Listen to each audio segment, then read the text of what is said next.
Hi, welcome back guys. This is your friend, Lettuce Head Fanfics. Back with amazing fanfiction.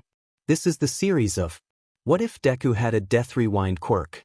Please give this video a like and subscribe to the channel if you want more videos like this. Now let's get into the fanfic. Introduction. Izuku was having a really bad day. The worst. Truly, he had all the terrible ones categorized and placed in order, and it really was the worst day ever. Kaken had finally crossed a line no one thought he ever would. Some part of his least favorite green-haired dork had finally shattered with the realization that he wasn't getting his friend back. Not ever, not after he'd gone that far. Izuku wouldn't go as far as to say he was suicidal. All those months he spends in low episodes would probably disagree with him, but screw them. But hearing someone who he once called his best friend tell him to kill himself just broke him apart. It was probably the worst thing he'd said as of yet. No, it was definitely the worst thing he'd ever said to him. Pray for a quirk in your next life. Pray for a quirk in your next life. Pray for a quirk in your next life. Even worse was that maybe Izuku considered it while looking out that window. Naturally he was angry. Understandably he heard those words and thought, what if I do jump off the roof and tell the whole world who put me up there? And almost immediately he snapped himself out of that thought. His mom would be sad, he couldn't really do that to Kaken, auntie and uncle would cry. Izuku was a lot of things, but he wasn't suicidal and he wasn't a monster. He would go on and live and he wouldn't give Kaken the time of day. Bad day, definitely in the top 5, but he would recover. It wasn't the end of the world. Then, because obviously he had the worst luck in all of Japan, his bad day became the worst in a flash of the eye. Izuku was attacked by a revolting living biomaterial villain. Sludge that threatened to drown him, to kill him right after he told himself he would live. And because life hated him even more. He was saved. By All Might. And he was happy to be rescued, still hanging on by a thread and ecstatic to see his all-time favorite hero. Sure, he made a fool of himself. They landed on the roof, even bigger fool of himself, and All Might stared at him as he begged him to just listen, to say what he needed to hear. Those words that would save his life after fate tried to take it. If just one person said yes. There on that little roof, Izuku discovered a strange secret, that All Might was actually injured and operating on a time limit while in his hero form, which wasn't how he really looked. You know the story thus far. Here is where life in Japan, in Midoriya's timeline, breaks away. Can there ever be a quirkless hero? It was the same question if tweaked a bit. He didn't dare put himself in the equation, didn't dare out himself as the weakling everyone knew he was to the best hero out there. A quirkless hero? Never, not even when I was younger I believe. It's simply not safe for them, they lack the power to protect themselves. Unfortunate, I know, but it isn't as though most live past. The hero looked at him. Really looked at him. At his shoes, specifically. Bright red, the tip longer than most shoes. And just who wore the bright red signifiers by order of the Hero Commission? Oh, I'm sorry my boy. I didn't dash. It's fine, he muttered, even despite his chest turning heavy, his heart plummeting. Deep under his skin all of his warmth bled out in an instant, ice snaking into his veins instead. The erratic thudding of his heart, the excitement of meeting his hero, faded. It was sort of funny, Izuku could feel the moment he died. Or at least, the moment he chose to die. You can certainly still have dreams, but maybe something more realistic. All Might quickly rushed to tell him, a terrible attempt to fix the awful encounter. It was too late, he had made up his mind. Tucking his arms close around his body, he stepped back and All Might took a step towards him. Izuku knew the way it went. He knew that at this point it was a miracle he was even kicking still. Even if there were outliers in the numbers, even if there were people like him with hope and determination and a tiny mom-sized anchor waiting at home to keep him from drifting, the longest anyone ever lasted anymore was about 20. And she had been an inspiration to him when he was 11, before he saw the article about her death. How would All Might have changed his speech if he knew Izuku was quirkless when he asked? Well, he probably wouldn't have brought up suicide, that's for sure. With a snort and a full-on laugh, he readjusted his bag and took another step back. Wait, I'll bring you back down. Not in such a hurry anymore? The bottles full of the villain were all but forgotten in All Might's eyes. Now that he was dealing with a potential suicide risk, the hero seemed all too willing to give him his full attention. Izuku found he didn't like having his hero's full attention like he thought he would. "Don't bother, just go do your hero stuff and I'll take the stairs," Izuku said bravely. He walked to the door and tested the handle. At finding it locked, he knocked 3 times and waited with his back turned and shoulders stiff. It was probably still obvious he was sobbing. Behind him, All Might hesitated. "Call for help if they don't open up," the man told him sternly, glancing towards the side of the roof, towards the villain. Izuku didn't face him, didn't look away from the door for a long time. When he finally broke down, when the shaking of his whole body didn't show signs of stopping, he risked a small peek. And Izuku was alone. All alone on the roof, with his bright red shoes, and his stupid backpack, and his notebook. His tears. That was all he had. His legacy to the world. Izuku bent down to pick the notebook up, the pages fluttering open to the most recent edition, All Might's name. The sprawled signature mocked him. "Just a weakness," he muttered, throwing it on the rooftop and stomping forward. All alone on the rooftop? Well, that's just fine, all the better, even. Anger drove towards the edge. Despair kept him there, tipping right over. But it was the sudden cold numbness that won out in the end. The absence of fear. Why wasn't he thinking about his mom? Why wasn't he thinking about his future as a hero? All Might said no, of course, but he could still try. Why bother? No, why should he? All his life Izuku tried. All his life he held on. It had been a constant battle of proving himself capable of doing the bare minimum, and he was just so sick of it. Why effendi bother? No more. With his next breath, apathy filled his lungs instead of hope, a fluid thicker than water and much more painful. It wasn't fair and he was done. Izuku let go of his bag. As it landed on the roof, his notebook spilled out. Each one physical testament to his own weaknesses. Then, with one final glance at the door, he let go of his life. Falling to his death was exactly what he'd expected it to be like. Quick, cold, and relatively painless. First, anyway, it should have been painless, at least. If he hadn't woken up, that was. And boy did Izuku wake up. On the pavement. He had a headache, but to his surprise and dismay, there wasn't even blood on the ground. Why was he in such pain then? Surely he'd cracked his head open. A fall from that height? He should be in pieces. Wake up, my boy. OF dash, not this a-hole again. Izuku struggled to his feet, wincing at the twinge in his back. Uff, he snapped, looking up at the hero with disdain. He recoiled as blood spewed from All Might's mouth and splattered across his face. Oh gross, what the F dash? Sorry.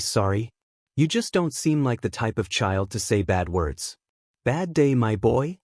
Really? Was he really asking that? Bad day. Hey, can someone quirkless be a hero? Absolutely not, they all kill themselves, anyway, Izuku parroted in a mocking tone. It was a bad effing day. Leave me alone.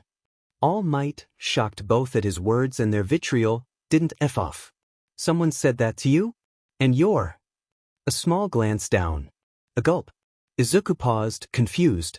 Sure, he had a pretty forgettable face, plain, simple, no remarkable features, but had this man really already forgotten his face after 5 minutes? Yeah, someone said that to me. Now if you'll excuse me, I apparently need to find a bigger building. A hand on his shoulder stopped him. What do you dash? No, never mind. Are you okay? The villain is contained now, but you took a while to wake up.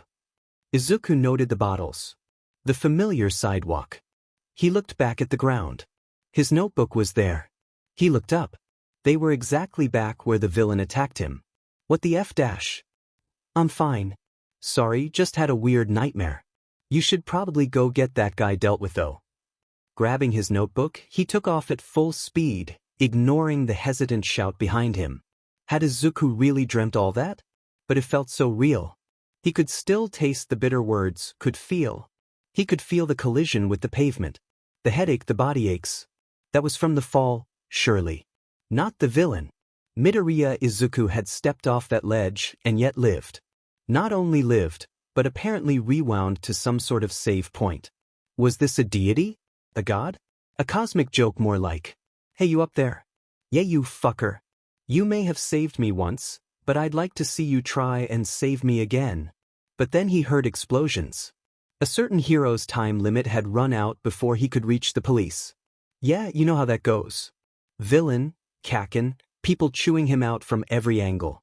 The weird encounter with All Might and the roof may have distracted him, and the adrenaline from the fight was pumping through him, but Izuku needed to know. He had to follow through. The moment he could slip away, he did just that. Really, he didn't even bother making sure no one seen him climb the fire escape to the roof of the closest apartment building. He just climbed, and when he got to the top he ran. The fall felt shorter the second time. That was incredibly dangerous. Next time just wait for the heroes to do their job. Motherfucker. No, you can't do this to me. You can't just do this to me. Quirkless. He was supposed to be quirkless. If he had some sort of bullshit death-defying quirk, then he was still effectively quirkless, but with no escape. He could never prove something like that. He couldn't use it to fight. It was worthless. Izuku ran into traffic and let himself be ran down by a speeding vehicle. "I'm quirkless," he whispered, staring into All Might's stricken face once again on the sidewalk. The hero blanched, and Izuku turned around to walk away from him silently, disbelieving. Quirkless. All his life, that had been a fact. Quirkless Izuku had no power. But something like this. It wasn't going to end. It would never end. He was going to be trapped in his miserable life forever with no hope of things ever changing. It was that night that he knew for certain. He really was hated by everyone, and his luck was the worst. Chapter 1. Over the course of the next week, Izuku had killed himself a total of 17 times in total. The first 5 left him furious. How dare fate do something so wretched to him? How dare his life be so shitty, so awful, just for him to not even have the option to end it? The first 10, depressed. There was truly no escape. Bakugo hated him, tortured him. No one cared, they looked the other way. That was his life. It'd always be his life. 15, and he had circled back to cursing whoever gave him this haunted quirk. His father, perhaps? Maybe the deadbeat's quirk wasn't fire manipulation after all. It wasn't like Izuku had ever seen it in action. By death 17 he was just so empty. Life wasn't even getting better.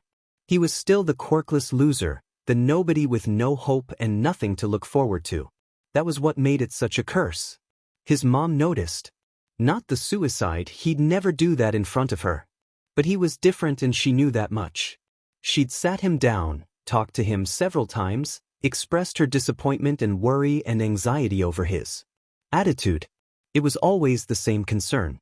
Stupid past Deku would have been so ashamed of making her worry, and maybe he still was ashamed somewhere deep inside, but that was besides the point. She didn't have to worry anymore. He was never going anywhere, even if he wanted to. No matter how much he wanted to. Every other person had the choice, no matter if they'd take it or not. If things got too much, they could always die. The fact that he couldn't made him furious. His attitude shift had still been hard on her. It was difficult to be close to someone who you knew was no longer enough to prevent you from suicide. His sudden isolation from her must have hurt, but she never outright said so. Maybe if either of them ever had the guts to just say how they felt, things wouldn't have gotten so bad in the first place. Maybe if he had only spit the words out, got help, things would change. He could tell her everything Kakin said and did. He could tell her about All Might. He could cry his eyes out. She'd move heaven and hell for him. She'd change the world for him. But she couldn't change reality, and telling her would be pointless.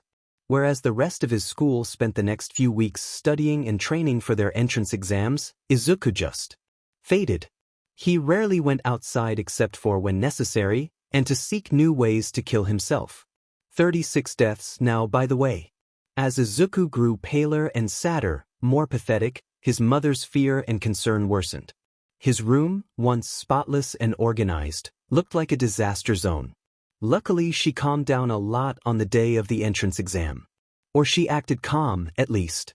Anyone with a brain, and Izuku definitely had that, could see the nerves on her. How worried she was of what would happen to her son when he no doubt failed the UA exam. Izuku had applied to take it, though, and he wasn't just going to not show up. Besides, it was something to do, something to pass the time which he now seemed to have heaps of. How funny was that? A quirkless kid getting into UA. And make no mistake, Izuku had no intention of failing, purely because if he was trapped on this forsaken earth then he was not going to be bored the whole time. He might only still be taking it for her sake, and because it was a little funny, but he was going to really try. He was going to try like hell. Calm or not, believing in him or not, Izuku's mom wished him well and sent him on his way. Izuku got to the testing site with plenty of time to spare, strolled around for 5 minutes, and saw so many diverse quirks on the people flitting by. If he only had his notebook. But he didn't, and even if he did he could barely stand to look at them anymore. They were just a reminder of all the wonderful gifts out there, and a reminder of his own curse. Really, he would gladly trade ugly old Death Speech Quirk for engines on his FING legs. Yeah, screw you Engine Boy. Oh, Engine Boy is scolding him now. Izuku wilted, so caught up in his own misery that he didn't even hear the rest of Present Mix. What was left of his inner geek squealed at the voice hero and host of his favorite radio show's speech. Even if he hadn't been paying attention, he still got the gist of it. Take down robots, get points. 1 point, 2 point, 3 point. Oh, and did he mention they were FING robots? Like big ones? Izuku was as impressed as he was disappointed. Of course a school as big and prestigious as UA wouldn't have a fair exam, but this was just. The practical was so easy, at least. But he wasn't confident about having to fight real stupid robots. Or he wasn't, until he took one down on accident. Purely on accident. By shorting it out. There were power lines which he assumed were fake, and it was surprisingly easy to lead the monstrous bots into them. A few he got to crash into each other, but he wasn't sure if that counted.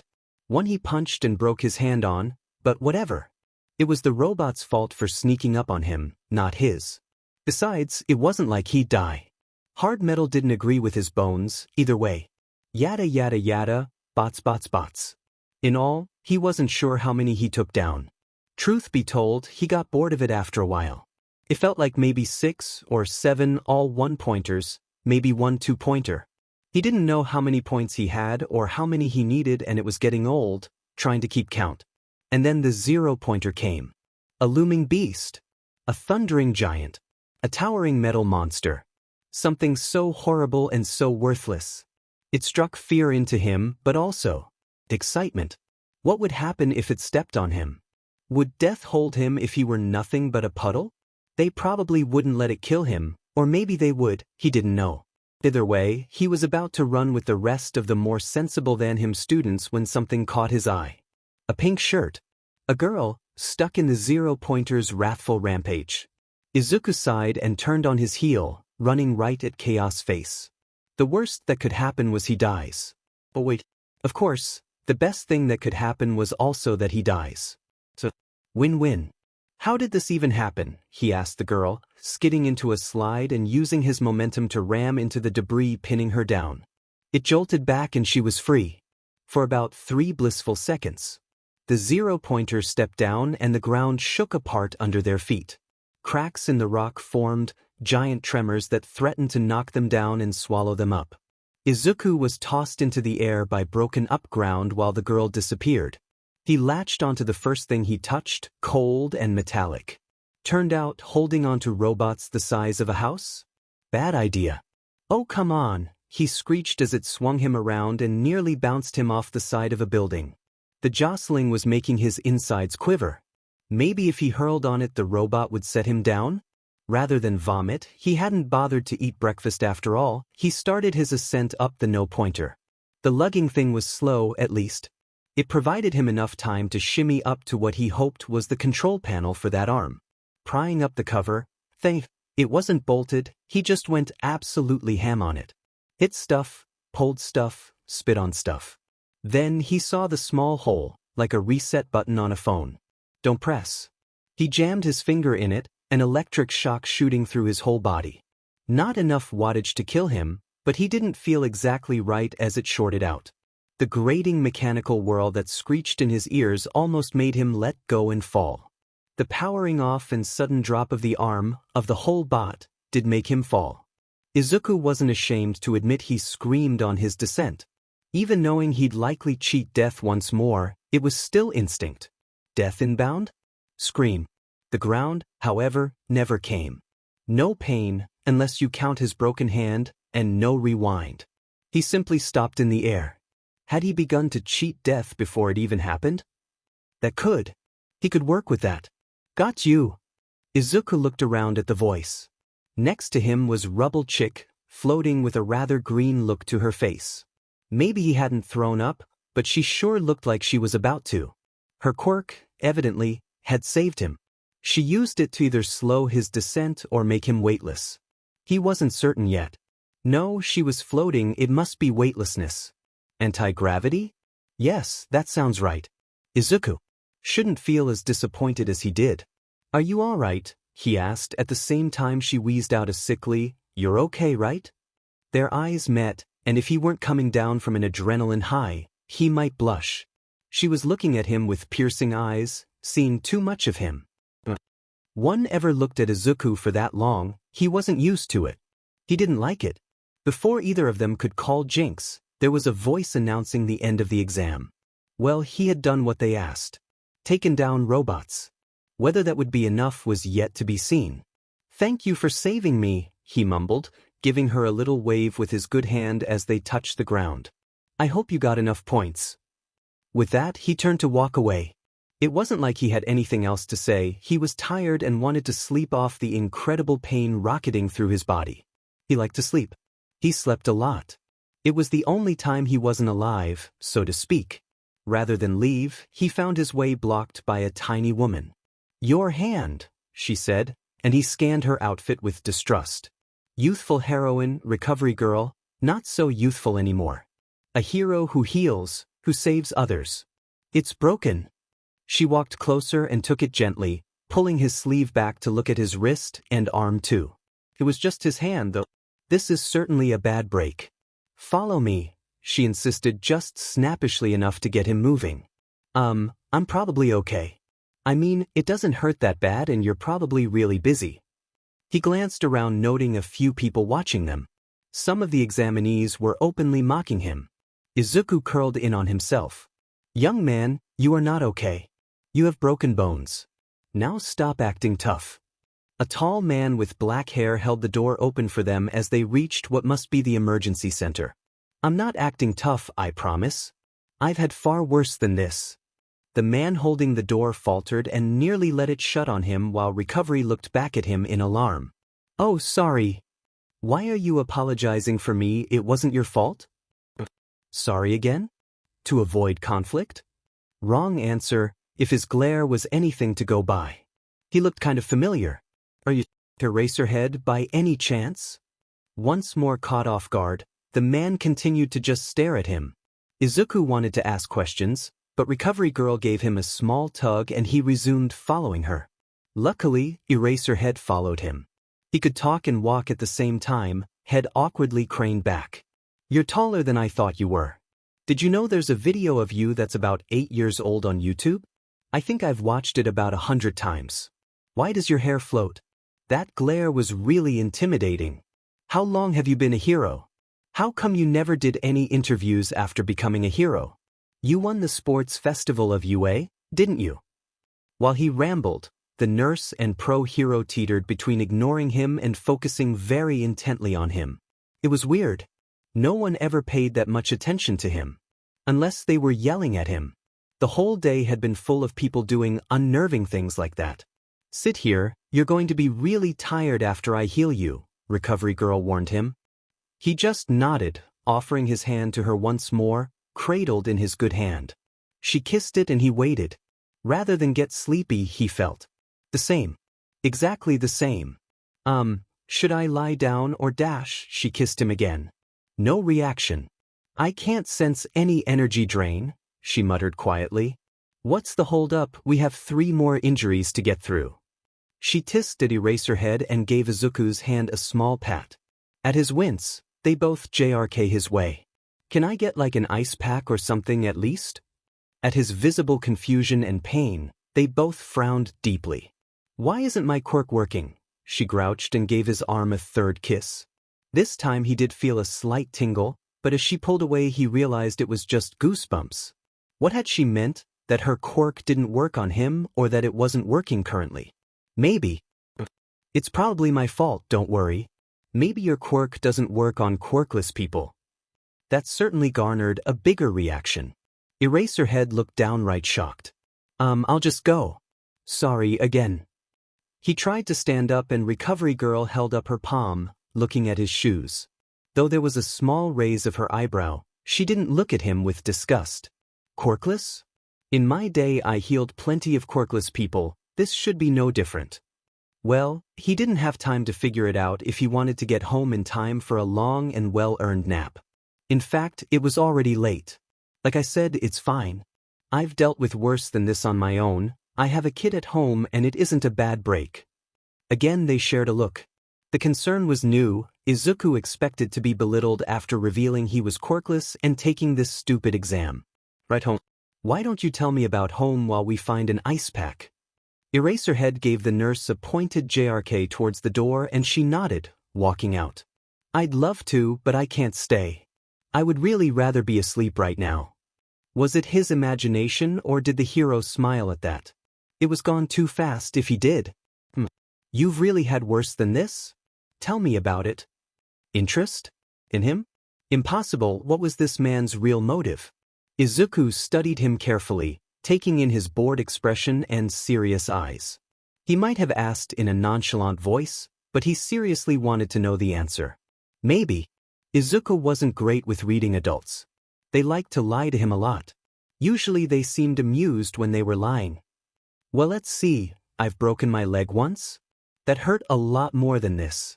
Although I was tiny, so maybe I just didn't have much of a tolerance for pain, yet? I don't know. Another time I burnt myself and had to go to the hospital. It scarred pretty bad. I cracked my head open once, too. It left a gross scar, but my hair hides it pretty well. The broken leg was from being pushed down the stairs when he was 9. The burn was from Kaken, and it still hurts sometimes, phantom pain maybe. When he was 7, the very last sleepover he ever had with Kaken, he was shoved back and busted his head open on the wooden frame behind his bed. It cost him 8 stitches and both Auntie Mitsuki and his mother agreed that maybe it was time to put a stop to the strained friendship between their sons. Bet your parents worry about you non-stop. Surprised they didn't send you here in bubble wrap, he joked, although it sounded forced. Eraserhead looked super uncomfortable, joking didn't seem to come naturally to him. I mean sure, my mom freaks every time something happens to me. His dad he wasn't so sure about. Didn't know where he was, or who he was, or even if he was, and he didn't care to find out. Izuku was pretty sure the man only fled to the United States to get away from him. She freaks? In what way? Izuku opened his mouth to answer but then stopped himself, something terrible occurring to him. Did Eraserhead think he was being abused? Well, he probably was, but not by his mother. More on a societal level. Is societal a word? Just the usual. Makes me warm soup, plays my favorites movies, acts like I'm made of glass. She's just protective. Maybe he said it too forcefully. Eraserhead narrowed his gaze, studying him. In turn, Izuku set his jaw and stared back, not backing down. Does she hit you? Wow, guess he realized he had been found out. Izuku glared at the man even harder, eyes narrow and lips thin. No. She use her quirk on you? No. Does your father hit you? He doesn't live with us. That isn't an answer. Well, it's what you get, deal with it. He clamped his mouth shut. They'd been shooting back and forth, he forgot just who he was talking to for a second. Hisashi really didn't live with them, and Izuku's memories of the man were sparse. Had he ever hit Izuku? Maybe once or twice, before he left. It was probably as punishment, he couldn't quite remember. Sorry. I'm sorry. I didn't mean to snap at you. It's fine. Do you need my number? If you're ever in trouble, if someone is hitting you, call me and I'm there. Wow, Eraserhead's number. He almost said yes, if for nothing else than to call the man later and bother him with questions. But accepting just made the whole situation more demanding, didn't it? It was like admitting he might need him. Izuku didn't need anyone. Hard pass, thanks. I don't need it. The unamused look Eraserhead leveled him with made Izuku frown. He didn't want to be difficult, but what else was he meant to say? Eraserhead finally sighed and held his hand out, palm up. Phone. Izuku coughed it up, mostly to avoid more confrontation. He didn't want an argument. At least one hero was living up to his expectations, though. Well, not that he had many expectations. Izuku knew of Eraserhead, but only barely. Not enough to have any preconceived notions of him. Still, Eraserhead was kinda cool, if a bit scary. I'm putting my number in anyway. Don't delete it. You might need it, and it's better to have it if you do.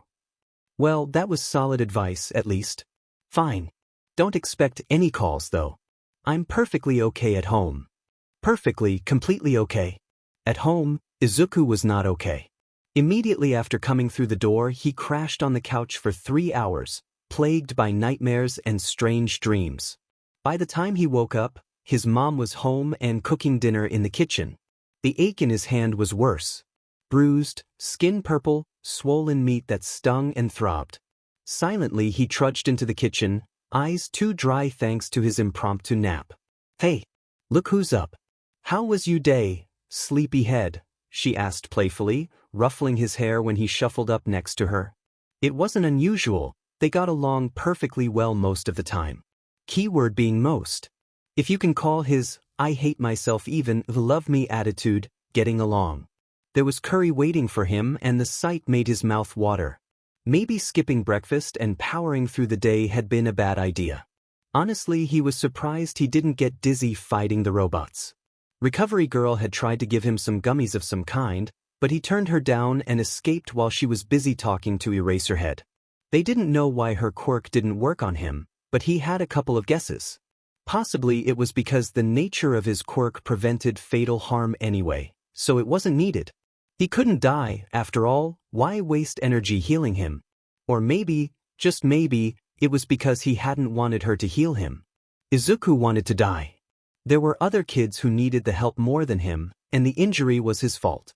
Healing it so soon after making a stupid mistake like punching a robot felt kind of like cheating. Besides, once again, it wasn't like he could die. Of course, that was just speculation on his part. He couldn't very well ask her, hey, have you ever tried healing someone who didn't want help?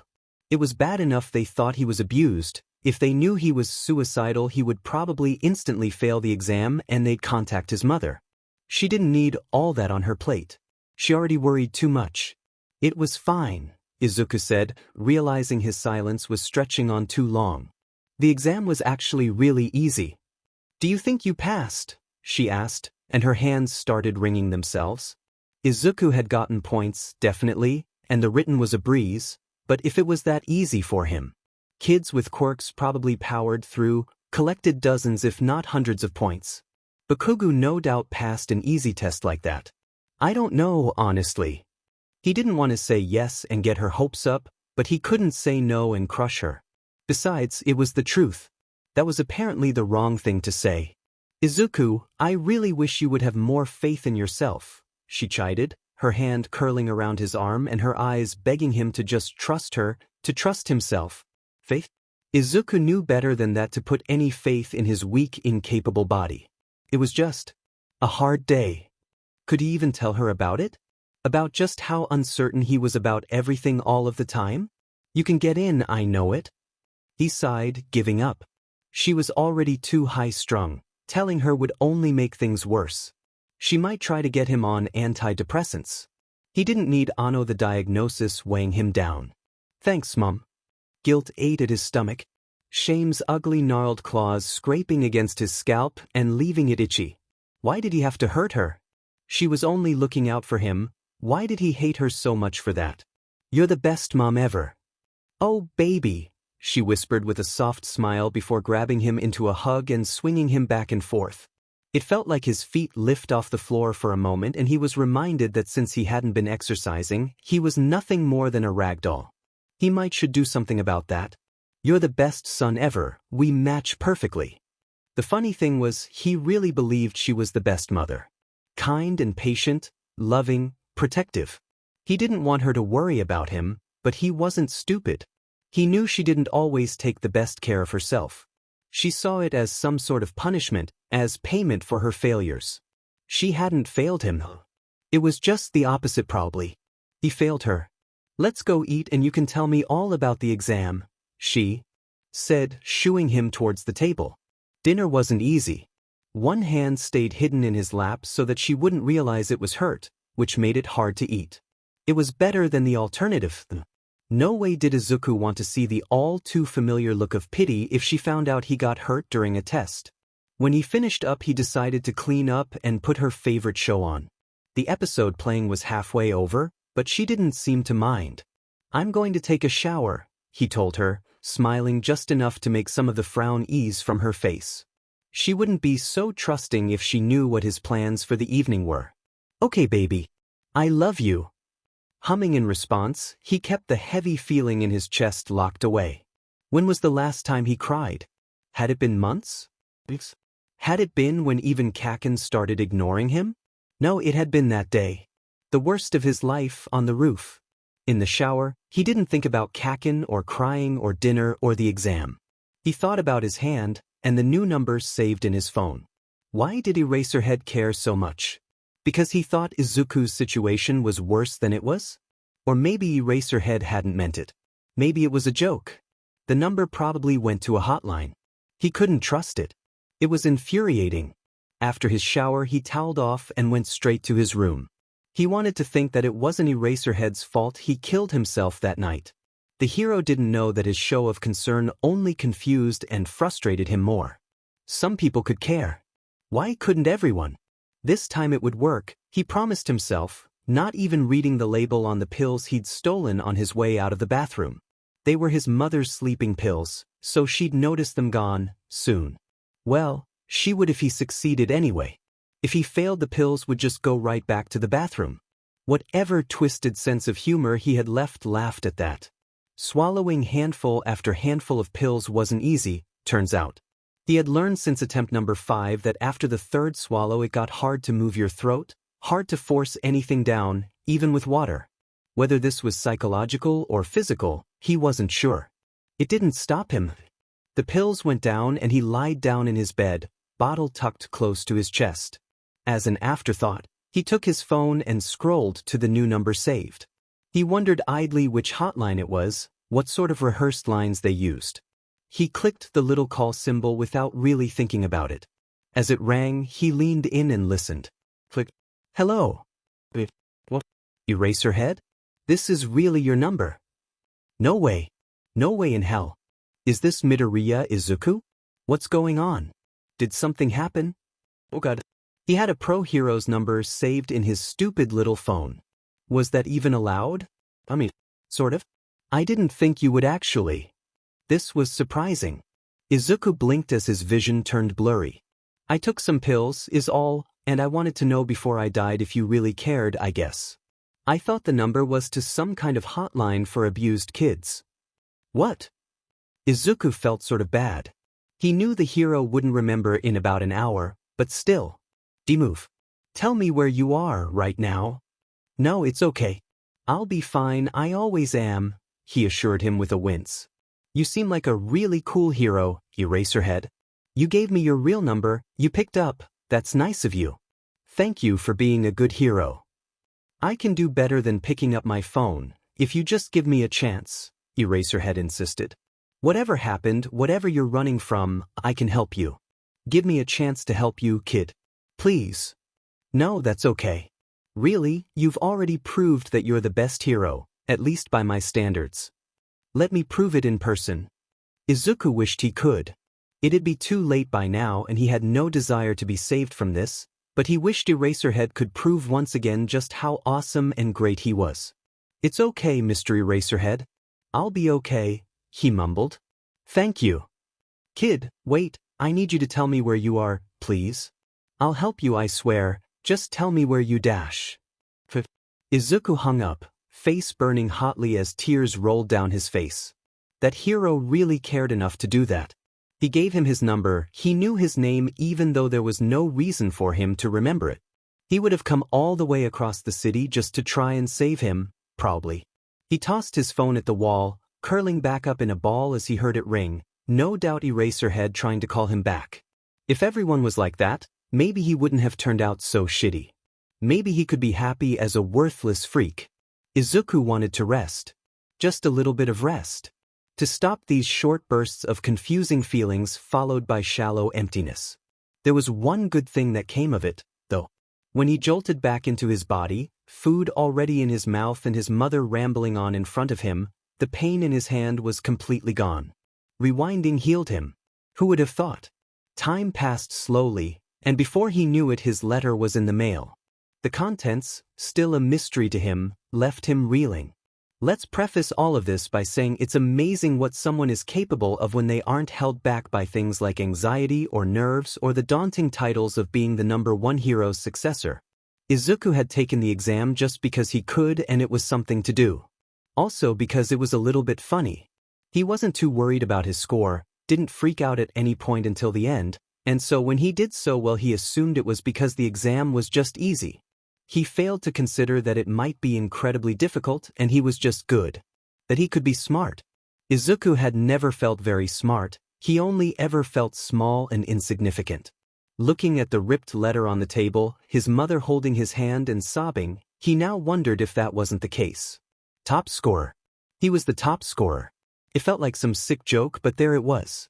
Rescue points tacked onto his villain points, a shining 100% on the written, and the smiling face of All Might haunting the back of his eyes. Taking down the 0-pointer had disabled every other robot in the exam. They'd all gone on the fritz and dropped. Their points had been given to Izuku by default. You got in, his mother gushed, shaking his arm. His hand, healed due to his multiple suicides, gripped the now deactivated hologram. You beat all of them. I got in, he repeated, and it didn't sound fake. I actually got in. Got in? The disbelief ebbed away, then, and he had to set the thing down lest he break it. Ifenji got in? All Might said he could never be a hero, so how the hell did this happen? I'm going to call Mitsuki and then we can celebrate, okay? She gave him one more excited shake before getting up. Izuku remained on the couch, staring straight ahead. This was what he always wanted. This was the dream. Izuku had shot his shot and the arrow struck dead center against literally all odds. Really it was nothing short of a miracle. A joyous occasion, something he should be jumping gleefully for. So then why is he so FNG set off? Maybe because it meant everyone else was wrong. All of his life they'd worried about him. He was literally indestructible. All his life they said he couldn't do it. He had. All his life they said he was nothing but dirt and that the Quirkless belonged at the very bottom. Well there he FNG was, at the very top of that leaderboard, above every single Quirked student staring down at them. All his life, they'd been horrible to him for nothing, and Izuku didn't know what that meant. He was still certain they were right. This test must have been a fluke. The one and only time he lucked out in his life, that must have been it. It didn't mean he had been better at something than even Kaken. Oh no. Kaken. As if on cue, his mother came back in holding her phone. Hey Aizu, it's Katsuki. He wants to talk to you. Nope. That was going to have to wait until never, preferably. Sorry Mom, I'm heading out to pick up some cake. Can you tell him I'll call him back later? He grabbed his jacket and shot off the couch, not even listening to hear if she agreed. Hopefully Bakugo didn't show up on his doorstep to murder him. Or try to murder him anyway. But even if he did, so what? Izuku got in. He actually got in. In the days following his acceptance letter, Izuku took a break from his life's new mission of seeking death. He wasn't giving up. That wasn't why he quit. It was just he became more passive about it. Nothing would keep him from trying to break free of his hell. But the emotional high of getting into UA had left him excited and too tired to focus on his death-defying curse, let alone find the time to figure out new ways to off himself. In fact, he stopped doing a lot of things.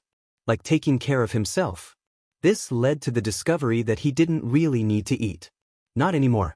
He still craved food occasionally, but after day 3 of feeling fine, he was certain he could scratch starvation off the list of possible deaths. Maybe after that first time he died, it did something strange to his metabolism? His hair was also starting to get a little long and tangled, but he didn't feel like trimming it. He honestly kind of liked it long. It felt better, different. But the tangles were terrible. At some point the high of getting into UA would probably fade, but just for now it was a welcome reprieve, a distraction. And Izuku didn't get many of those in his life. In the short time counting down to the test, he forced himself back into his old mindset. Ever since discovering his quirk, he'd steadily become numb to so many things in his life. Now that he was becoming a hero student, he had to let those pieces back in. That old Deku way of thinking. So, with shaky hands and hesitant steps, Izuku gathered his notebooks. Even the dreaded notebook 13. All the memories were painful, maybe more painful than Bakugo's explosions or All Might's scathing disregard. Because of that, he didn't open number 13, not even to rewrite any of it, despite it being in the worst shape of them all. To be fair, most of his notebooks weren't in the best condition. It turns out leaving them around a messy room while he spiraled further into depression led to spilled drinks on ruined ink and an untidy room. A part of Izuku mourned the loss of several pages. A separate part of him felt sort of happy that they'd suffered, because they brought him so much pain. In the depths of Notebook 15, Izuku wrote about himself. No names, since he didn't want anyone to find it and discover he'd been killing himself. That would lead to some not great consequences. He simply wrote in Quirk user above every note. It was quite painful. He always thought if he got a quirk there'd be a whole notebook dedicated to it. Instead, he hid it between a page about Crimson Riot and a chapter devoted to drawings of his past outfits. Buried so deep it'd take a crazily dedicated person to find it. After writing down just his base understanding of his quirk, Izuku shut the book and tossed it with the rest. His hero school experience began, as most things in his life do, poorly. First, he overslept and had to rush to get ready if he didn't want to be late. The odd looks he got running down the sidewalk didn't help his nerves one bit. Thankfully, the gate of UA was open when he got there and it was easy enough to find his homeroom class. There were several signs leading the way to 1A. Clearly, he'd made it into a pretty well-known class. Ripped out of his inner musings the moment he stepped through the massive door, Izuku was faced with red glaring eyes. Apparently, his cursed bad luck was getting worse. The same classroom? Again? You! Bakugo seethed as shot out of his chair. There was only a second to throw his hands up and guard his face, a plea falling from Izuku's lips. Bakugo wait dash, but it was too late. The blonde had lunged across the room and knocked Izuku to the floor with a well-placed punch to the face. Several students jumped up to defend him, at least. That was a step up from Aldra. How the hell did you do it? How did a useless freak like you get first place? A general murmur erupted throughout the class and his classmates held off on pulling Bakugo off him. Sure, hold back on account of gossip. Rude BS Jardius. My guess? Rescue points. You were probably so wrapped up in winning you didn't think to help anyone but yourself. This garnered a more physical reaction and Bakugo lifted him by his jacket to slam him back down. His head connected with the cold floor and he blanked. Vision? Gone. Hearing? Gone. Taste? Bloody. He'd bitten through his lip, apparently. Get off of her. You're hurting her. Wow, what a knight in shining armor. Couldn't have intervened before Bakugo hit him. Wait, did he just say her? Someone was pulling on Bakugo's arm, but the boy held fast. Couldn't be bothered to step in 10 seconds ago? Too late now, Izuku could fight. His own battles. He spat his blood in Bakugo's face. You. And by fight he really just meant antagonize. If possible, the red in his childhood friend's eyes grew and grew with fury, a demonic sight when paired with the red splatter on his cheek. That was a look Izuku knew well. A strike was coming. He shut his eyes tight and braced himself. What's going on here? Izuku vaguely recognized the voice. The weight on his arms disappeared rather suddenly and he scrambled off the floor in a hurry. It was Eraserhead from the entry exam. His scarf was tangled around Bakugo and he had clearly just saved him from what surely would have been a world of pain. When the hero clocked Izuku's face, recognition and pity flashed through his eyes. Someone explain. The redhead who had been standing near them stepped forward, a lonesome volunteer. They just started fighting the moment they saw each other, he stated, pointing at Izuku. She walked into the room and that guy attacked her. Should Izuku clear up that little misunderstanding? Nah, he didn't seem to be doing it rudely and Izuku couldn't be bothered to care. Sure, call him a girl, at least it wasn't an insult. Bakugo didn't defend himself, which might have something to do with the watchful gaze of a pro hero. Izuku took it upon himself to better explain the situation. Technically, he had a reason, Izuku admitted. We came from the same middle school. Yeah, you can both take it up with the principal then. Something in his chest wound up tightly, hanging onto a sliver of hope. Surely Eraserhead wasn't going to think this was his fault? Not when Bakugo clearly started it. Everyone saw him start it. But he didn't do anything.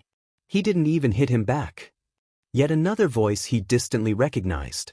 Looking around, he found her near a taller boy with dark hair that kind of reminded him of Engine Boy from the test.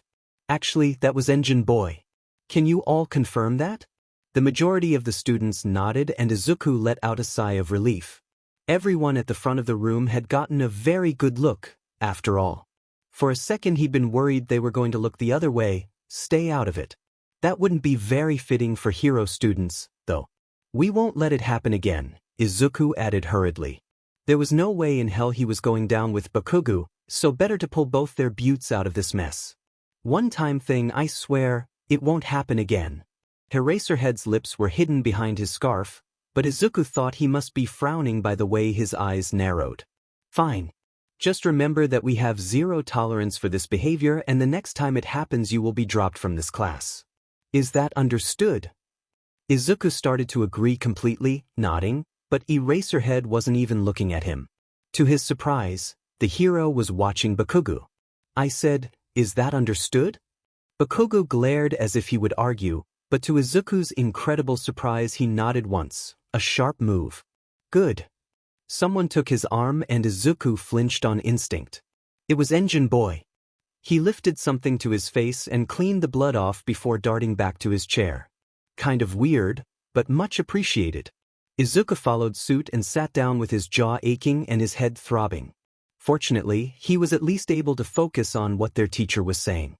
He introduced himself harshly and just as harshly directed them to get back up and go change into PD uniforms. Something about skipping orientation day. They all jumped up so he followed the rest of the students blindly. Izuku was shaking. Really shaking. AFING Quirk assessment?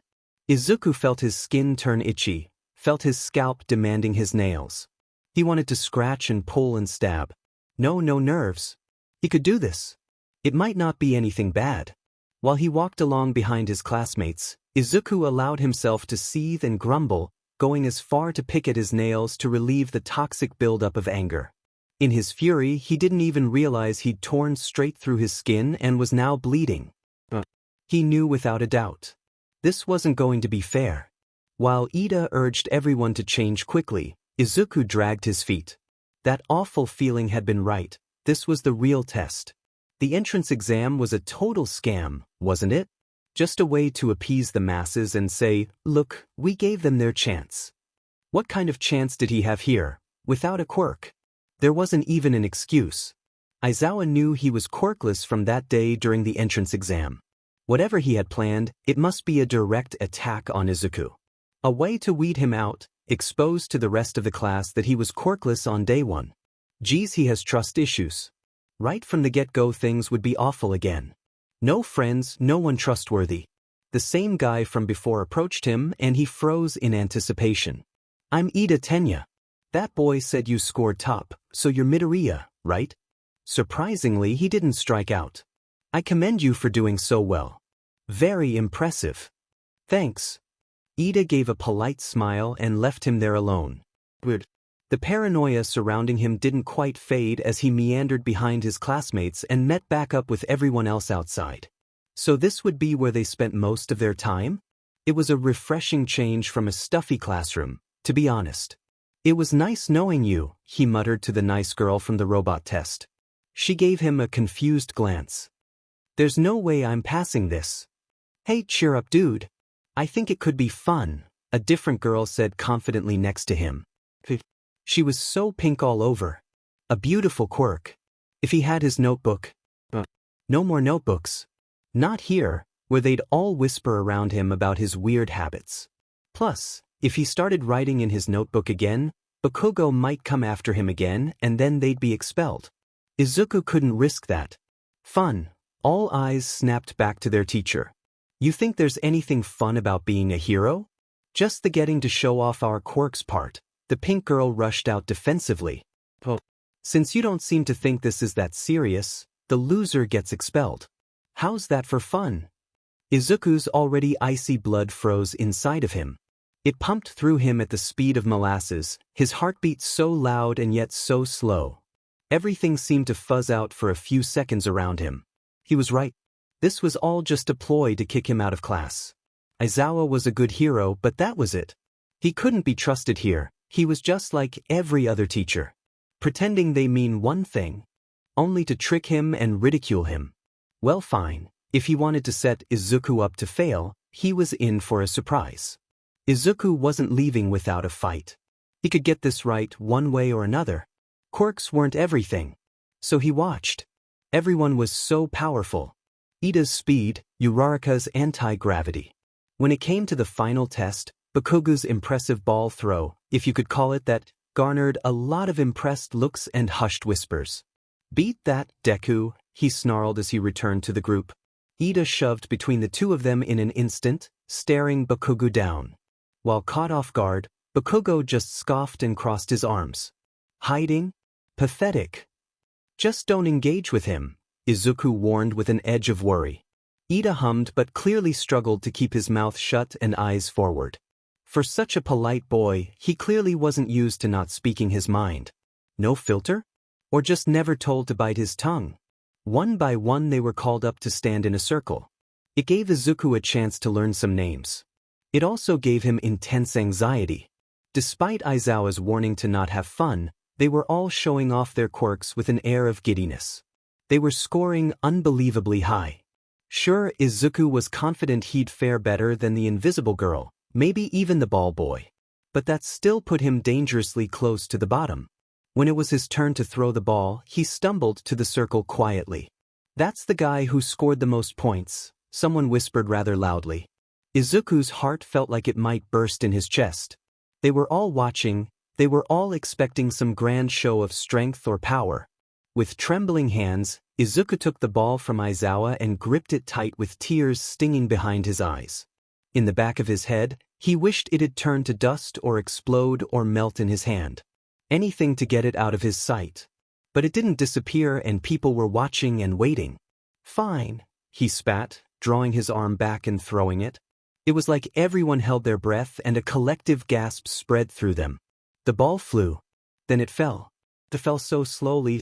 People watched, Izuku watched, even Bakugo watched with a detached, slightly amused air about him. It fell a disappointing and unsurprising 50 feet.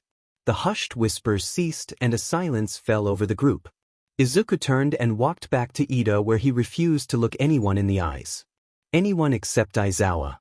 He stared the man right in the eyes and hoped every single emotion was plain on display. Especially his current burning hatred and fury. Something told him the day was only going to get worse.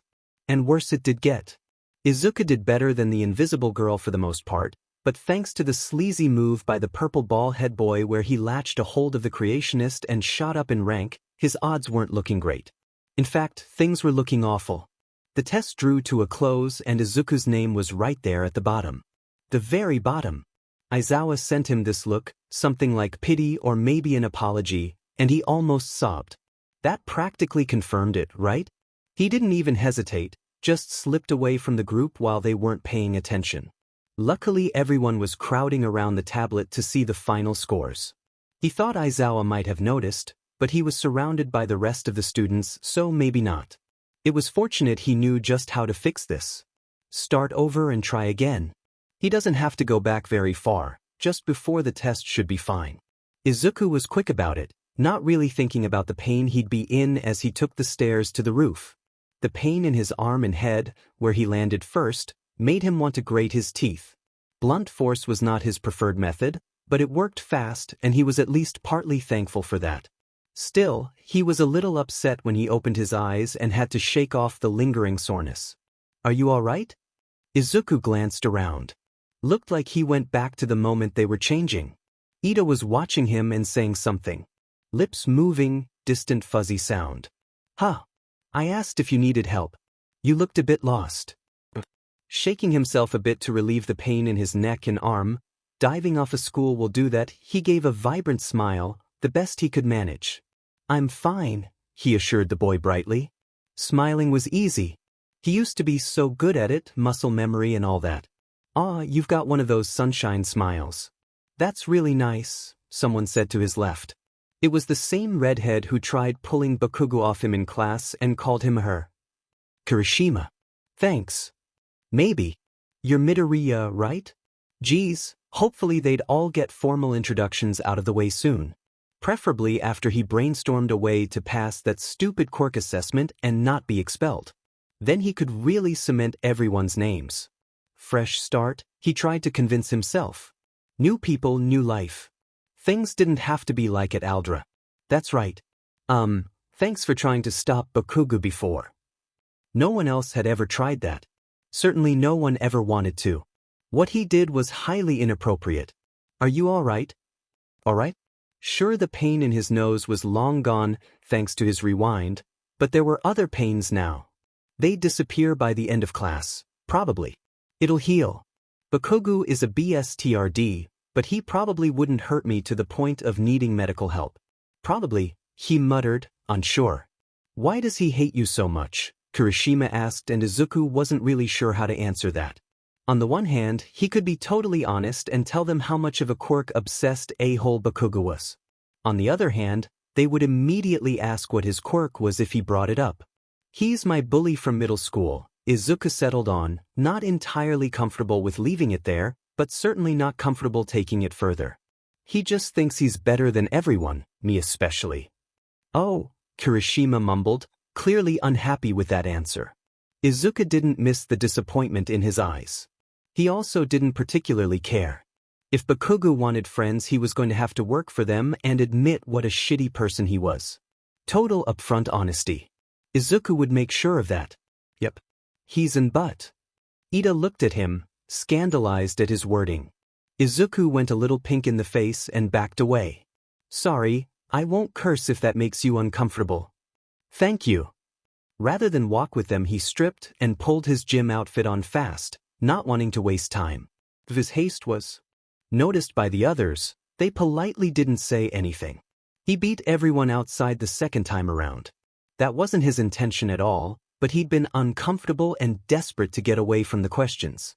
It was just him and Aizawa and the tension in the air, a trio that drained him of any energy he still had for getting into UA. This was exhausting. "How's the hand?" Aizawa asked him passively, looking him up and down with a look in his eyes. For a moment Izuku was confused, before he realized he'd forgotten all about how he broke his hand during the entrance exam. Clearly Aizawa remembered. Of course he did, he was having a quirk assessment. Why else call it that if not to make Izuku uncomfortable? "It's fine," Izuku deadpanned, looking him in the eye and waiting for him to try and dissuade Izuku from participating or even encourage him to leave the hero course. He would not give up. They'd have to drag him out of this class. Really? Already? Sheet, when did he break his hand? Izuku tried to count the days, the weeks, tried to remember how long a break should take to heal. "My mom's a nurse," he blurted, heart beating away ferociously in his chest. "She helped me take care of it." "That's... Did you find someone who was able to fix it?" Why did he say all that? Aizawa probably didn't even care enough to work out the math, but now he probably made him suspicious and he would think about it and realize that Izuku was a filthy liar who lies. Turning on his heel, Izuku tried to go back to the lockers so he could rewind and fix this. "What was the reason for Bakugo to attack you?" He stilled. It was too late to leave now. Soon his classmates would be arriving and Aizawa was blatantly waiting for an answer. "We've known each other since primary. Longer, actually." He was angry that I scored better than him in the entrance exam. He's always angry. That was enough of the truth, he supposed. Aizawa knew the rest, most likely. He could certainly infer right someone like Bakugo might be angry about someone like Izuku beating him. But you know, when I gave you my contact, I expected you to call if anyone is hurting you. That means anyone at all. That's surprisingly. But Izuku knew it was his real number. He had called it after all before he rewound time. But he didn't really test to see if Eraserhead would come if he confessed to being abused. You deleted it, didn't you? Aizawa asked with a carefully blank face. Something behind his eyes felt a lot less calm. He paled. No, and I still have it, he assured, yanking his phone free of his pocket hastily to prove it. He scrolled down and shoved his screen up to the man to show him, nearly dropping it in the process. Aizawa barely even glanced at it and then back at Izuku before nodding. Good. Maybe he wouldn't delete it after all. Aizawa was sort of frightening. Talking faded in behind him, and he fumbled trying to put his phone away before the other students got there. Bakugo was amongst the first to reach them and shot an accusatory look at him. Izuku took several steps back and pretended not to notice. There was only vitriol in those eyes, only a sneer on his face. Somehow, it felt more cruel than usual. Probably still upset about their scores from the entrance exam. Or maybe, well, usually when he came after Izuku, he got free rein to do whatever he wanted. Maybe he was feeling pent up since he'd been restrained. Oddly, Ida and Kirishima had drifted towards him and now bordered him on both sides. Had he made friends? Is that what was going on here? Ida was fine, but something about Kirishima irked Izuku. You took entirely too long, Aizawa announced. You need to be ready as soon as possible in the future. Now, we're going to start with something simple. You're going to step up here one at a time and throw this ball. Quirks are allowed, encouraged. The only thing you can't do is step out of this circle. After that, you'll run 100 meters. He pointed at his feet, where the circle had been drawn. Come stand here when your name is called. Izuku frowned. What about the expulsion? What about ensuring Izuku would be expelled? Last time they hadn't gotten this far because the pink girl said something about, "Oh, this should be F dash." He hissed, shaking his head at her. She pet her head at him, confused and a little offended. Maybe if she didn't make Aizawa angry, he wouldn't decide to expel whoever comes in last place. It could be that Izuku misjudged him. We shouldn't interrupt our teacher, Ida warned her, and Izuku was so incredibly grateful. No one was ever on his side. Plus the pink girl seemed to flush and shut her mouth, so crisis averted. Quiet. In the name of making this fair, I'll tell you all now. Some of you will score low on this. That just means there is room for improvement. Bakugo, you're up first. Izuku might have wept. Actually, he was weeping. Tears of joy. Even if he got last place, he wouldn't be expelled. Maybe Aizawa hadn't meant to single him out. It was just bad luck all around. Izuku should have known. The hero had been so cool the day of the entrance exam. Of course, he'd still be outed as quirkless eventually, but surely someone else had a ridiculously low-level quirk. Purple ball head, for instance. Maybe it wouldn't be so bad. Izuku tried to think of a way to do better this time, but he wasn't as worried. This was just an assessment. No real threat. So, he did everything mostly the same. Threw the ball with all his might. It was still pathetic. Endured and endured as long as possible running. He actually had decent stamina thanks to years of running from one demon-sized explosive problem. Or would it be one Bakugo-sized demon? And if he just so happened to tap the girl with a black ponytail and point out Mineta about to latch onto her, then, well, it wasn't cheating to assist a classmate. Mineta still didn't come in last, but only because Izuku truly was useless. Alright, Aizawa announced. At the top here we have Yaoyorozu. At the bottom, Midoriya. Half the class looked at Yaoyorozu, the other half looked at him. Izuku truly wished he had a quirk like the Invisible Girl. Screw you, Invisible Girl, and oh gods help him, she was saying something to him. We did our best, huh? It's hard for us without strong quirks. Not a strong quirk? Izuku wanted to slap her for such a privileged bullshit statement. You have one of the coolest quirks I have ever seen, he stated honestly and with as little resentment as he could manage, which was still a lot of resentment. I mean, it's literally perfect for being a hero. Or a spy. A Secret Service agent, a security guard, paparazzi, a detective, a private investigator. The possibilities. Invisibility is also in the top 5 abilities that people wish they could have. Oh, thanks. Was that too much? He probably just made her uncomfortable. As he turned away to shuffle far from the group, he missed the girls giggling amongst themselves and whispering. A few blushed in his direction. Unfortunately, he was too focused on Aizawa to notice or care. What now?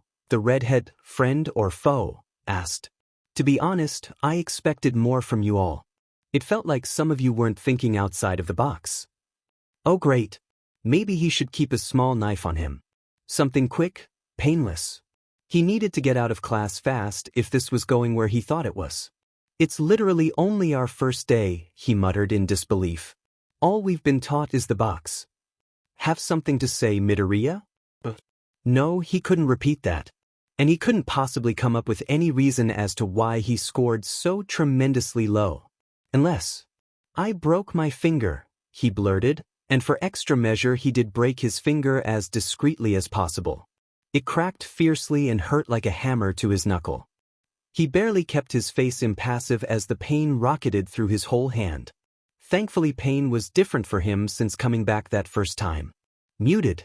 The cracking sound only drew the attention of one other. The only other person standing away from the group. Bakugo. The boy was too shocked and disgusted to even say anything, thankfully. You broke your dash. Earlier in class. I broke it in class. Sorry, I didn't want to say anything until after we were done with the assessment. Aizawa looked seconds away from a mental breakdown, but maybe that was just his face. Hopefully that was just his face. You completed the ball throw with a broken finger? He was perfectly willing to lie if it got him out of this tense group faster. And if it gave him more points, bonus. Yes. He lifted his hand for proof, showing the dark bruised and unnatural finger. Ida gagged next to him. You liar, Bakugo hissed, about to stalk towards him. For a moment he was certain another punch was coming, but Aizawa stepped in. That's enough. And Midoriya, next time tell me immediately when you get hurt. Clearly it affected your score. A general murmur broke out at that. As if it suddenly made so much sense why the top scorer for the entrance exam could do so horribly at throwing a ball. It was offensive, honestly. Strength wasn't everything. That wraps this up. Midoriya, walk with me to the nurse's office. Everyone else, change and go back to class. Ida gave him a small pat and walked with the group away from him and Aizawa. He hadn't been expelled. And everyone thought he did bad because of an injury and hadn't found out he was quirkless. For the time being, that was a win-win. Want to explain what happened? Aizawa asked as he guided him towards the building. Something like ice formed in Izuku's lungs. What do you mean? Oh boy, he really needed to get that under control. Your finger? Tell me what happened, he repeated. As though asking about the weather. As though they were taking a casual stroll. Actually, they were both walking fairly casually. I landed on it when I fell, he forced out, hoping that would be believable. Fell? I suppose Bakugo just happened to trip over you and knock his fist into your jaw too? Sheet. No, I mean, it's not like Dash. He punched you and broke your finger and you're defending him? Great, this was not going as planned. He did punch me. And knocked me down. But the finger was my fault, all my fault. Bakugo was a BSTRD who did punch him, but he didn't deserve to be punished for Izuku's trying to ditch class by breaking his bones. Be more careful. Maybe, just slightly possibly, Izuku was as brilliant as he was idiotic. In his desperate attempt to escape class and flee his classmates' judgmental gaze, he ended up stuck under the watchful eyes of Eraserhead, who was no doubt judging twice as hard. His life. Izuku made it home feeling two very conflicting ways. Tired and amazed. It was hard to say which emotion was currently winning, but he thought if he tried really hard he could make a genuine smile. His first day at UA had been so eventful. One death rewind, he almost made 2 friends, and Bakugo got put in his place for the first time ever. Aizawa and Recovery Girl had also given him a lecture about his injuries when once more her quirk had no effect on him. That was a mystery the nurse seemed desperate to solve, especially after learning he made it into 1A. All in all, he felt the day perfectly summed up his existence. He lied to make sure everyone saw him the way he wanted them to. He weaseled out of trouble just barely. Oh, and he was stupid and got himself injured. But if claiming he only did poorly because of an injury kept them from looking at him the way Bakuga does, then he'd lie again and again. He'd lie until they all find him in his grave of secrets. So, a bizarrely okish day among his horrid, unending life. Which brought him to his current goal. Planning. All the way home he planned and schemed. First he would have to train his body and mind. And not just strategizing, social interactions are proving difficult. In the future he had to get better at making himself invisible, so if he had to get away and die for a little bit no one would see him and report it. Or worse, save him. He'd also have to start carrying a weapon. Something to use in emergencies or when he got surrounded and needed a fast out. On the matter of his physical failings. Well, strength-wise he was as useful as a wet stick in a fireplace in the middle of winter. If that weird 3-foot-tall ball-headed body could beat him at the quirk assessment, then ouch. That means he needed to get way stronger and maybe even start writing more about his quirk. Of course, he'd have to hold off for a few days so that no one became suspicious about his finger magically healing itself. Or, he could maybe tell his classmates Recovery Girl healed it and kept it hidden around Aizawa. As he opened the gate around the apartment, he let himself sigh tiredly. If he kept up at this rate, he'd never get any sleep. An idea popped into his head, then. How would lack of sleep affect him? Obviously he wasn't immortal, he died all the time, but if he could go without food for weeks, then maybe he could go without sleep? Probably not, no one had ever died from exhaustion. It was worth an experiment. "I'm home, Mom," he called, shutting the door behind himself to kick his shoes off. There was no answer and he paused. His mother's shoes were right there next to his, so surely she was home. "Mom." No reply. Maybe she was sleeping? Yeah, she hadn't gotten home until late, so she was probably still sleeping. Or actually, there was something in the air, something smoky. He dropped his stuff in his room and moved to the kitchen. A pot was boiling over on the stove and he rushed to turn it off. In his frantic scramble, he burned himself. "Mom," he called again, a weird pit forming in his stomach as he cradled his burnt hand close to his chest. And right on top of the broken finger. Well, at least he knew a quick fix for that. After he set the pot aside, he slowly crept towards her room. In his chest his heart beat loudly and he tried to remember if his mom had been feeling unwell the past few nights. If she was, she never told him. Maybe she was just really tired after her shift and forgot she'd been cooking. It ran in the family, honestly. The Midoriyas weren't actually big on forgiveness, they just forget things so easily. Izuku knocked on her door and waited, but no answer came.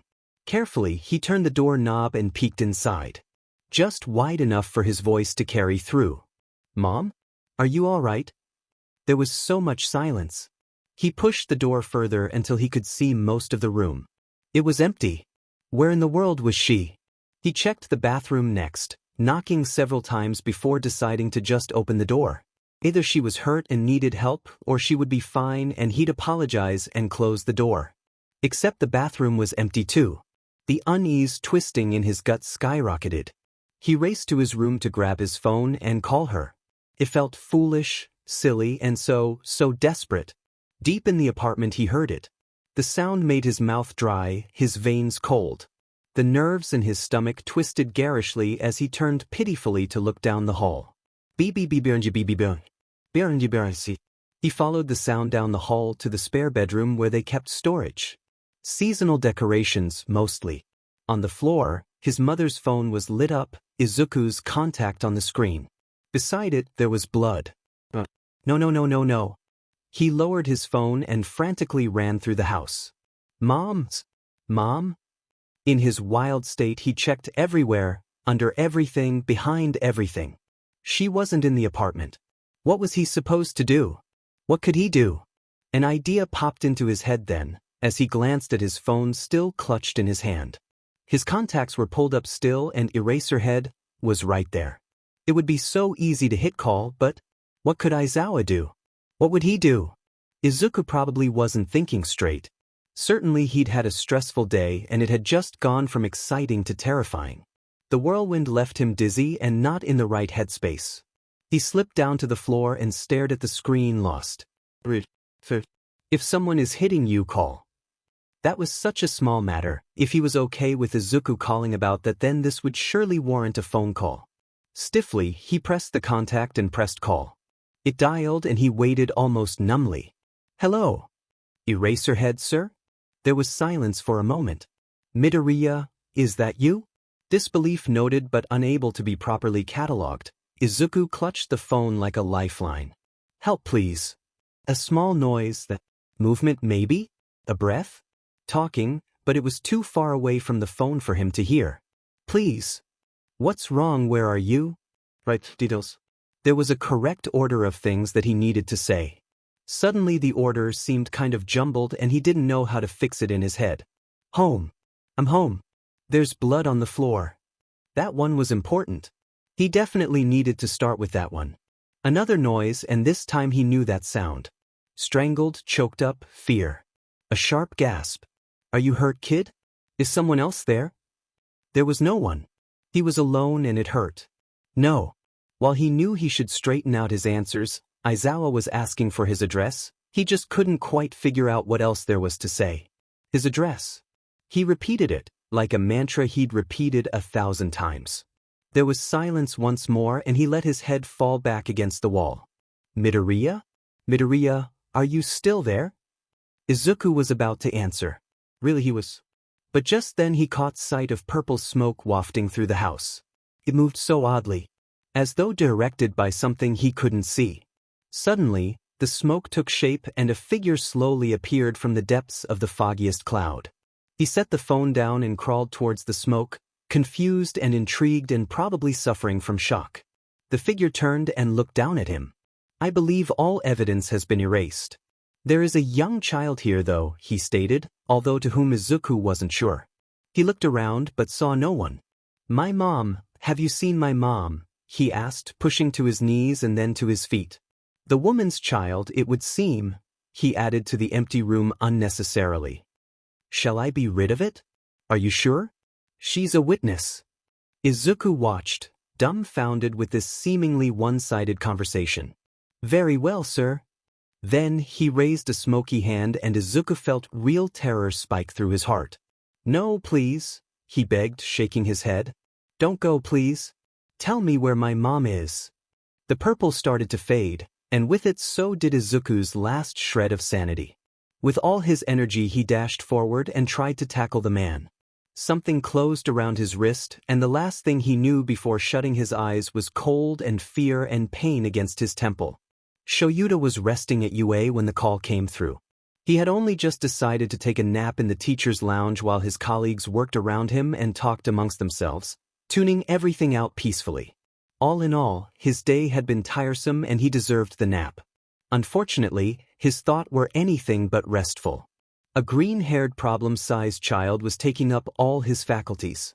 Although he was secretly glad that Midoriya has been placed in his class, as it gave him a chance to ensure the poor kid really was okay, a small part of him hadn't stopped worrying after meeting him. Their brief conversation on the day of the entrance exam had also left him curious about the boy. Curious and worried in almost equal measures. He sensed a mystery that desperately needed to be solved. Shoyuta couldn't really explain it. Then, someone called his phone. The ringing barely registered to anyone until he sat up to answer it and they realized just who was receiving a call. Someone's calling you, Hisashi asked in bewilderment. It was certainly strange seeing as how most people worth talking to were in the room with him. And the rest were already saved in his contacts. He didn't recognize the number, but answered anyway. Either it was just a scam caller or a new number from his agency. Just because his workload decreased in the school year didn't mean he shed all his hero work. Hello. A small breath, like a whimper. He turned it on speakerphone to hear better.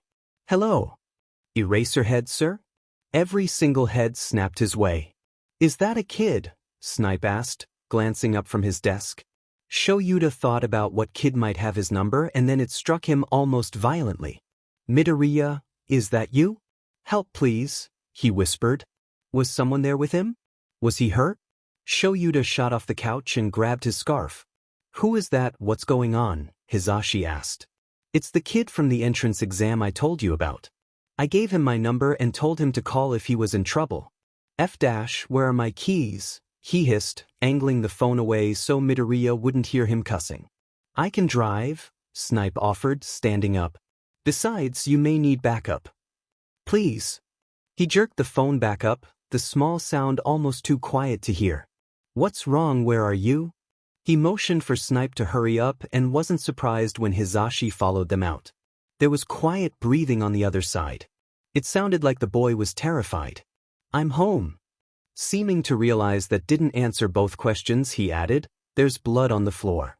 Okay, this was rapidly approaching worst-case scenario. Midoriya had downright refused to call him before. What possibly could have changed his mind? There was only one possible answer. Something horrific and awful. Are you hurt, kid? Of course he was hurt. He broke his finger today and there was apparently blood now. Hisashi climbed into the back seat without word and they waited for Snipe to start the car. Is someone else there? No, he said, and it sounded so sad. The problem was, Shoyuta didn't know if he was saying no to being hurt or no to someone else being there. Or both. Unlikely. You're hurt or you're alone, he asked, seeking clarification. No answer. I need to know where to go, Sniper whispered.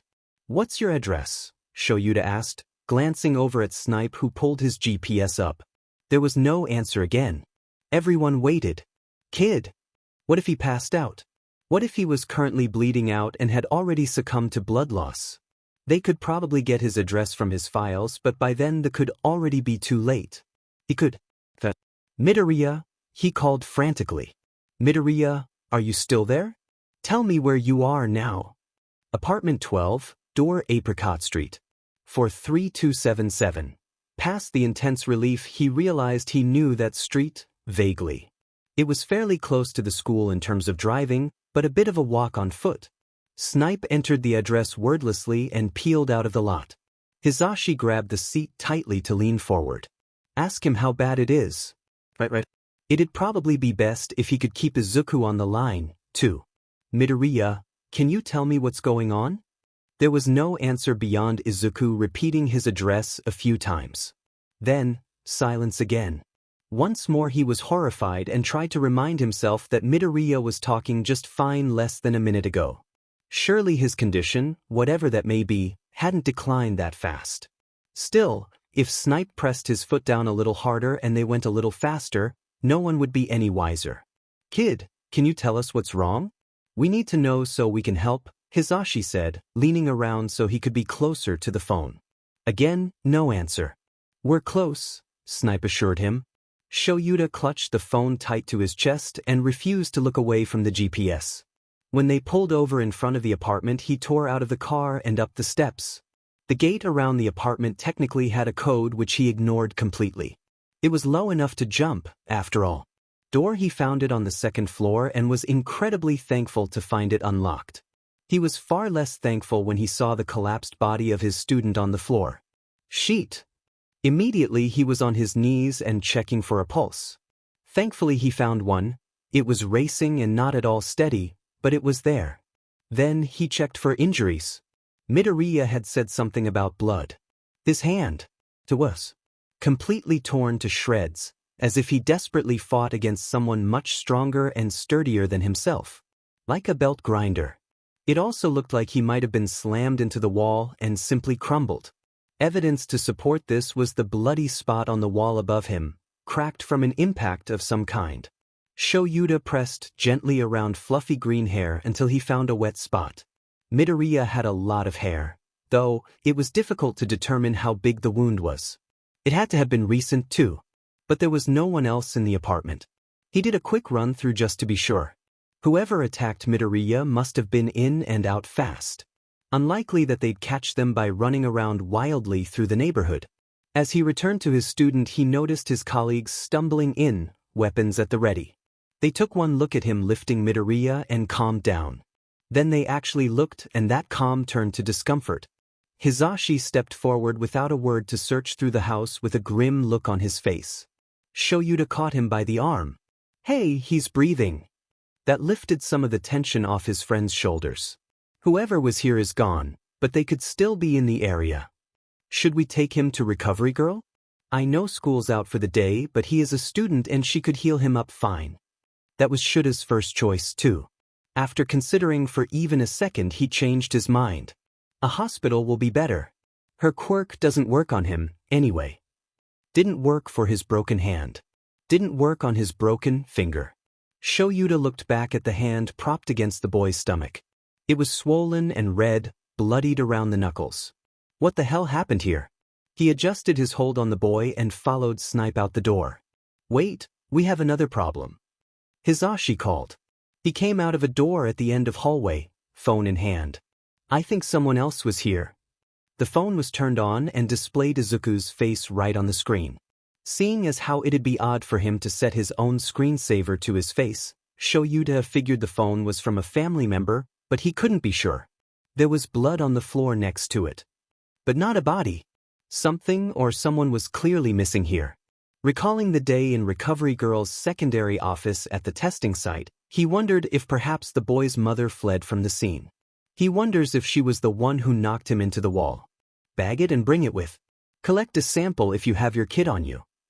Shoyuta had considered Midoriya to be his case the moment he saw him. All of this just meant he could finally investigate sooner than he'd planned. He had hoped it wouldn't be necessary. Glancing down at the kid, he was just glad that whatever happened here, Midoriya was at least still breathing. There was a substantial gap in Izuku's memory when he woke up. He remembered his mother being taken, he remembered fog. Growing weak. Had he passed out? If he passed out, then he might have missed his opportunity to stop her abduction. Eyes shooting open, he pulled himself out of the bed and looked around. It was in a hospital. He was alone. He was furious. Of all the idiotic mistakes, he passed out? Izuku needed to go back. Way back. Looking around frantically, he noticed they had him hooked up to an 4-line with standard fluids, saline by the looks of it. That was completely unnecessary, especially for him since dehydration couldn't kill him, or at least it hadn't yet. After carefully stopping the flow of fluid and peeling his tape off, he slid the needle out and curled his arm. If his mom were there, she would be so proud. Well, no. She would be worried about why he was taking his own 4 out, but his execution was nice. And she wasn't there. She was gone. Someone took her away from him and he would make them pay. But first he had to go back. Maybe if he rewound to the point when he broke his finger, he could ditch school and run home. That should give him time to save his mom. A part of him felt bad for whoever put him in this room. Distantly he remembered calling Eraserhead in his moment of panic, so the hero must have found him and brought him here. To a room on the 3rd floor, with an unlocked window. It'd be awkward and he'd have to try and fall on his head. Unless the landing was too soft. No, better not to risk it. He'd get out and climb to the next floor up and then jump. Yes, a perfectly solid plan. Or it should have been. Trying to open the window revealed how torn up his hand really was, and crawling out it with only one hand proved difficult. The moment he was out the window, he heard a door open behind him. So much for solid. What are you? Midoriya? Sheet? Was that Aizawa? Izuku turned on the ledge and walked along it urgently. If Aizawa stopped him before he could go back, then his chances of finding and saving his mom would be slim to none. Midoriya, what the hell are you doing? Plus he'd get yelled at for climbing out the window and he did not need that sort of confrontation right now. Midoriya, please come back inside, Aizawa called, hanging half out the window but not making a move to climb out just yet. Their eyes met when Izuku looked back at him. It's going to be all right, I'm going to help you. I need you to come back over here first, though. Can you do that? Izuku continued further from the window, turning his head back to watch where he was stepping. A string of curses followed behind him, and he knew Aizawa was climbing out after him. He made it around the corner and ran. All the while he looked for some way up, but there was no way he was making it by jumping for the higher ledge. Not with his hand in its current condition. Even perfectly fit, he doubted he could pull himself up with just his arms. When he reached another window, he almost cried in relief. It was just low enough to climb onto and high enough to boost him onto the next story's ledge. Izuku! Aizawa jumped and caught the ledge to pull himself up. Unlike Izuku, he made it look easy. Also, he was staring at him as if he were about to leap forward and grab him. Sheet. Kid, you're going to get hurt. Stay right where you are and I'll come to you. Keep your eyes on me, don't look down. I thought you wanted me to come down, he warned, threatened really, stepping back as Aizawa advanced. Instantly his teacher stilled. He lifted his hands placatingly, eyes flicking to Izuku's feet. Why don't we just talk? I'll stay right here, you stay there. Wanna tell me why you're up here? That would not go over well at all.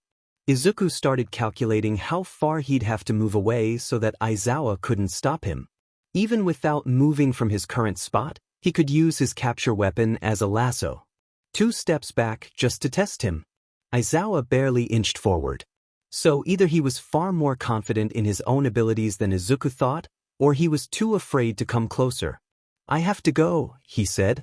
He'd make a small attempt to talk his way out of this, and if that didn't work, well, he took another step back just in case. This time, because of his words or his distance, Aizawa took a step with him. I have to go find my mom. A dawning look of realization. Then, something between fear and pity, grief maybe, crossed the hero's face. No, you don't. Not yet. You can stay here, Midoriya, Aizawa stressed. You can stay and we'll help you. We'll find someone to look after you. I don't need help. I just want to go back and help her. Of course that wouldn't make much sense to Aizawa, as he clearly paused for a moment to think. I'm sorry, kid. You can't change the past. Whatever happened must have been terrifying, but it's over now. It's done with. Maybe he couldn't change the past, but Izuku could. He had once already. I know you probably think you can't live without her, but you're stronger than you think. What? Does Aizawa think he wanted to kill himself to reunite with his dead mother? Oh, from his perspective, that was probably it. She wasn't dead, though, she was just gone. Just gone. Not dead. He'd find her, he'd stop that villain. Stop that, you don't know what you're talking about, he snapped, retreating further. Aizawa took a bigger step towards him, one big step to disguise that he was drawing closer in less moves, and Izuku stumbled back. Stay where you are. Something in Aizawa's face shifted, his eyes moving a bit past him, and Izuku just knew by the small relief in those eyes that someone was sneaking up behind him. He wondered who it might be. Now or never. Just stay out of it, Eraserhead. He stepped off the ledge. There was a shout from behind him. Loud, familiar, pained. Nothing compared to the scream Aizawa shared as he plummeted. So raw and full and horrified. What little pity Izuku still had for the world was used to regret doing this in front of the hero. Luckily, none of this would actually happen, and this time would disappear in a few short seconds. Izuku sat up in the back of a moving car with an ache in his spine and a throbbing pain in his face. Guess he really didn't stick the landing on that one. What's worse, his hand really hurt. It was bleeding again with some gauze patches folded over it. What? Something moved beside him and he was on high alert in an instant, flinging his other hand out. It was caught easily and he shrieked like a banshee. Kid! Oh, that was Aizawa trying to keep him from clawing someone's eyes out. This must have been how he got to the hospital, which meant he hadn't gone back far enough? But he pushed it, he knew he could rewind further back when he was hurt. And then he thought about waking up in the hospital. Had his fingers still been broken, under the agony of shredded skin? Let go, he mumbled, trying to get to the door. He'd go again. Midoriya, calm down, you're safe now. He managed to get the door open, but Aizawa latched onto his waist and dragged him away from danger. Let go, I have to go back. By now the car was slowing down and someone was crawling over the seat from the passenger side. Pro Hero Present Mic, from the entrance exam. Alright kid, I need you to calm down. Can you tell me what's going on? Izuku didn't have time to calm down. With every second passing them by, the odds of saving his mother were dwindling. Let me go, he cried, clawing at the muscular arm around him. The short window of opportunity was closing before his eyes. Time was drawing thin, he needed to move. If he didn't go back now, he'd be too far away. Stop! He froze, fingers locking up and muscles tensing all over. The response was so sudden you'd think someone used a quirk on him. They didn't. It was his own fear. A freeze response. Aizawa sounded so angry, and while he was perfectly aware that he couldn't die, he could still feel pain if someone struck him. Sometimes pain was good, distracting, but he was already in so much pain, so much panic. He didn't want to hurt more. He just wanted his mom back. Is he okay? Present Mike asked. Midoriya? Sensing he'd calmed down, or just realizing he was trapped between the two of them, Aizawa slowly let go of him completely. Izuku didn't move. I'm sorry. The words tasted like ash in his mouth. He had told himself 100 times he was through apologizing, but at the first sign of conflict he immediately shut down. Pathetic. It's fine, you were clearly a bit out of it. Couldn't they tell he was out of it now? Before he'd been perfectly lucid, now he was half in and half out of his own body. Little dude? Can you look at me? Where was he looking? His vision had kind of become unimportant and he realized he was simply staring a hole through the seat. It was difficult to refocus and let his eyes wander towards Present Mick's face. Almost instantly he looked back down. Snipe, get us to the hospital, Mike said, sitting back but keeping a hand near in case Izuku began to freak out again. He couldn't move. A stupid freeze response. And after he swore to himself he was really done with them. Either he needed to fight or run. Who willingly stopped and let themselves be hurt? These FNG spells had been so awful back in primary, when Izuku tasted just how shitty humans were the most. Midoriya, you with us? Izuku shut his eyes and he made a wish. He wished he would die and stay dead. So here he was. Back at the hospital. On the outside, things looked so calm. Inside, Izuku raged his frustrations out and slipped slowly into what could only be described as a complete shutdown. There were so many things he didn't understand and they are driving him insane. He should have been able to go back. Why couldn't he go back? Injuries always allowed him more control of his rewinding, a more precise landing as it were. And then it finally hit him. Izuku died. Whatever happened must have killed him at the apartment, and that's why he passed out. It wasn't from the panic. That was why his hand was injured differently now, because his broken finger healed when he died. There was no telling how much time had passed while he was suffering his panic attack and then when he'd been unconscious. It was probably a miracle he'd made it back this far. Kid! That was Aizawa, but anything he had to say was currently not worth listening to in Izuku's opinion. He just stared up at the ceiling as he'd been doing for a quarter of an hour now.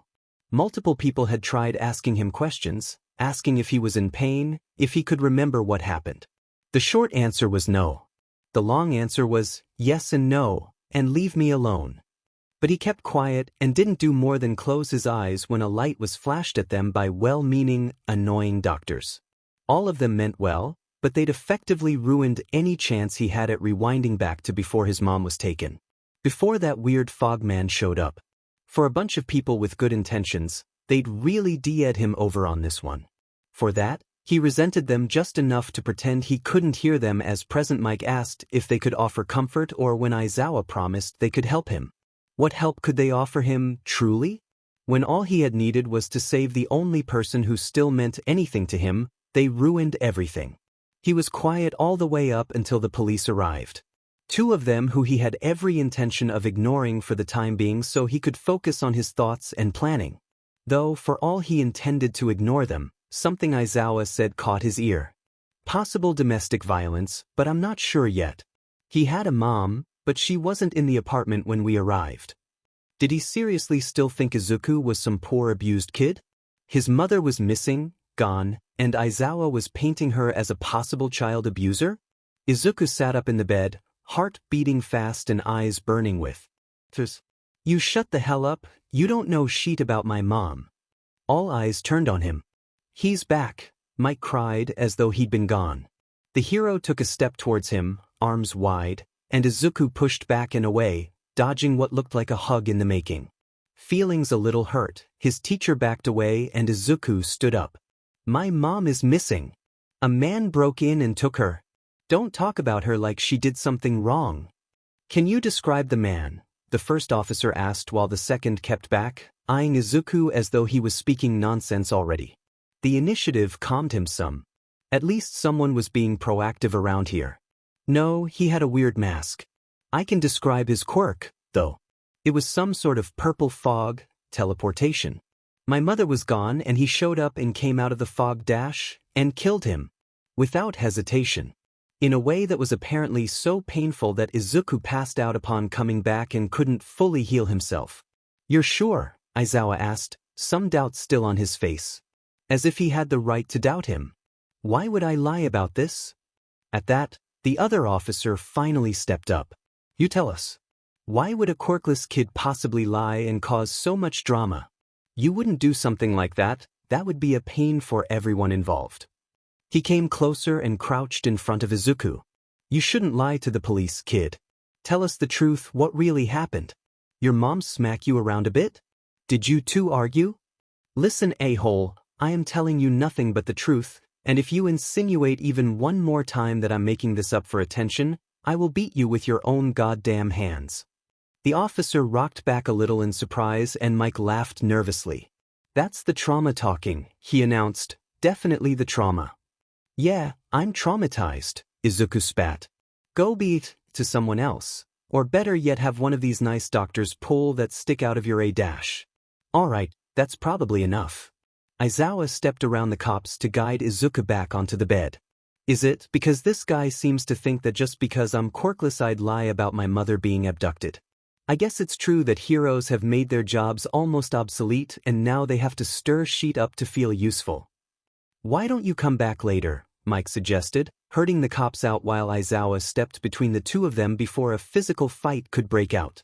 Not that it'd be much of a fight, seeing as how one was a scrappy 15-year-old with no muscle and the other could probably crush him. Someone better take care of that mouth of his or one day it'll get him in trouble, the cops snapped, following his partner out. Mike quickly shut the door and leaned against it. Well, that was certainly Dash. I'm going home, he interrupted, standing back up despite Aizawa's hovering hands urging him to stay seated. He looked around for his shoes and spotted them on a chair against the wall, but when he started towards them a hand fell on his shoulder. Sit down. There was no anger or heat in the words, and because of that Izuku shrugged the hand off and ducked past his teacher. The chair was seated right under the window and he almost gagged thinking about how 2 hours ago he'd climbed out that very window. I think we should probably discuss some things, Mike said quietly as Izuku shoved his feet into the red shoes. I mean, you understand you can't go back to your apartment, right? What? Why not? He demanded, pausing as he tied his shoes. You have no guardian there to watch you, for starters. As if he needed to be watched. Your apartment also just suffered a break-in, clearly it isn't safe. I'll be fine, it's not like I was hurt. The lie slipped off his tongue so easily, like honey melting into ink, disappearing once it touched the air. There was blood on the wall. Your arm is completely torn to pieces. Izuku paused. He hadn't seen any blood on the walls. And any of his blood should have been erased when he rewound after the fog man killed him. Why was he still? My mother's, he asked, the words hard to push out. I saw it on the floor too by her phone. The blood was on the wall behind you. Maybe he bled out. That would have left time for him to rewind to the point after he'd already been attacked. I'll heal, Eraserhead. I'm completely fine going home. Fine being a relative term, of course. Inside, he was anything but fine. Ignoring that blatant lie. You tried jumping out of a moving vehicle. While he was starting to like and even respect Aizawa, the man was also getting on his nerves. I thought you were kidnapping me, he stated boldly and with no emotion. I didn't know where I was or who you were, and I was fighting for my life. No one is attacking you here, Mike interjected, elbowing Aizawa. You acted out in response to fear and adrenaline. We know that. I promise, we just need to make sure you're looked after. If you put me into foster care, I will burn down a house, he warned. Multiple houses. That's illegal and you'd be expelled, Aizawa deadpanned, but with a bit of a smug grin, as though he rested his case. You say that like UA is everything. UA is nothing to me, Mr. Aizawa. I took the entrance exam out of boredom, spent most of the exam goofing off, and only chose to go because I thought it'd be kind of funny. Okay, it was obviously more than that. But, and this is kind of obvious at this point, Izuku was a liar. A filthy, perpetual liar who lies. Funny? You think being in the hero course is funny? Oh, a sore spot. Izuku could work with that. Yeah. I think beating every single pompous a-hole in the hero course exam was extremely funny. I think doing it because I had nothing better to do is even better. So yes, expel me from the course, hell expel more from the whole school. I don't care. A small part of him deep in his chest could have cared in the future. If he let it, if he allowed himself a little more time to open up and forgive life for screwing him over. Izuku was done with forgiveness. You want me to expel you, brat? With that attitude dash. Why don't we all take a minute to calm down? Mike interrupted, once more the voice of reason. Midoriya, your mother was just abducted and you were attacked in your home. It's understandable that you might be feeling a little tense. Threatening to burn down a foster parent's house is a little bit extreme, but I digress. Why don't you sit down and we'll discuss our options? Options? He didn't have any options, that was just a nice way of wrapping it up to shove down his throat. What are my choices? Foster care or more foster care? You said it yourself, I have no guardian. Foster care sounded like prison, and he needed freedom more than anything right now if he was going to find his mom. And he had every intention of looking for her. Well, we'll check with for any family first, see if any of your other relatives are willing to take you in. You'll be put in foster care while we look, but it won't take long, I promise. Relatives? Family? My mother is my family. She's all I have, that apartment is all I have. Don't you get that? What about your father? His father? Izuku looked at Mike with a stare that suggested he should read the room. No father, got it? My grandparents are deceased. I have no aunts or uncles, or cousins or siblings. When I say that it's just my mother, I mean that literally, he stressed. If that's true, then I'm sorry. I know foster care sounds scary, but it's protocol. A social worker will be coming by soon to bring you to a home. Maybe Aizawa thought his words were comforting, or that the harsh truth of the matter would at the very least soothe Izuku's anger. It didn't, on either account. I wasn't joking. The very first person they hand me off to, I'm lighting their house on fire. Was he being insane and completely unreasonable? No, this was a perfectly sane and reasonable response to being told you were losing all rights and control of your life. Please stop saying that if anyone else heard you dash. I'm going to tell the social worker too. What do you hope to accomplish? Being thrown in a psych ward. That would be way less than ideal currently. Fine, he'd stop saying it and just do it. I'm going home. The door opened just as he stood up with freshly tied shoes. It was a woman in a brown blazer and a closed-off look on her face. Izuku snarled at her as he walked by. Move. Oh, sorry, young man. Midoriya? Midoriya Izuku? He ignored her, continuing down the hall and past the nurse's station. The obvious sounds of footsteps behind him probably belonged to Aizawa or Mike, so he ignored them. They could tackle him, he supposed. It'd be undignified and embarrassing for everyone involved. He was not above humiliating others in public. Luckily he made it outside and no one had stopped him. Now for the actual hard part. Where would he even begin to look for his mother? The streets were empty. No familiar faces, no one he even vaguely recognized. Izuku made it home in one piece, completely certain he was being followed still. They didn't try to hide it, only to find his apartment taped off. There were people, cops it seemed, outside. Probably piecing together whatever evidence had been left behind by the fog man. Maybe they were even looking for his mom. It would be nice if they found her, but how could they? The fog man had disappeared into thin air. Luckily for Izuku, they didn't really notice his presence as he walked by. Probably assumed he was living in one of the other apartments. Convenient, at least. Maybe there was some clue as to where the fog man took her inside. His home was not how he remembered it. Someone had clearly trashed the living room and kitchen, upturned the table and everything. Sourness invaded his mouth as he caught sight of the walls. They were bloodied, more than Aizawa had let on. Even though his memory was hazy, similar to trying to pick up a burnt object that looked whole and complete from the outside only to watch it crumble into dust in your hands, he thought that maybe he had been crushed into that very wall. He shuddered. Maybe it was better that he didn't remember it well. No one had touched his room, thankfully. It was as though he stepped through a portal from crazy to normal when he was met with a slightly messy floor and a mostly tidy bed. His backpack was tipped over as he'd left it, his bookshelf stood tall, full. There was no sign anyone had been in there but him. So then why did he suddenly feel as if he'd been pried open for someone to look inside? "Kid, you're not supposed to be in here." Izuku jumped a foot in the air. "What is your deal dash?" he started, turning to find Aizawa watching him. That expression gave him pause, at least. His teacher looked truly upset. "Please don't make me drag you out of here." Izuku let go of his brief shock.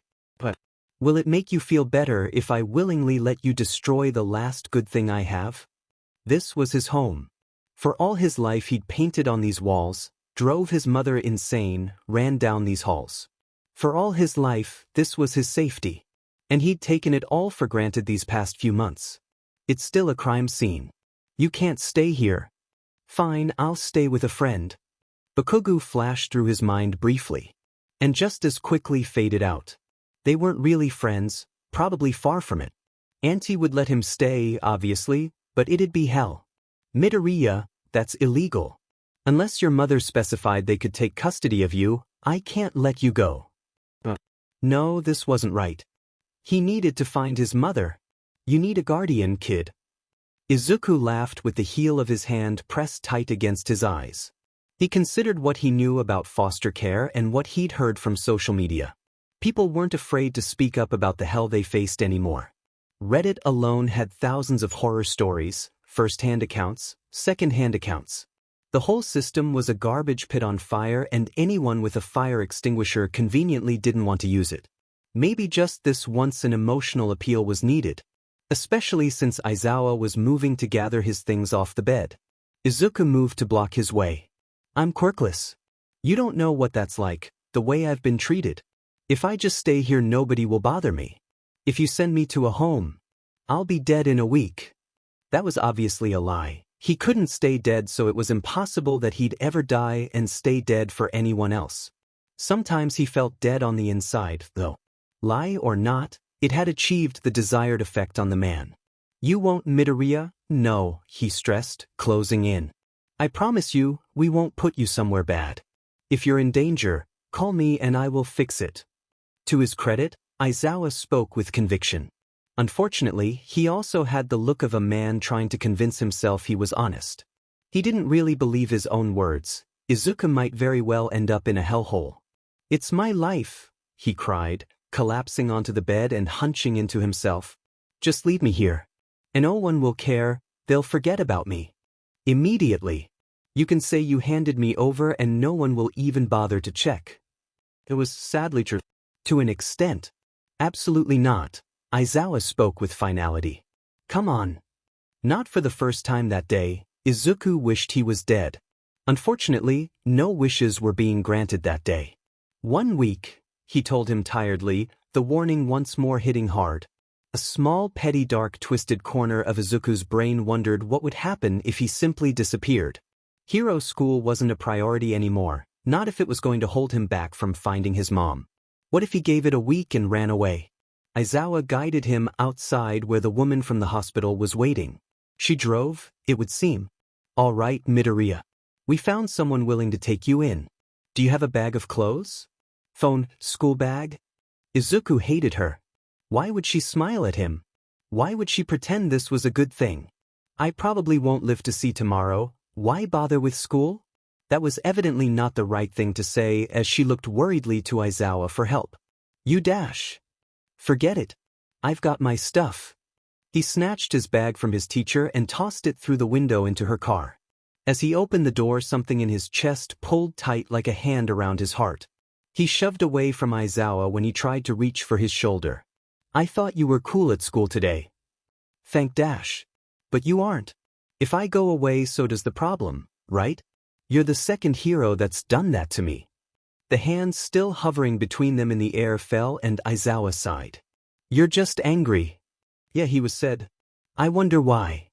The seat was cold. The second he sat down, a sob choked out of him. This was becoming too real. Nothing was in his control. Izuku felt like a mouse stuck in a cage with nothing but a string to chase. Who was pulling the string, he thought idly. Before Aizawa could close the door for him, he grabbed the handle and yanked it in. He wished there weren't tears in his eyes as he said it. He wished his voice didn't falter. He wished and wished and wished. His mother back, a quirk, some normalcy in his life. Most of all, he wished that he could curl up and disappear, die right on the spot. Japan had never and still wasn't granting wishes. Not to Izuku. Aizawa Shoyuta made it home at around 7 in the afternoon after an exhausting day. As per his usual routine, he changed his clothes, made dinner, ate, and collapsed into bed. And then he let himself sigh as he remembered green eyes looking up at him with terrible pain. Shoyuta had a job to do, and that's what he'd done. Anything else would have been against the law. There was no way he could have let Midoriya just live alone in a place that was more of a crime scene than a home. Just because he knew this didn't mean he didn't feel as though he'd taken a child's heart and crushed it. Midoriya's departing words didn't help. Cursing didn't sound right coming from the innocent-looking boy, but maybe what really didn't sound right was vitriol. There was no doubt in his mind that he was hated and would likely never earn forgiveness for betraying the kid. Which would make things tense in class, if Midoriya was allowed to continue his classes. Shoyuta pushed his face into his pillow and tried not to think about that. That would be an even worse betrayal, if Aizawa had just shipped the kid off to someone who was going to withdraw him from the hero school. Shoyuta deviated from his usual routine and sat up in bed. There was no way he was getting any sleep. It was late when they got to the foster home. A couple were waiting outside. There aren't any other children here right now, but try not to be lonely, okay? The social worker handed him a card. What the hell was he supposed to do with this? And walked with him to the door. They all watched him. Waited. Smiling. Eat sheet and die. Also, I like to start fires. Well, they certainly weren't smiling anymore.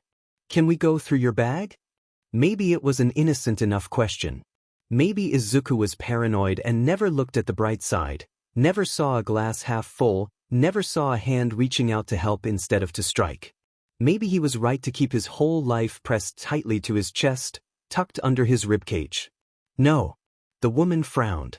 We won't take anything away unless it's dangerous, the man assured him. And that was the wrong thing to say. You're not taking sheet from me regardless. Who the hell do you think you are? He hoisted his bag over his shoulder and checked out the window. The social worker was gone. Finally. He started towards the door but froze as the bolt clicked. Locked? Metal? Telekinesis? Maybe some sort of form of magnetic manipulation? Izuku took a breath to steady himself, hand curling tightly around the strap of his bag. Then, he turned to face the man, eyes narrow. Sit down, the man ordered. Izuku looked him up and down. He did not move. Sit down or I will sit you down myself. We're setting some ground rules. Ooh, not even an hour in and they've already started threatening him. That bodes so well. I told you so, you prick, he thought furiously. Stupid eraserhead. You know, I don't think I will. You're not my parents, you're not even my babysitters. You're just two idiots who should have said, no, when they asked if you wanted the quirkless kid. So let's set that straight right here. You are nothing to me, and I have a real mother out there that you could never replace. Whatever reason you're doing this for, money, a fantasy, it doesn't matter. The woman got emotional at that, hiding her eyes behind her hands. Her husband didn't seem pleased with his response. We may not be your parents yet, but we are in charge of you. Me and my wife have wanted kids for years, but we can't conceive. If you just give us a chance, we can be your parents, we can be a family. He smiled, a guiltless smile that Izuku hated. He saw this a good thing, as if Izuku being wrenched from his mother was somehow a blessing on them. You're not gonna find anyone better, not anyone who wants you. Izuku raised a single eyebrow, unimpressed and a little set off now. First of all, he didn't even want himself. Second, how dare this man imply that? No thanks. Also, foster care isn't for treating your mental disorders. Maybe try therapy instead of taking out your own infertile issues on some random child. The man stalked towards him and Izuku grinned, ready for whatever was to come. It was only just a slap. Honestly, he thought it'd be worse. Big man full of big anger. Easily riled up. Little disappointing, honestly.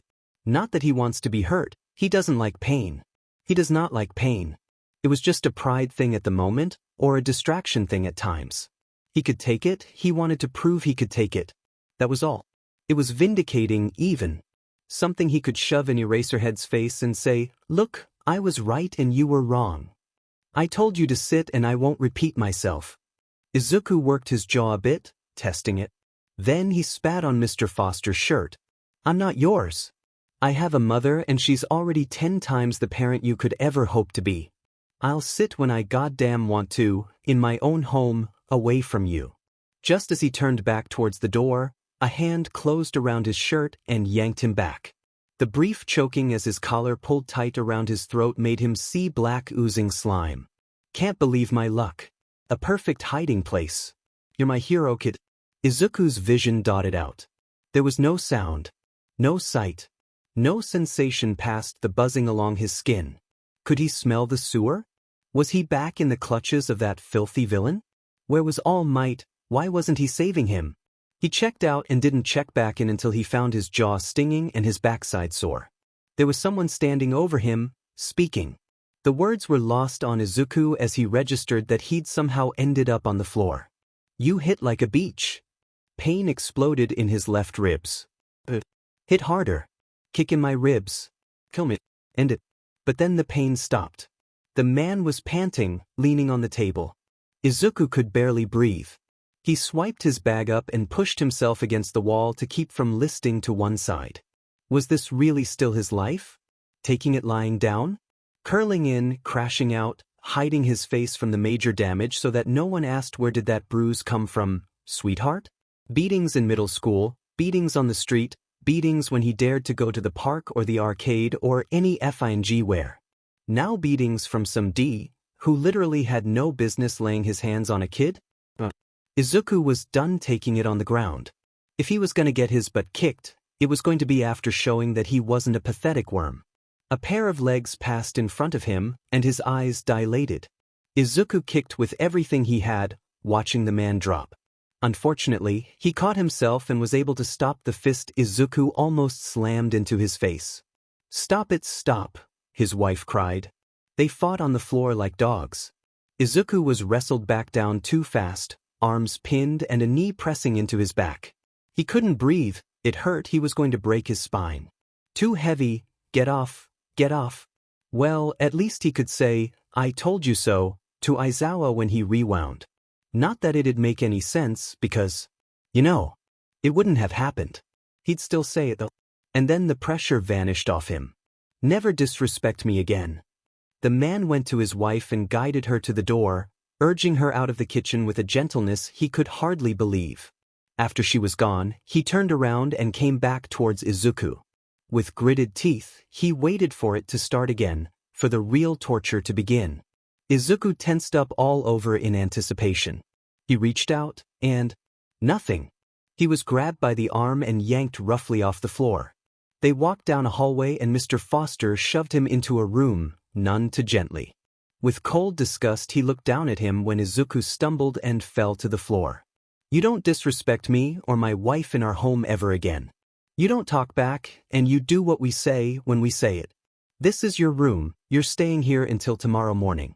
After breakfast, we'll talk about your hair and clothes." Clothes? Izuku gripped his mother's turtle neck tightly, something like fire in his throat. The door slammed shut and locked, just in time for Izuku to struggle to his feet. He attacked it with all his strength, kicking and pounding on the wood. All over him his body ached, even more so for banging against the door. It wouldn't give, not even a little. It was useless. "You hole," he screamed, giving the door one last solid kick before he fell back, sobbing on the floor. There was absolutely no way in hell he was letting these demented freaks touch him, shape him, change his being in any way. Sure, Izuku hated what he was, but it was who he was. Izuku wondered if they had any lighters. Izuku wondered if he'd really go to prison if he lit just one tiny little fire. Izuku decided he didn't really care at that point. It'd probably be easy to die in prison. It was harder to get up this time. His bag was there across from him, full of notebooks and his school jacket, everything he had left.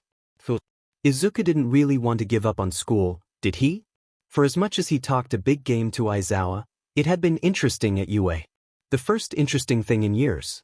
Izuku had felt in a constant state of panic, suffering some mild imposter syndrome and psychosis, but alive nonetheless. Maybe he wouldn't burn down the whole house. Running away was still an option. He didn't want to lose his chance at finding his mom by ending up in jail, anyways.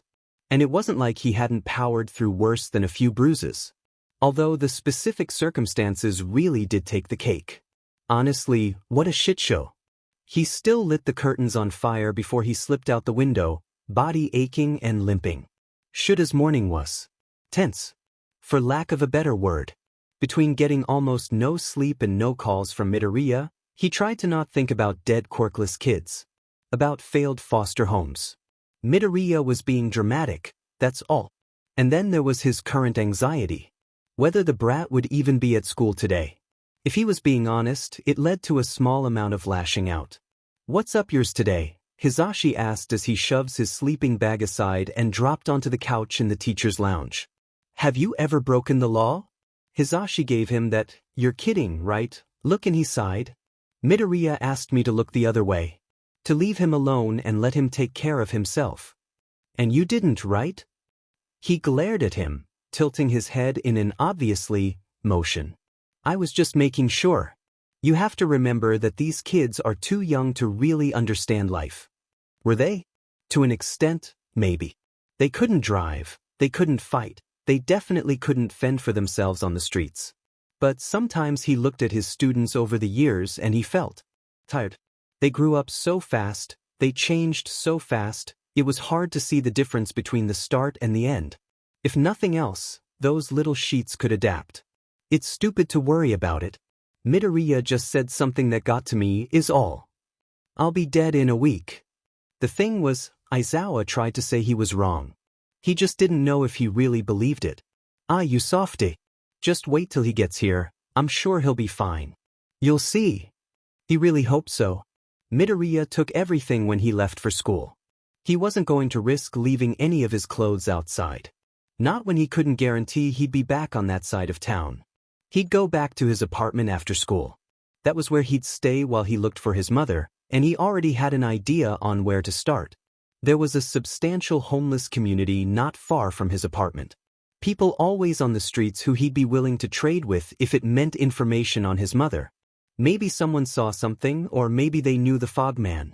He'd store his bag outside the school until the end of the day, so that Aizawa didn't get suspicious and send him right back to the foster people. Obviously the man had no issues putting the law above his safety. As a hero, his dedication was admirable. As a child who needed help, it was unforgivable. So, he stashed the bag in a tree at school. He had meant to find a mask to hide the bruise on his jaw, but he didn't have enough time if he wanted to get to class before the bell. After he was certain the bag wouldn't fall, and after taking a few deep breaths, he set off towards class. There were so many stairs. Students watched him, a few looked down on him, but he kept his mouth shut and turned his face down to hide the bruise. Fighting at school was probably a bad idea. Especially since he'd get demolished in 3 seconds flat by his average classmate. There were a fair amount of students in class already. Ida looked up at his entrance, eyes big and happy. They dimmed a bit after seeing him hunched in the doorway. Izuku had to look away to hide his disappointment. Had he been wrong? Maybe he had fewer allies here than he originally thought. "Hey Deku." He turns to Stone. "That's Rubble Chick, Uraraka." She just called him Deku. "Don't call me that," he said, as calm as possible. He'd be polite about it. Make sure she understood why that nickname was not going to happen. Uraraka frowned. "Oh, I thought I heard Bakugo call you that yesterday? Bakugo snorted from his chair. Because he hates me. I despise that nickname and he knows it. A hand closed around his wrist and he winced. His hand was still torn up under the bandages. Why don't you sit down? Ida offered. Class would be starting soon, he was right. Nodding to Uraraka, he moved to his seat and carefully sat down, mindful of his aching ribs. The movement still made his chest ache. At least he could relax a bit at school now. He wondered if Mr. Aizawa would take one look at him and just know.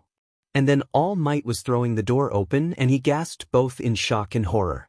Foundational heroics. All Might. Teacher. The information was there, being displayed in front of him so kindly. Izuku just couldn't believe it. All Might was teaching. He wanted to throw up. Would that expel all this twisted sludge inside of him? Probably not. But still, All Might had them change into their hero uniforms, which he hadn't expected to be done already. He had gone kind of plain, thick top with a turtleneck and thick pants. A brown belt that he could clip things to if need be. The more padding the better. And of course, red shoes. Once in his uniform, he realizes his mistake. Short sleeves. Short sleeves that show off so many scars, his bandaged hand, bruises. Without hesitation he wraps from his elbow to his upper arm in the blue bandages. Some red patches still stick out, but the worst of it is hidden. No one mentions his costume. He prefers it that way. They're jumping right in after that, apparently. All Might is talking about bombs and villains and heroes and teams and letters. Izuku can barely keep up. He's tired, his body hurts. Oh, he got J. A couple of people come to look at his letter before pouting and going to other people. Uraraka was on his team in the end. Who are the villains? He asked her, so nervous that he missed the rest of their team. Ida and Bakugo. We're not up just yet though, so we have time to strategize. Izuku felt for a moment that Uraraka was a lot like he used to be. Before All Might and before Bakugo and before the curse. Before he started to hate himself for always talking and planning and asking questions. Bakugo is going to come straight for me, he mumbled, looking around for their opponents. Ida was stalking after a rather pleased-looking Bakugo. They didn't seem to be getting any strategy down, that was for sure. Izuku had a thought then. And it had been months since he'd really done this, but a plan was forming. That was almost refreshing. What was that, Sorry, what should I call you? Midoriya is fine, please. And I said Bakugo is going to come straight for me. You won't have to fight him, just Ida. Since Bakugo won't work with Ida, I imagine he'll move the bomb on his own somewhere safe and easily guarded, and likely hard to reach. That means you'll have to capture the bomb without me. He sat down, beckoning her to sit next to him. Ida is smart. He knows your Quirk and he'll have an advantage of prep time. We can't rely on Quirks at all to solve this. I'm going to be distracting Bakugo with all I've got, so I need you to be ready for anything. It's kind of a lot. Do you have any ideas or special abilities you feel will help? Uraraka's eyes were a bit distant, looking him up and down as if only just now seeing him. I'm not sure. What's your plan? Well, it's sort of like this. Across the room, things weren't going so well. Ida looked over at his opponents and was shocked to find Midoriya and Uraraka in a passionate conversation. Midoriya was gesturing wildly and with more conviction than Ida had seen on him as of yet. Uraraka kept stopping him, equally if not more excited. They were working together in perfect harmony. Planning. Talking out their ideas in a civil manner that he was incredibly jealous of. He really wanted that too. They were meant to be working as a team, and they were clearly succeeding. There was a giant bruise on Midoriya's face, too. Bakugo must have hit him incredibly hard yesterday when he punched him. It had darkened considerably, too. When Ida first seen him, at the start of class, he had been surprised at his own flare of anger and surge of protectiveness after noting his pain. He caught Midoriya glancing up and offered a little wave, nervous now because Bakugo was still ignoring him and cackling loudly. They hadn't gotten a single idea in beyond the blonde telling him to guard the bomb while he handled Deku. He was so screwed. Midoriya was the top scorer on the entrance exam for a reason, and while Ida didn't know his Quirk, he recognized the drive to win when he saw it. Bakugo may be excited to fight, but he wouldn't beat Midoriya. Ida wasn't sure how he knew that, but he did. And Uraraka was perfectly engaged in whatever they were planning. Against the two of them, the class was probably going to laugh at him after this was through. Well, he could still try his best. And when they lost, he would smile and do better next time. Begrudgingly, since Bakugo would be the one to blame. One thing was certain. This was about to be a learning experience. Okay, I think that about covers it, Izuku finished, dropping his hands into his lap and smiling brightly. Was it a bit rough? Did he have full confidence in Uraraka? Mostly. So, you're really sure about this? Uraraka asked, and her eyes were wide now. What if Bakugo really hurts you? What if I take too long finding the bomb? I trust you. You have an amazing quirk and excellent reaction time. You saved me during the exam, so I know you can do something easy like this. You're gonna be amazing, he cheered. Uraraka flushed red suddenly. Izuku looked back at Ida, who was still struggling with Bakugo. He allowed himself to grin and hope. If he could do this, win against Bakugo who had tormented him for years, then he would find his mother. And he would do it his way, with his brain. Quirks were amazing, but they were about to become a liability to be exploited in his hands. What was Ida without speed? What was Uraraka without zero gravity? What was Bakugo without firepower? He wasn't sure, but he wanted to find out. Eventually it was their turn and Uraraka and Izuku nodded to each other. For better or worse, they were ready. Bakugo and Ida rushed inside to hide the bomb and Izuku stood outside with Uraraka, waiting for the hero team's start. There was still a small grin on his face. It had been so long since he last smiled. His face sort of hurt. Well, let's do our best and we may just win, he told her. You can take Ida down, I know you can. Remember, no matter what you don't come back for me and Bakugo. No matter what you hear. She winced a little at that. Don't listen to me or Bakugo, stay focused on your mission. That had been his only advice for her regarding himself. Midoriya, you're not planning on getting hurt, right? You had a lot of ideas about how we could defeat Ida, but you didn't really say how you would beat Bakugo. Yeah, about that. Truth be told, he wasn't going to beat Bakugo. Not like that anyway. If he went into this with fists he would lose. Immediately and spectacularly. But there were ways to hurt someone without lifting a finger. I'm going to hit him for the first time in my life. And I'm going to make sure it hurts. His teammate went a little pale and he tried to school his expression. Saying that with a grin was probably a little scary.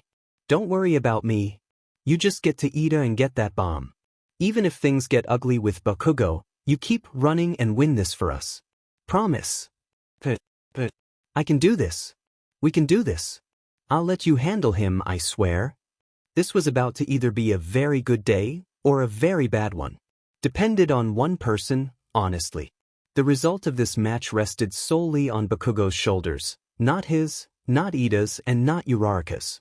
Izuku knew Uraraka could win against Ida alone. They just spent 10 minutes making sure of it. So it was all on Kaken now.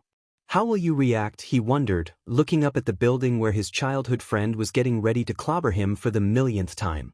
Will you win as always, or will you finally fall? Time's up. Heroes go. Izuku ran to the side of the building and turned, back slamming into the wall from his own momentum. His ribs creaked and throbbed, but he paid them no mind. What was a few more bruises at that point? Now.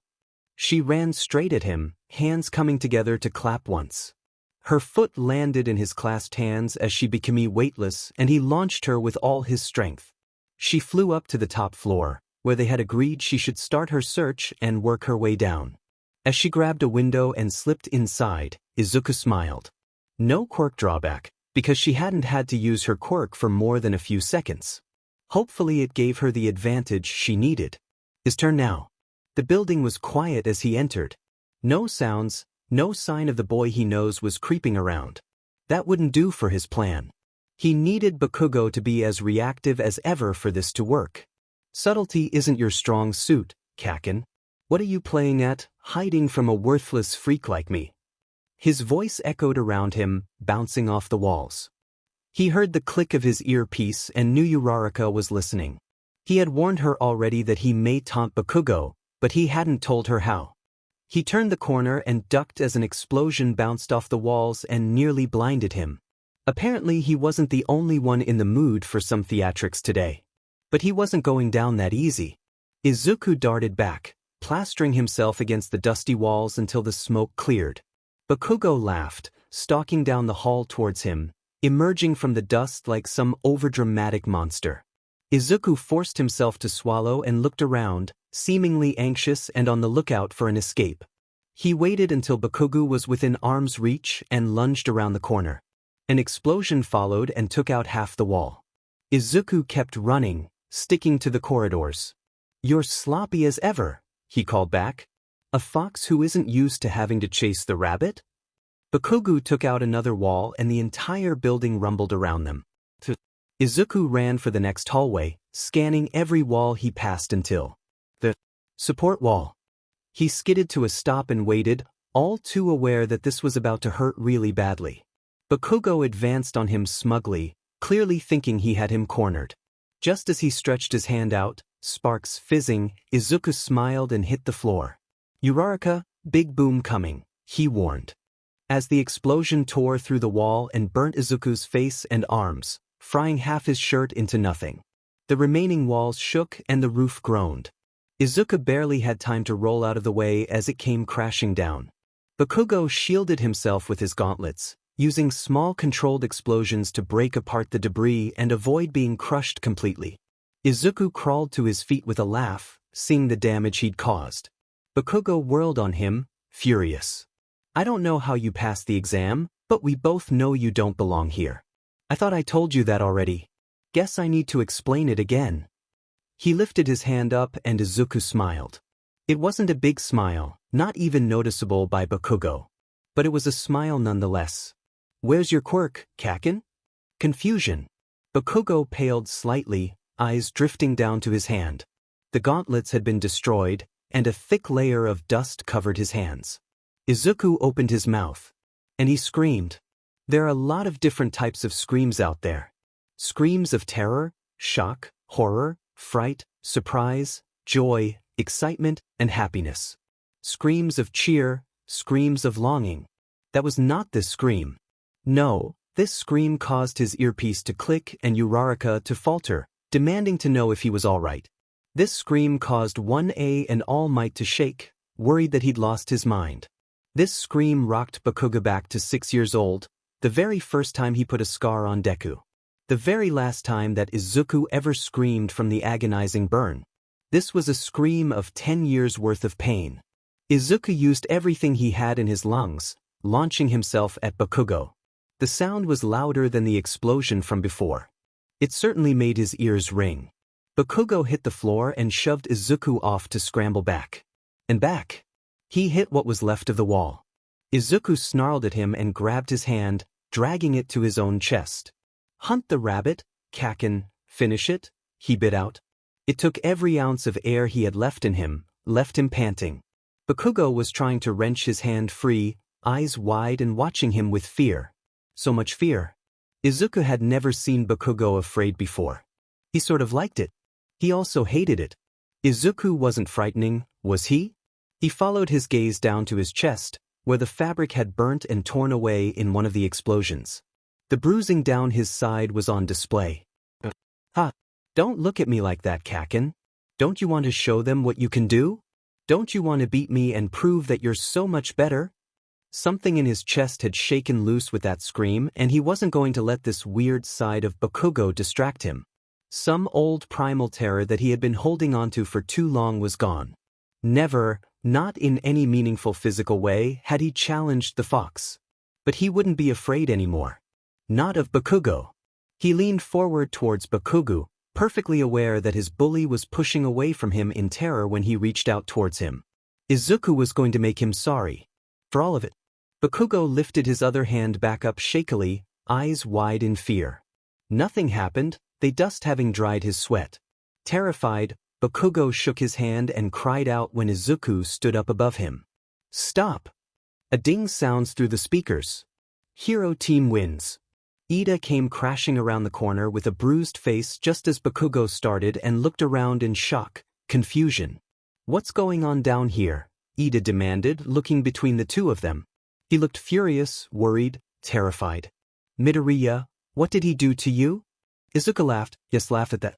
He had just distracted Bakugo and Ida, and Uraraka pulled through. Sure, he'd always known what a good liar he was, but this went to show that he was a phenomenal actor as well. All it took was making Kaken doubt himself, and the fool folded like paper. Izuku collapsed forward and caught himself against the floor with his trembling hands, retching. Panic attack? Now of all times? The floor was cold against his palms and he was still shaking. Were those tears hitting the floor beneath him? Was he crying? But he and Uraraka had won? So why was he crying? Ida knelt down next to him and tried to pull him up, but he kept his face pointed down firmly. Midoriya? Midoriya, what's wrong? He shook his head, lips pressed together to keep the lump in his throat from becoming real sobs. He had just won against Kaken. And sure, he hadn't actually drawn blood, but that made it so much better. Because he didn't need to fight.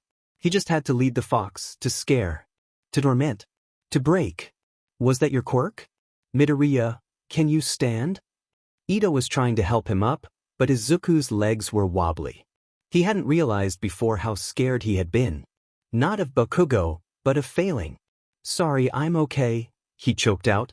Uraraka came around the corner and stopped at the sight of the three of them. We won, she shrieked. Her words knocked Bakugo back into action. His shock, if that was even what it was, faded out and was replaced with fury. What? That's bullshit. What the F was that? Uraraka crashed into him, then, and Ida stepped between him and Bakugo before the explosive boy could do anything. We really won. We did it. Uraraka chanted, swinging him around. When she set him back down and he was able to breathe again, he heard All Might calling them out of the building. We did it, he whispered to her, to himself. He used his brain, and a little bit of psychological torment and architectural knowledge, against Bakugo, and he won. For the first time in his life he felt like he could taste power. This was how he would take down the Fogman. Not with a quirk, not by letting the pros handle it, but with his brain and his screwed-up freakish ideas. Somewhere out there, an old withered villain raised his head. Lore piece from Izuku's notebook number 15 written by Midoriya Izuku. Trial and error has presented an interesting symptom. Healing and certain touch quirks appear null on user. Is it possible other quirks react to trial and error differently as well? Needs examining. And so the earth told him sweetly, you will live another day. He wept without joy, for the sweetness tasted sour. After his team got back to the others, something amazing happened. Bakugo stormed off and didn't try to kill him. There were whispers among 1A after that. Ideas, theories, so many theories. Is it like present mix quirk? Uraraka asked while the next team geared up. You were so loud. It did remind me of present mic, Ida said. I don't think any normal person can shout that loud. It really stunned him. It's not like that. Stop guessing. So yes. The class was now under the impression that his quirk was Screech. Kaminari's phrasing. Izuku wasn't sure how that happened and frankly was too afraid to tell them they were completely wrong. Maybe if Bakugo would hurry up and recover from the shock, he could laugh at his despair and sort it out. Tell everyone how worthless he really was. Unfortunately, Bakugo was standing watching the screen with a vacant look in his eyes. There was something wrong with him, but Izuku wasn't about to try and ask. That ship sailed exactly 5 months ago. Well, at least Izuku got to meet a lot of his classmates when they rushed to congratulate him and Uraraka. There were some amazing quirks attached to some amazing people. The second they find out how worthless he was, they'd lose all interest in him. Or worse, they'd be the same as Bakugo. But for now, Izuku allowed himself to be a part of it. It was such a surreal experience to stand with the crowd. Midoriya, can I ask about something? Izuku looked up, finding Ida closer than before. Instantly his heart was beating fast, ears whooshing. Had he figured it out on his own, somehow? Pieced 1 and 1 together and got 2? Too close. Get away, get off, leave me alone. Yep, sure. What did he do? What did he do? Had he slipped up? Let the bad thoughts show on his face? Did Ida suspect he was quirkless already? Are you gay? The room went dead silent, Uraraka and Mina whipping their heads around at breakneck speeds. He stared into Ida's eyes, not quite processing yet. And like a freight train, the words hit him. Well gosh, shoot your shot my guy, Mina called, although most of his classmates looked absolutely appalled by the sheer rudeness. This was the boy who'd scolded him for mumbling after all, and here he was asking if Midoriya was gay? I'm not asking because I want to date you, he quickly stated. I just couldn't help but notice you have an effeminate way. Your hair, your hero costume. Plus, Bakugo. And then Izuku noticed a certain anger in his friend's face. Directed at Kaken. You want to know if Bakugo attacked me for being gay, he clarified, still in shock about some of this. Finally, Bakugo regained his voice. What the hell are you talking about? I don't give a shit whether he likes D-. Eloquently put. Bakugo isn't homophobic, Ida. Or at least, not towards me. That was kind of an inappropriate question, also. Never given it much thought, but I'd date someone regardless of their gender. Label me however you like, I guess. And that was the truth. He had spent so many years worried about not having a quirk and bullies and heroes and his mother and his crippling self-esteem, and why couldn't he just die? He just wants to die, please. Yeah. What time was there left over to figure out his sexuality? Better to just accept that if there was anyone out there capable of loving him as he was, that would be more than enough on its own. But who could ever love such a freak? A monster? So basically you're aware, Mineta asked, shocked. Language, Ida snapped viciously, turning on the purple-headed freak boy. Midoriya is a student of the most prestigious school in all of Japan, and so are you. Act like it? It's fine, he muttered, stepping back and away from the crowd. Maybe he'd had enough for the day. I don't care what you people think of me. What a filthy lie. He may as well be packed away in a box labeled, fragile, handle with care. The only thing that mattered was what people thought, because that would directly affect how they treated him. He knew all too well how cruel his previous peers could be once they'd. Somehow, he didn't think moving up one grade changed much. If his previous classmates could be so cruel, these ones couldn't be trusted either. So, he would lie and he would play the role they assigned him perfectly.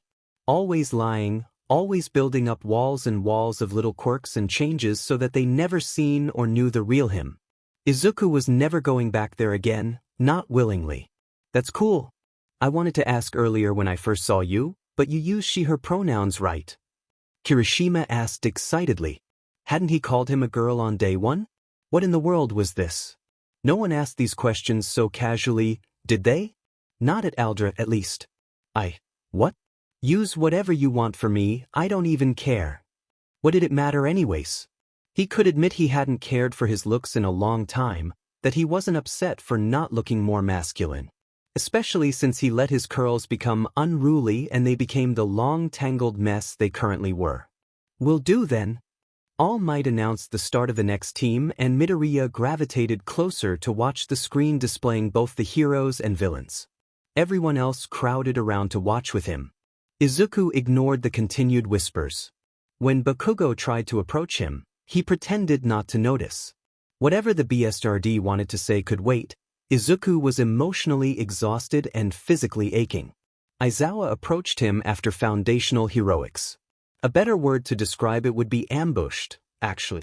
Izuku had exited the lockers, stopped at the bathroom to wash his face after he almost cried and got puffy-eyed, and was ambushed.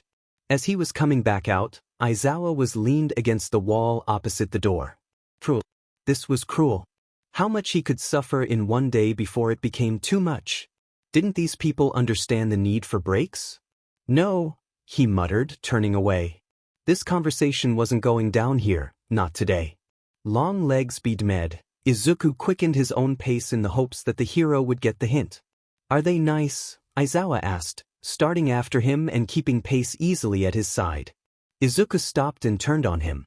What do you think? He demanded. Mr. Aizawa should be able to see the bruises on his face. The woman needs therapy and her husband beat me, but other than that it was the night of my life. 10 out of 10 Eraserhead. A hand closed over his shoulder and Izuku froze. Be serious. Well, he tried. Izuku pulled free and kept walking. "I'm always serious," he whispered and tried not to feel the pain in his body that lingered from the previous night. Plus the hurt knocking around his chest. Aizawa didn't believe him. Of course he didn't, that wouldn't be very convenient. Izuku held no delusions that he escaped so easily around the corner of the next hall. His teachers simply decided to have mercy on him. What would he do when he found out Izuku ran away from those people? That just further proved that as he was now, Izuku couldn't take care of himself. Instantly he'd be dragged back, and somehow he doubted he'd be getting off so easily a second time. Honestly, he should start planning for that. Best case, he goes back to the same wackos. Worst case, he ends up somewhere more secure. Somewhere they won't let him run away in the night. Enough about that. More important things needed to be focused on. Izuku wished he could say he got close to finding his mom that night after he left school. Really, all he did was grab his bag, go out into the streets, and walk around searching aimlessly. Search was a generous word for it too, considering he really just wandered. How did one even find a missing person?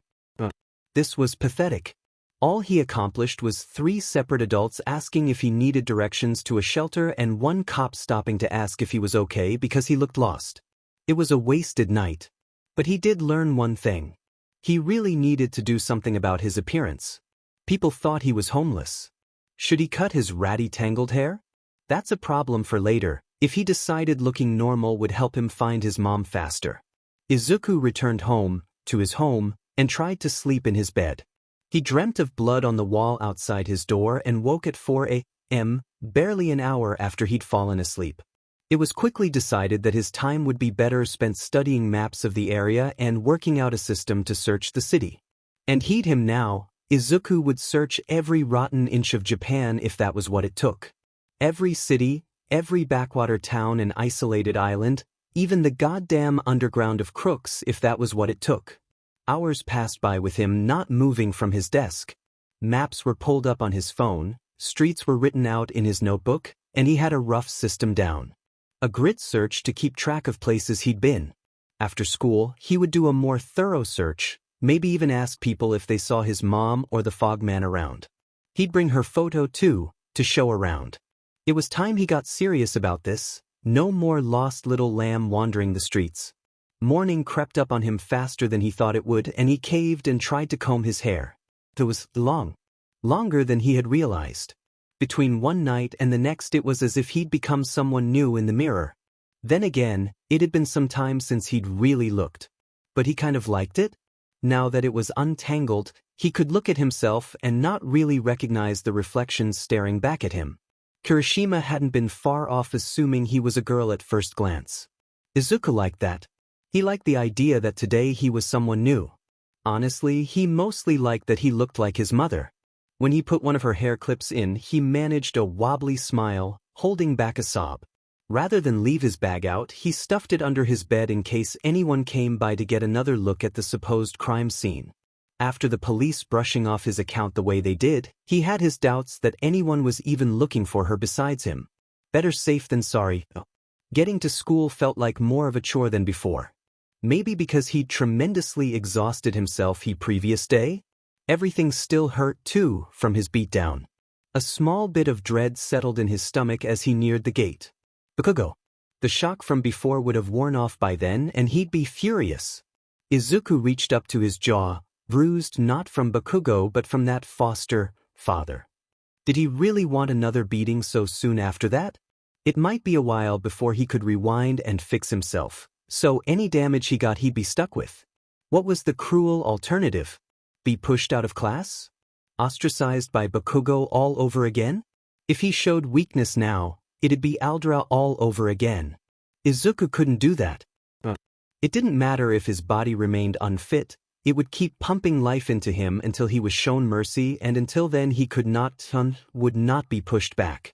Luckily, no attack waited for him that day. Maybe because Ida was standing guard outside the classroom? The moment he saw him, he stepped forward.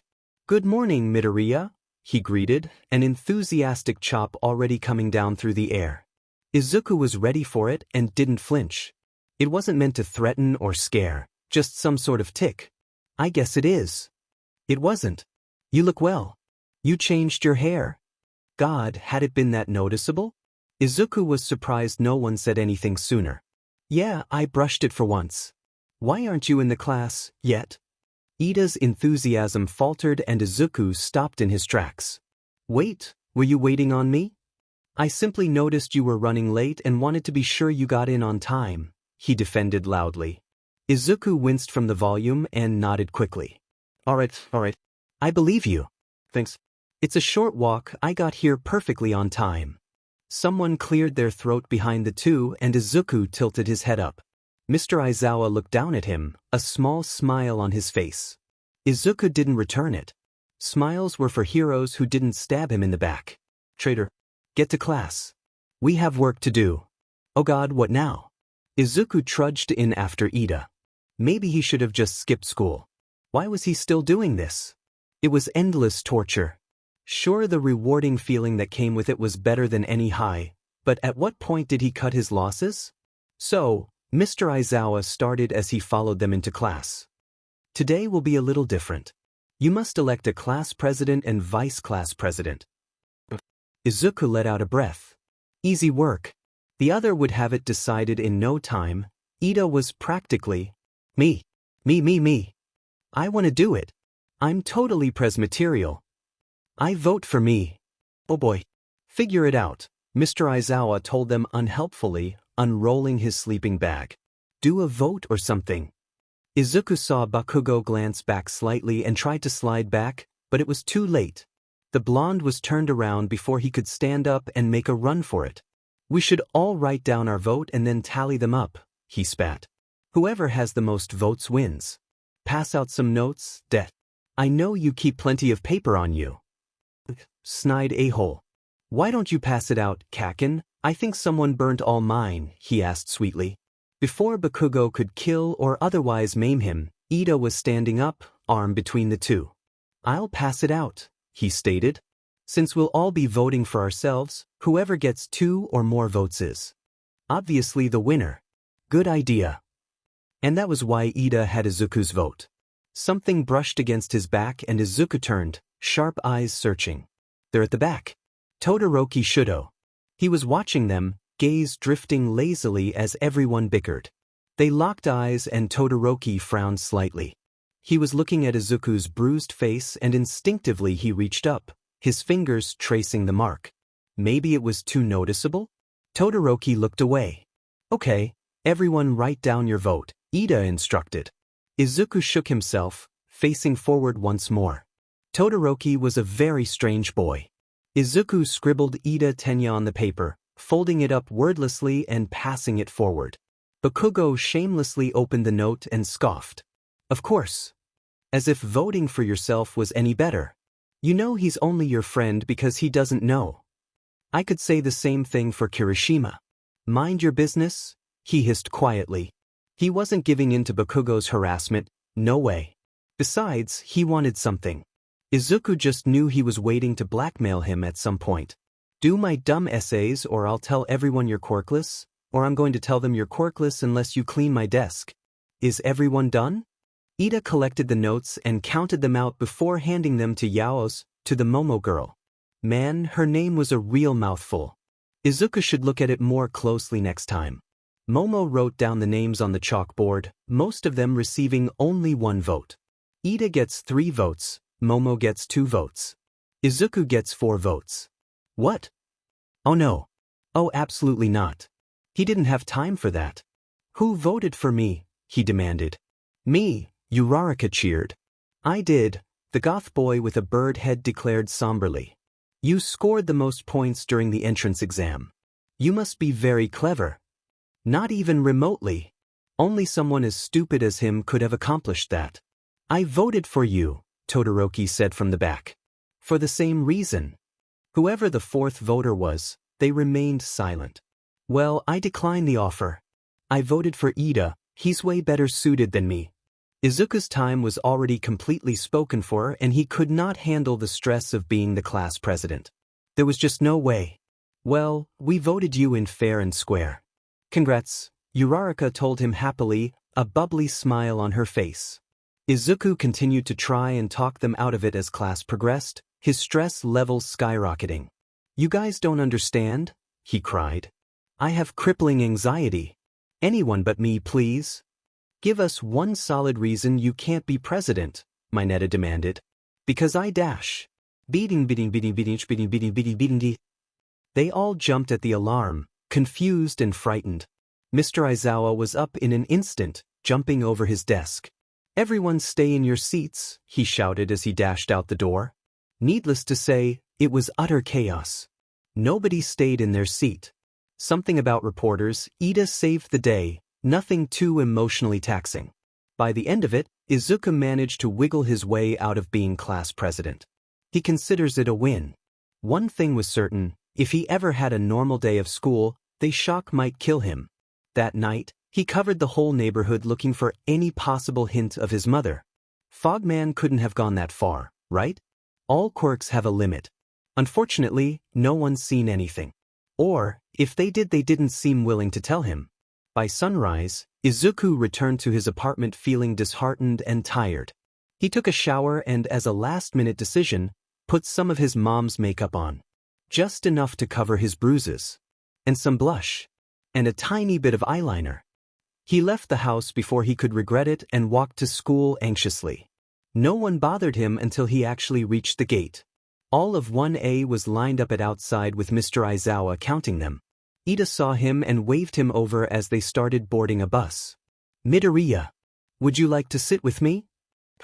"I trust you came prepared for the trip," Mr. Aizawa asked him. "Of course, sir," Ida replied easily. Izuku blanked. "A trip? What trip?" Where are we meant to be going?" he asked quietly. "Don't you remember? We're spending a week at a training facility." "What? That couldn't be right." Vaguely, it sounded familiar. He remembered the paper mixed in with the whole pack that his mom needed to sign when he was first accepted, but shouldn't that be further in the year? A whole week? Shouldn't we need permission slips for that? Surely he wouldn't have to go. He would need his foster's permission. Like hell was he letting the school call those assholes. "The teachers have already taken your situation into account. You'll be allowed to go on the basis that when we handed out slips, you were still with..." Aizawa glanced briefly at Ida, quickly and discreetly. "That was before my mother was tragically abducted and I was sold off to the first stranger you could find," he deadpanned. Aizawa glared at him and Ida gasped. Hi's classmate bowed and retreated away from the conversation in what could only be a show of respect for Izuku's boundaries. "Yes. What if I have plans?" The look his teacher shot him suggested they both know he didn't have plans.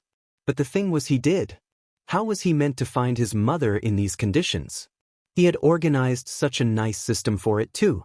"What plans do you have?" Izuku desperately racked his brain for any excuse that wouldn't warrant the school calling his foster family and discovering his escape. Nothing came to mind.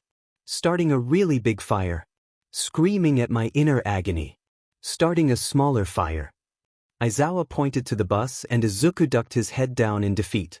This was probably the worst thing that could happen today, at least. Izuku really hoped there wouldn't be any more surprises. The bus ride was hell. Truly. First, no one had any respect for boundaries and he was completely wrong about Ida because the boy all but demanded an explanation once he sat down. Also, a couple of hearing quirks in class meant everyone knew now and at least 4 of them have outright asked what he meant by his statement to Aizawa. Izuku had taken to downright lying, each one more unhinged than the last. "I'm secretly in witness protection because I discovered alien life. I'm part cryptid. My father cheated on my mother with a mob boss and when the mob boss discovered my mother's existence, had her abducted. That last one was his personal favorite, actually. It wasn't until Azui turned around in her seat to address him that he considered finally giving an honest answer just to really shut everyone up. But she didn't ask about his mother.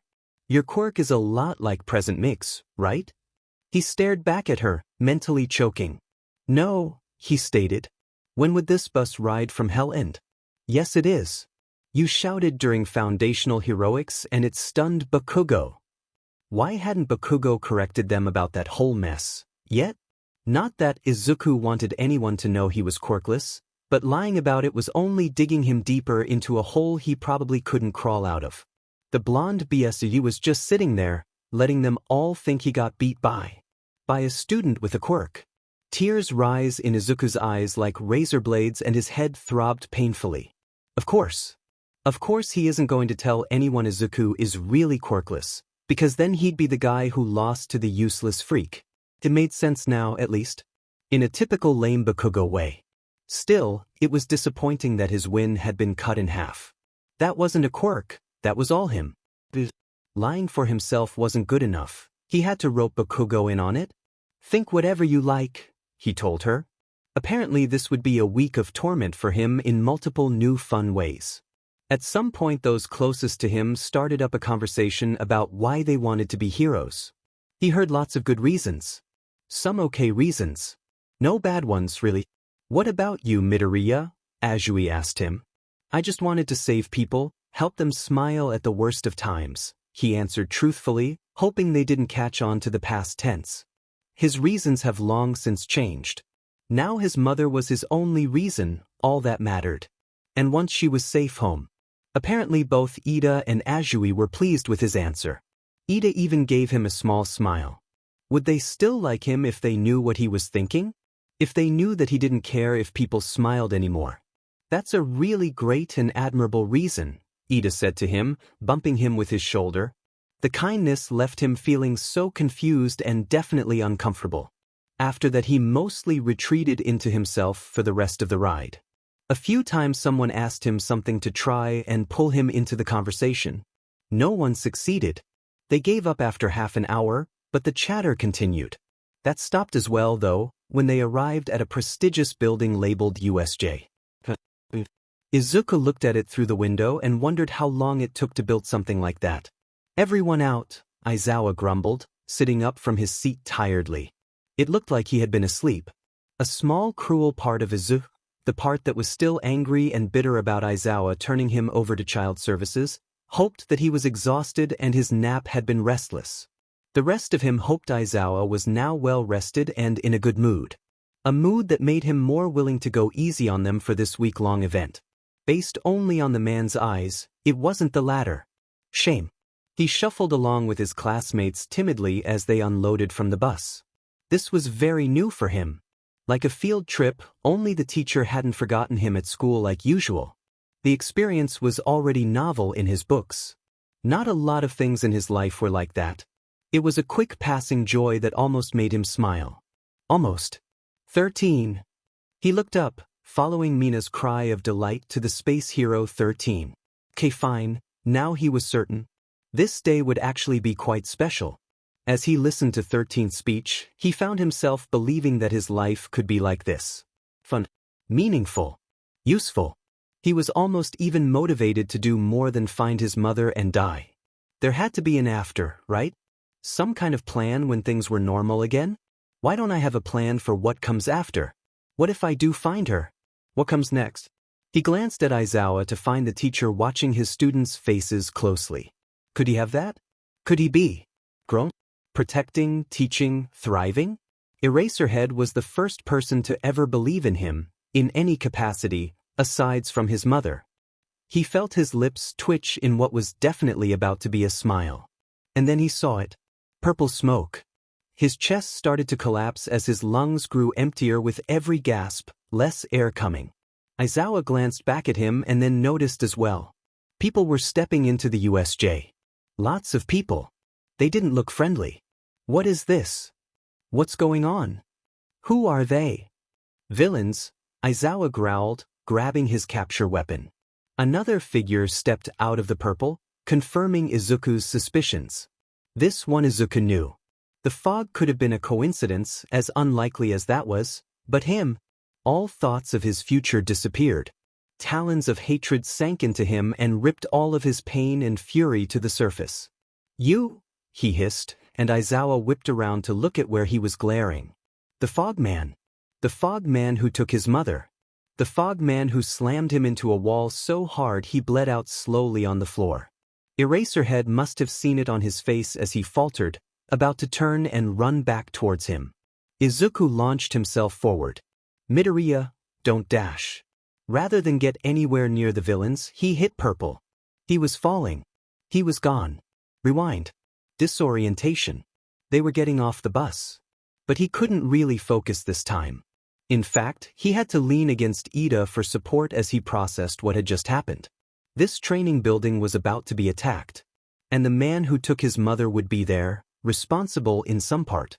Izuku faded into a mental tailspin after that. The fog man was going to be right in front of him. All he could focus on was how he was nowhere near ready to face off against that kind of villain. Obviously. After Izuku took several deep breaths that did nothing to calm him down and stood straight, abandoning the safety of Ida's shoulder. This was what he'd been searching for. His mother's kidnapper. He couldn't be weak now. But he'd been killed instantly when he tried to attack the man. And there was no time to warn anyone. They'd just look at him like he was crazy. By then the fog man would have already showed up and he would be dead. So, trial and error. Just like always. Eraserhead, he said quietly, looking pointedly past Aizawa's shoulder. Where purple fog had already started to spread. Aizawa followed his look with tired eyes. They turned sharp in an instant. 13. The hero turned to look his way and faltered. What's going on? Is this part of our training? Kirishima asked. I remember you, he spat, although he doubted his voice carried far. Enough. Aizawa froze up and looked back at him. Midoriya, don't even think dash. Where is she? He screamed across the space between them, darting towards the villains once more. Aizawa was able to catch him around the waist this time and lifted him off his feet. Stop. Midoriya, enough. That's him, Eraserhead. That's the man who took my mother, he screamed, trying to break free. It was no use though. Suddenly, the fog man was closer. Izuku gasped and clutched the black sleeves, pinning his arms to his side, unable to do anything but watch his smog creep around them. It enveloped his classmates first and then 13. Izuku broke free of Aizawa's hold in time to run at him.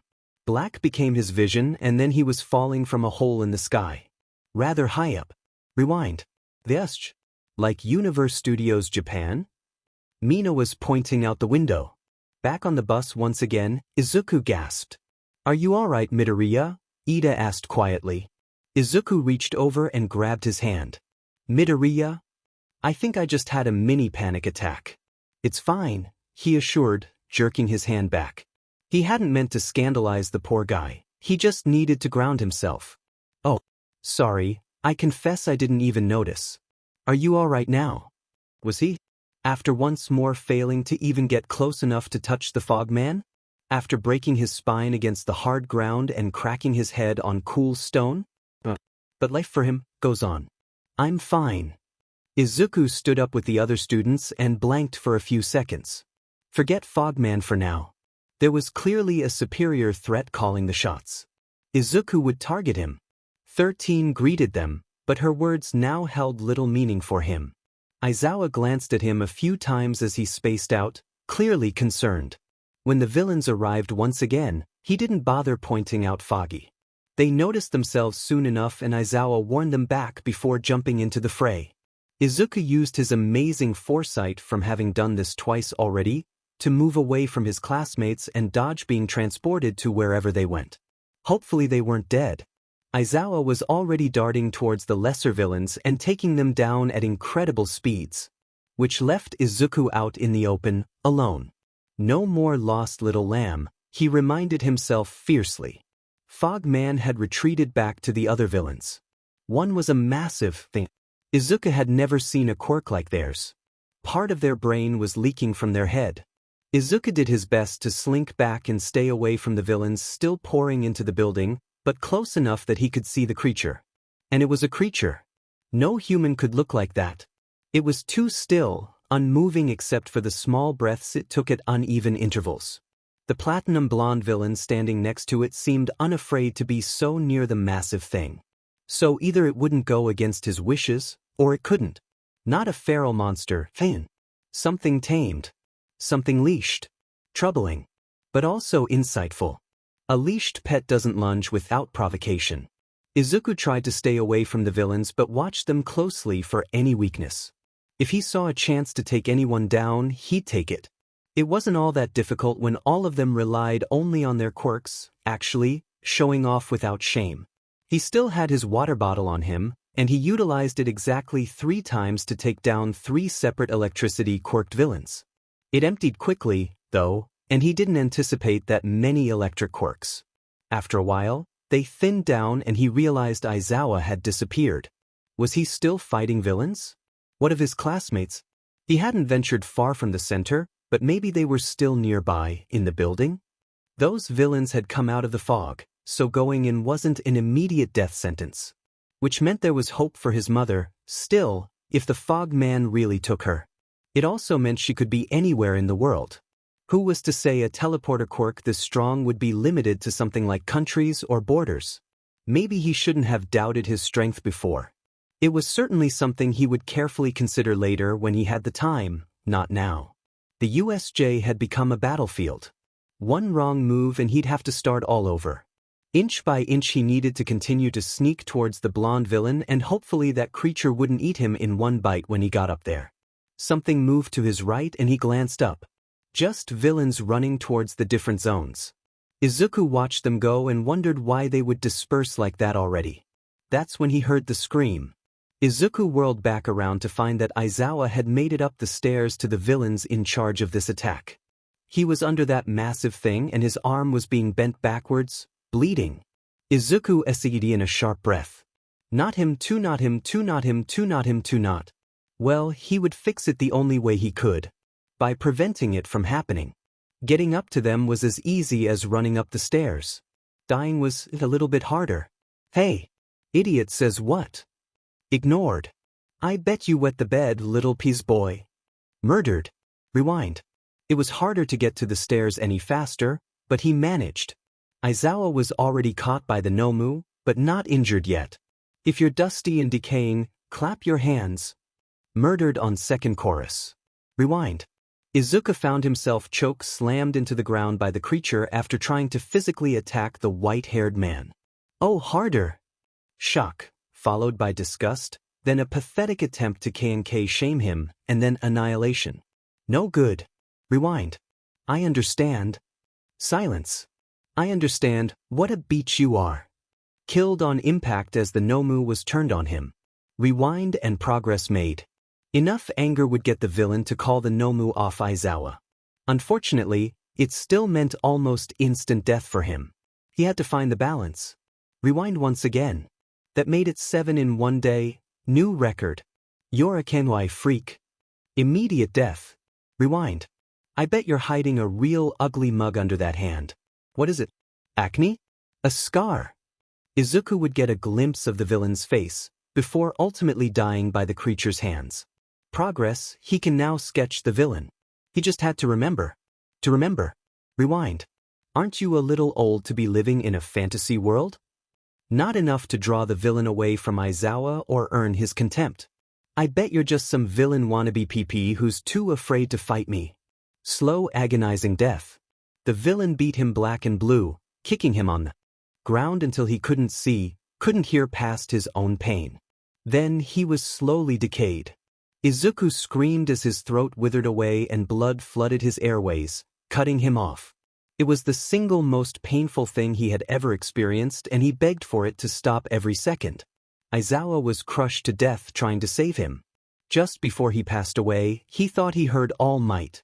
He also heard the Fogman say something. Shigaraki. A name, a face. That could help if he ever made it out of there. Rewind. 10 times and hit. Well, he was still not staying dead, so that was something. Izuku had a time frame for when help would arrive too. He also had a nosebleed. Probably nothing serious. It's not as though this was the most he'd ever died in one day, let alone an hour. No problem whatsoever, no siree. But it would all be okay, because now Izuku knew he couldn't completely verbally shred the villain or he'd be killed. He couldn't go easy on terminally unsexy either or he'd be ignored. There was a middle ground in his antagonizing that would keep the villain's attention on him. Worse comes to worse, maybe he could get the guy to kill him so slowly that help arrived in time to save everyone, himself included, and there'd be no rewind. Hey hand freak. Shigaraki turned to him, hand and shaggy hair covering all but his left eye. I think we both know what this is really about. Aizawa stopped fighting under the creature, eyes snapping his way as they had every single time he'd pulled this stunt. His teacher looked so desperate to break free, and Izuku was trying his best to make that happen. You don't know anything yet, the villain hissed. I think I do. See, you were actually looking for the morgue and took a wrong turn, right? 'Cause you look like a death. Silence. Then cackling. Laughter that silenced most of the USJ. Even Izuku was a bit shocked. He hadn't expected that burn to really work. This little hero interests me, he rasped when he calms down, pale finger coming up to point at him. Had he not realized that it had been a roast? Izuku just called him a corpse. Izuku needed to be very careful. He wanted to keep the attention on himself, but not go too far. If he did, he'd just wind up dead and back to square one. Draw it out, waste his time. If that meant he got a little banged up, so be it. Do anything and everything to keep Aizawa alive and not broken. I can't imagine you broke into the USJ to kill one man. At least, not that one. No offense, dude, you're kind of just some guy. Aizawa glared at him, probably trying to convey, you shut the F up right now before you get hurt. Well, unfortunately for him, Izuku chose not to understand that look. He's nobody. What effect would his death have on society? Besides crushing what little remained of Izuku's heart, society won't notice someone like him. Izuku chortled despite the severity of the situation. For some reason society was real funny coming from this guy. Like that stupid meme from the comic, with the man with the bat quirk and the guy who fell into acid. Yes, exactly. Society, he mocked, although judging by the villain's face he hadn't quite caught on that it was mockery. What a clown. You understand, young one? What, like you're that much older? Well, maybe he was pretty dusty. Oh, I understand perfectly, he called out with a scoff. Aizawa was trying to crawl out from under the Nomu's hand. Izuku was pleased to see that this time his arm was the only thing bleeding. No crushed face, only a minor head wound, no broken bones, he didn't think anyway, and most importantly he still had energy to look up at him. Izuku was less pleased that his teacher was looking at him in fury. Save someone's life and they glare at you. Figures. Actually, was that really a glare, or was he starting to fall asleep? Izuku looked closer and realized with a spike of fear that Aizawa's eyes were starting to close. Maybe that knock to the head was worse than it looked, or maybe the Nomu was squeezing the air out of him. You're so interesting. Pretty. Shigaraki drew closer to him and Izuku panicked. They'd made it so far, he couldn't lose now. Thankfully Shigaraki didn't dust him. The tips of his fingers traced down Izuku's face and he shuddered, but no pain came. A glance to Aizawa showed that he was far too out of it to erase the man's quirk anymore, so Izuku was officially on his own. They just needed a few more minutes. He could handle himself for a few more minutes. You think I'm pretty? That wasn't what he meant to say. At least it worked. Shigaraki didn't kill him on the spot. I think you might be the love interest. I don't like romance subplots, but I understand it adds to the story. What the hell? What's your name, my beautiful rose? Okay, Hand Freak was attracted to him. Izuku could work with that. He'd known plenty of whack jobs who had a thing for quirkless kids. You've gone all quiet now? You're like me, aren't you? You can see how messed up everything is. Again, what the hell? Shigaraki reached out and dragged him in close with his hand at the base of Izuku's spine. He kept one pinky up, mercifully. Maybe we didn't get to fight All Might, but every king benefits from a queen. He knew this game at least. The hand inched lower and Izuku gasped. Only just met me and already promoting me from pawn to queen? In front of all these people? They were standing so close, he couldn't risk moving an inch or he'd back right into Shigaraki's hand still firmly pressed against his back. But he also couldn't stand to be in his grasp for a moment longer. The warm breath on his face alone made me feel sick, as if he were about to lean in and kiss him. How about I take you back to my castle and promote you there? No thanks. He couldn't really be suggesting that. Izuku wasn't sure he was even inclined that way for non-villainous men, but he definitely didn't feel a shred of attraction to this freak. Nomu, finished the no-name hero. Crap, wait, no. Fear not, students. For I am here. They might. Right on time. Nomu, kill All Might. This was going to get ugly, wasn't it? Oh great, and he didn't even have a way to defend himself. At least Shigaraki let go of him. Izuku took an immediate step back, alarmed. Then he caught sight of Aizawa struggling to his feet and huffed in quiet despair. How much of that had he seen? God, he was going to lecture the hell out of him. One last mental punch to the throat, then, if he died again.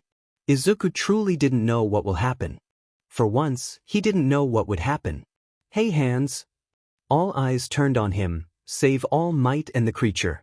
He saw the pleading in his teacher's eyes to shut up as he wobbled forward, a look that screamed to leave it alone. What's the difference between you and me? Confusion. Thought. More confusion. Tell me. He smiled, although one could say it wasn't a very pleasant look on his face. Izuku didn't return it. Fing dignity, he whispered.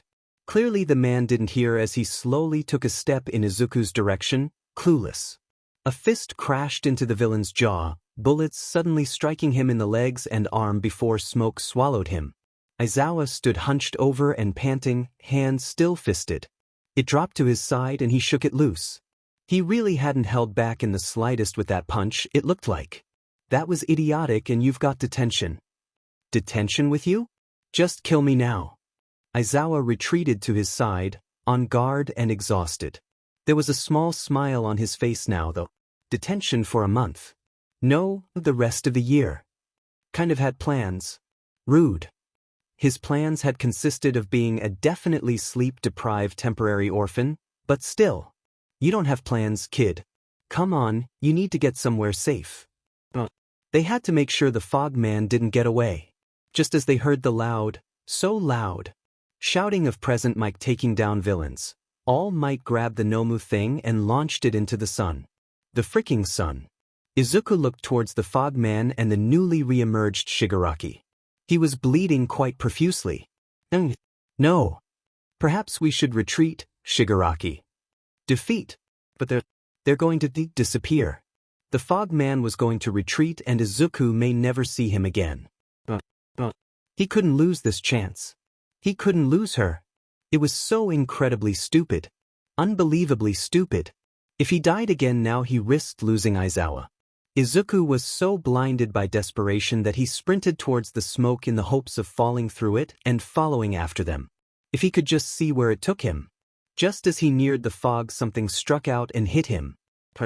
Izuku's vision faded fast. When he opened his eyes, All Might had the creature in a headlock. Aizawa was standing next to him again, panting. The time between rewinds has shrunk down to less than a minute, evidently. It really didn't feel good either. Mr. Eraserhead, he muttered, watching the Nomu disappear into the sky, hearing the fog man, tasting blood. The sunlight was making him dizzy so he looked back down, only for the movement to make his legs weak. Mr. Eraserhead. I don't think I'm going to make it to that detention. Midoriya? Midoriya. Something snatched him as he fell forward and he sighed. He had hypothesized in the late hours of the night that enough rapid deaths might be enough to kill him for good. How many times had he just died and revived? He lost count around 10 and then his limbs started feeling numb. There was a dull throbbing pain in the back of his head that reminded him of the first time he died. What's wrong with you? So much. Where should he even start? He had just thwarted death by being pretty and making fun of a villain. Wearing makeup had been a good idea this morning after all. Mr. Aizawa? Do you require? Young Midoriya? He's bleeding. Hand him over, I can get him to UA where Recovery Girl should be waiting. Absolutely not. It's better not to move him in case he's suffered some internal damage. The only damage he suffered was from all those sick burns. Wait, no. He was the one burning, or sicking the burns. That didn't make any sense. Screw it, he was too tired. Izuku was sticking with it. Midoriya. Something tapped his cheek and he jerked a bit, reminded of a night weeks ago when he'd been awoken from nearly drowning to just that. Sludge, sludge, sludge, sludge. Get off, he grumbled, shrugging the hand away. Can you tell me what hurts? Your head? Chest? Stomach? All of the above? Or no, not really.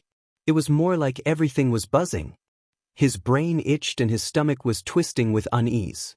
Probably because he just achieved something truly unnatural by defying death at least a dozen times in one day. Just leave me here to die. I didn't even see him get hit. It must have been before he came and distracted the villain. Bloody nose, but it doesn't feel broken, bruises along his. Something touched his nose and he wrinkled it in distaste. He let them think whatever they want. It didn't exactly matter, he wasn't actually hurt. Young Midoriya, we need to know where it hurts. For God's sake, dash. If you don't step away from me, I'm going to kick your teeth in, old man. Excuse me? He squinted, realizing he just said that out loud. Oh, sorry? Sorry. Sorry. Why did he always do this to himself? And to All Might again?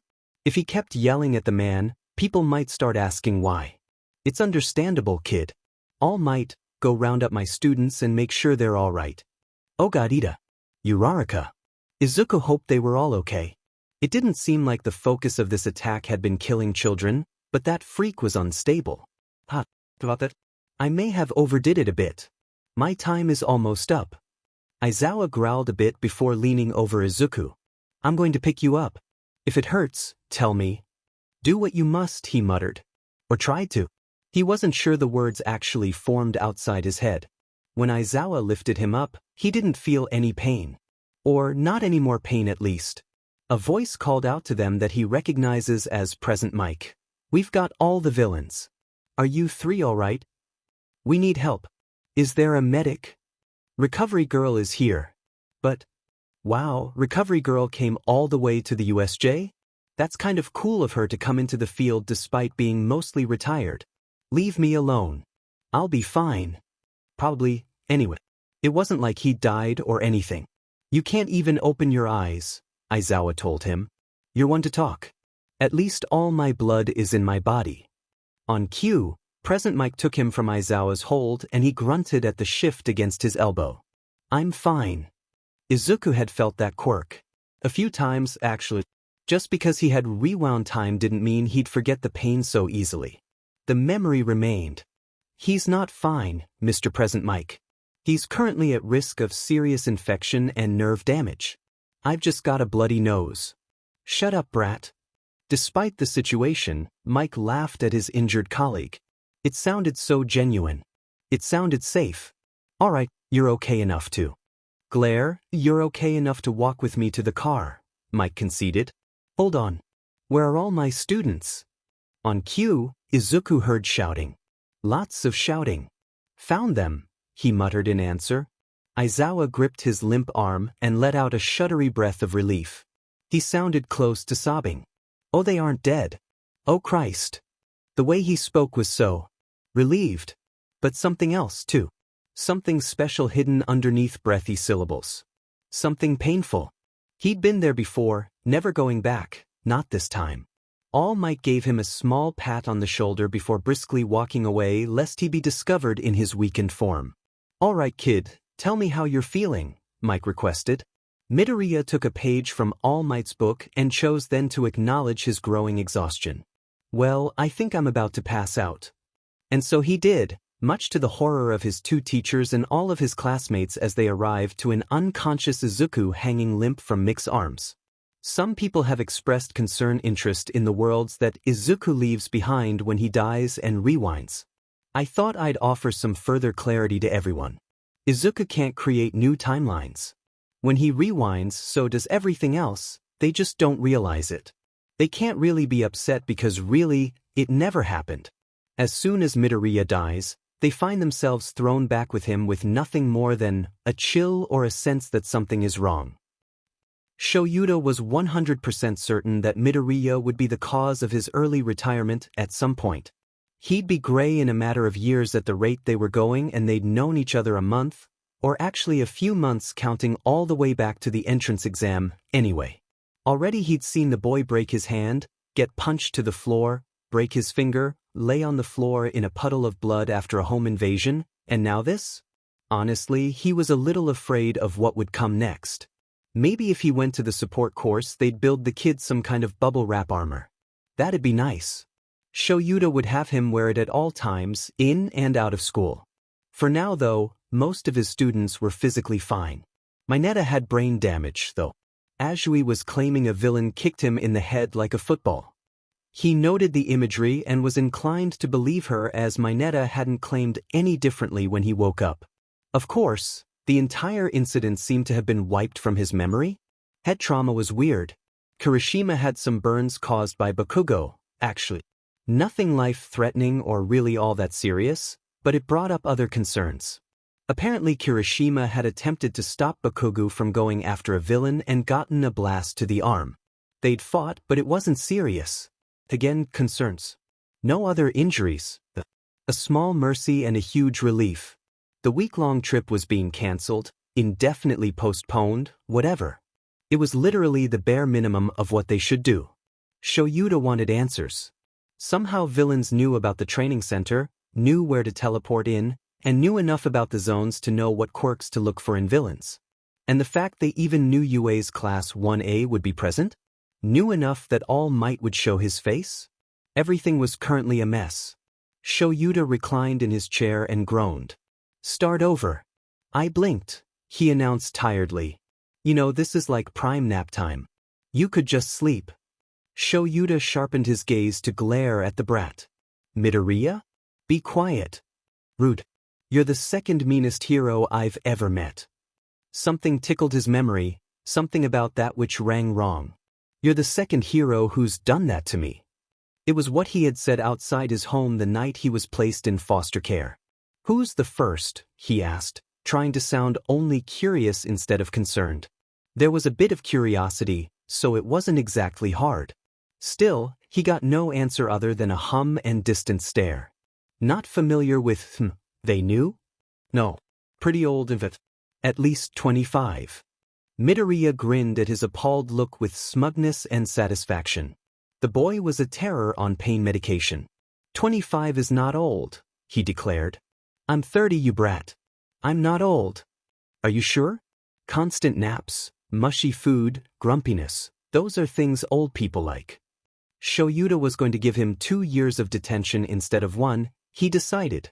It was a bit refreshing hearing the boy speak so openly and joke around with him, at least. If only it wasn't because he was under the influence of painkillers. Apparently he, like Mineta, had brain damage. As though he suffered a blow to the back of his head. When checked, all they found was the smallest of bumps. And yet, the doctors found evidence of a brain injury, bruising to his whole body, and quite a few scrapes. They were all at different stages of healing, and Midoriya wouldn't say where they came from. Couldn't actually. No memory of getting hit. Some of the injuries were 2 to 3 weeks old. Before his mother was taken. Since healing quirks weren't working, they were going the other route. Slow medicine and rest. That and Shoyuta wasn't taking his eye off the troublemaker. The troublemaker who at that moment was staring at him with a very serious expression. I bet you could get a senior discount if you asked. Aizawa refused to break eye contact. He was not about to lose to this kid. Not in a staring contest. Remind me, why am I here again? Because you just waltzed in here on your own? No one forced you to invade my personal space, did they? You're not even a patient anymore, just go home. Actually, Shoyuta had considered it. Midoriya was being cared for and monitored. He had access to his phone should something happen and he need help, but still Shoyuta couldn't make himself leave. Maybe it had been the look in the kid's face as he watched the man who abducted his mother escape without a trace. Maybe it was just his own paranoia. Still, he didn't like how he'd been staring off into space after waking up, so Shoyuta had challenged the boy to a staring contest to keep him distracted. So far he'd lost almost every round, because for some reason Midoriya didn't blink. Also, his eyes were very tired after how much he used his quirk. Eraserhead. Shoyuta realized he zoned out and Midoriya was looking over at him, face twisted up in discomfort. In the past he'd shown a preference for calling him by his hero name when he wanted to make a point, or when he was seemingly feeling threatened or emotional. What's wrong? Pain. Instantly he was sitting forward to grab the remote to call a nurse.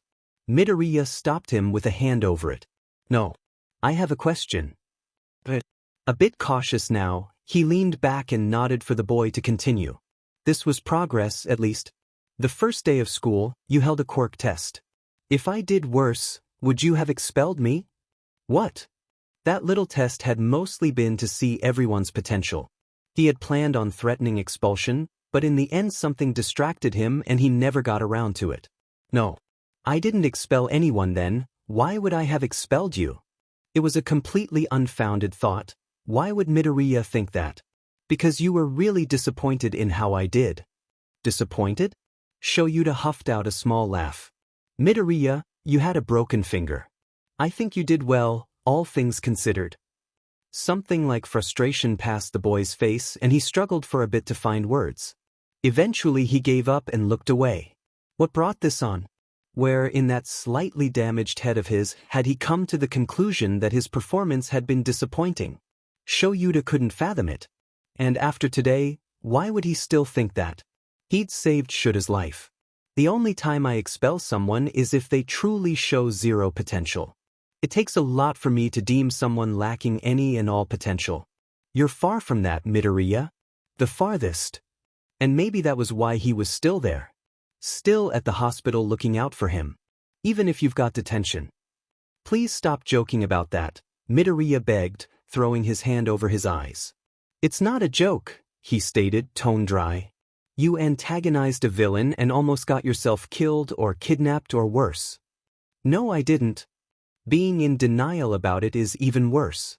Besides, worst case scenario, I got stomped to death and it gave you time for reinforcements to arrive. Shoyuta sat up straight in alarm. What? He choked out.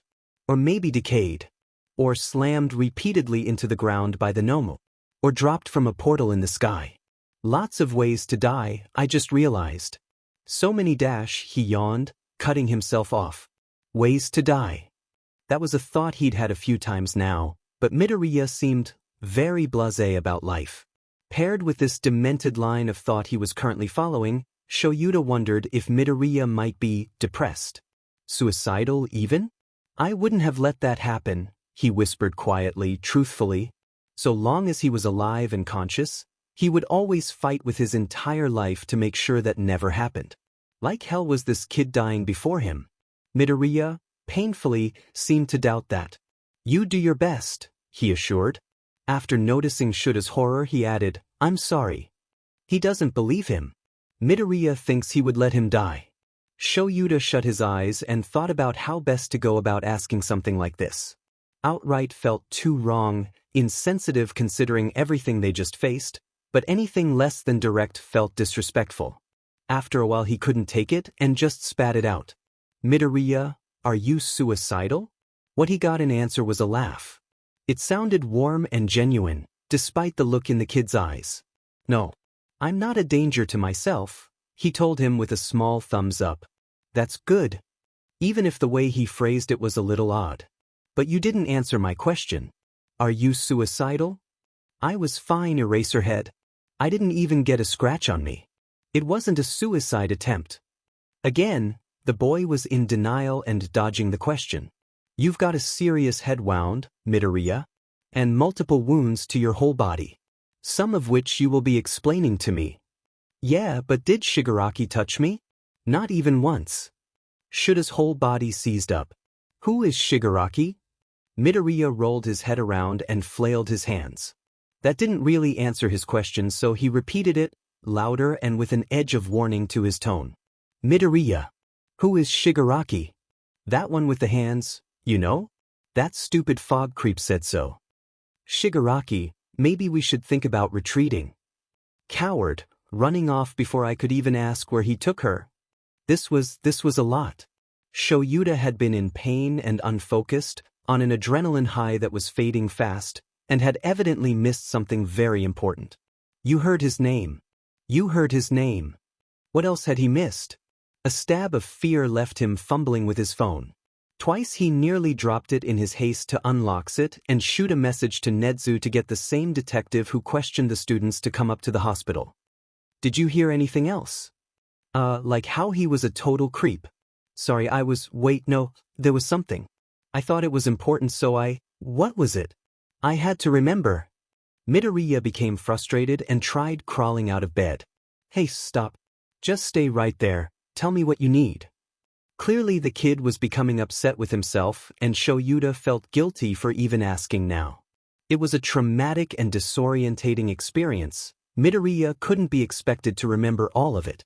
Not right now, especially. I need papers. Plain paper. And a pencil. Okay, that was a valid request. Clearly he had a line of thought that needed following. Unfortunately, they were in a hospital, and he really doubted the nurses would be too happy if he gave in and handed over any mental task to the patient with a serious head wound. I'll ask, just stay right here. Do not get up. Izuku was exhausted. More than that, even. On such a horrible day, with pain meds coursing his system, his brain was all but useless. Thoughts moved at a snail's pace, and he worried he was stuck in molasses. What had he seen? It was something important, he was sure.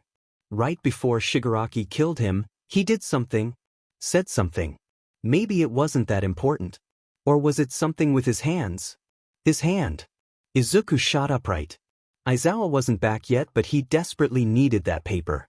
Izuku kicked his blanket off, disregarding Aizawa's warning as he slid out of bed. All the way to the floor.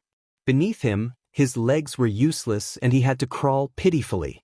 Cords dragged behind him and some popped off their machines, causing an awful sound that made his ears hurt. The documents and forms his teacher had been working on earlier would have to do. He turned them over and grabbed up the discarded pen from Aizawa's bag on the chair.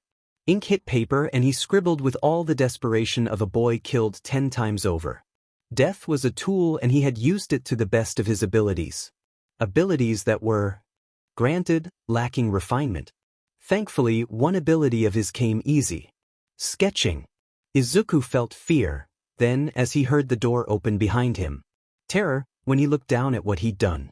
Shigaraki, dots of red splattered on his face, stared back at him from the paper as Izuku was pulled back into bed, sobbing. The ghost of a sensation bit into his skin and he swore up and down he felt himself decaying. Shigaraki's quirk had been hell, but he died so the wounds couldn't possibly have come back. The door opened once again and this time Aizawa came in. One look at the mess, Izuku sobbing in a bloodied bed and the floor speckled with red, and his teacher grew panicked. What the hell happened? He demanded. It was hard to tell past his own sobbing, but it looked like he brought back paper. Izuku made a motion to grab for it. He climbed out of bed and pulled his four out. Eddie? Izuku looked down at his arm. It was red. Red. A vision full of red. The red was coming from inside of him. Aizawa let him have the paper, probably just so he'd settle down. It worked in any case. Pencil, he muttered wildly. He needed a pencil. Better than ink, better than blood. Can erase mistakes. Hey, you don't want to pull that out again, the nurse closest to him said sternly. Pencil, need a pencil dash. One appeared before him and he took a shuddery breath. Oh, yes, thank you. Instantly he set back to work with a somewhat muted energy. Vaguely, he was also aware of voices but they no longer mattered. All that mattered was Shigaraki. Behind that hand. Shoyuta had been wrong before. He'd be gray before the end of the month. Midoriya was showing no signs of slowing down despite the mild sedative he'd been given. At least he had calmed a bit once the nurses forked over a pencil. Well, calm enough for the crowd to disperse and for Shoyuta to sit down and let out a breath he's been holding for too long. Midoriya had bled on the report he'd been writing up, he realizes. As he picks it up, Midoriya mutters something and throws his paper aside, working on a new one. He hopes the nurses get back soon with the kid's doctor. Shoyuta turns his report around and his eyes grow wide in horror. Wrong, Midoriya hissed, throwing another paper down. Shoyuta picked it up and compared it to the back of his report. The villain from the UA, hand lifted barely off his face, stared back at him. Midoriya's blood had landed right on the eye and cheek, and the red that stained it was so easily similar to Shuta's own memory of red eyes glaring down at him while he struggled against the Nomu. Shigaraki, Midoriya whispered raspily, pure terror in his voice. Shoyuta looked up from the paper, a block in his throat too thick to speak around. The kid was looking at him now, pencil pressed down but not moving. It was sort of eerie. Midoriya, do you know this man? Rather than answer, he resumed his mad sketching. The furious scribbles were almost worse than the kid's stare. "Kid, how do you know what the villain looks like under the hand?" Again he was ignored. Shoyuta collapsed into his chair and looked back down at the scribbled face of the villain. Something here was setting off warning bells. Unfortunately, he couldn't trust his own memory and no one else had been anywhere near close enough to see what was going down. Someone needed to call the kid's foster parents again. They should FNG be there. "And you have no memory of that?" Shoyuta sighed and dragged his hand down his face. This day would never end. "No, but by then my memories become compromised. I don't even remember All Might showing up or the ride to the hospital. And more time passed than I thought while I was pinned by the creature." The detective nodded and wrote that down with a serious expression. "There's something else. It might be helpful." Shoyuta turned the paper in his lap to face the detective. Midoriya had worked on that one the longest, and it was the only one he deemed most important. As loopy as he'd been at the time. It was Shigaraki, stepping back into the foggy portal. His face was about 60% revealed. They both looked at it, one with surprise and the other a grimace. "This is an excellent sketch. The boy drew this?" the detective asked. "Among other things." To be honest, some of the things he drew were downright haunting. One, with Shoyuta himself pinned under the beast called Nomu, had been particularly hard to look at. That part he remembered well, after all.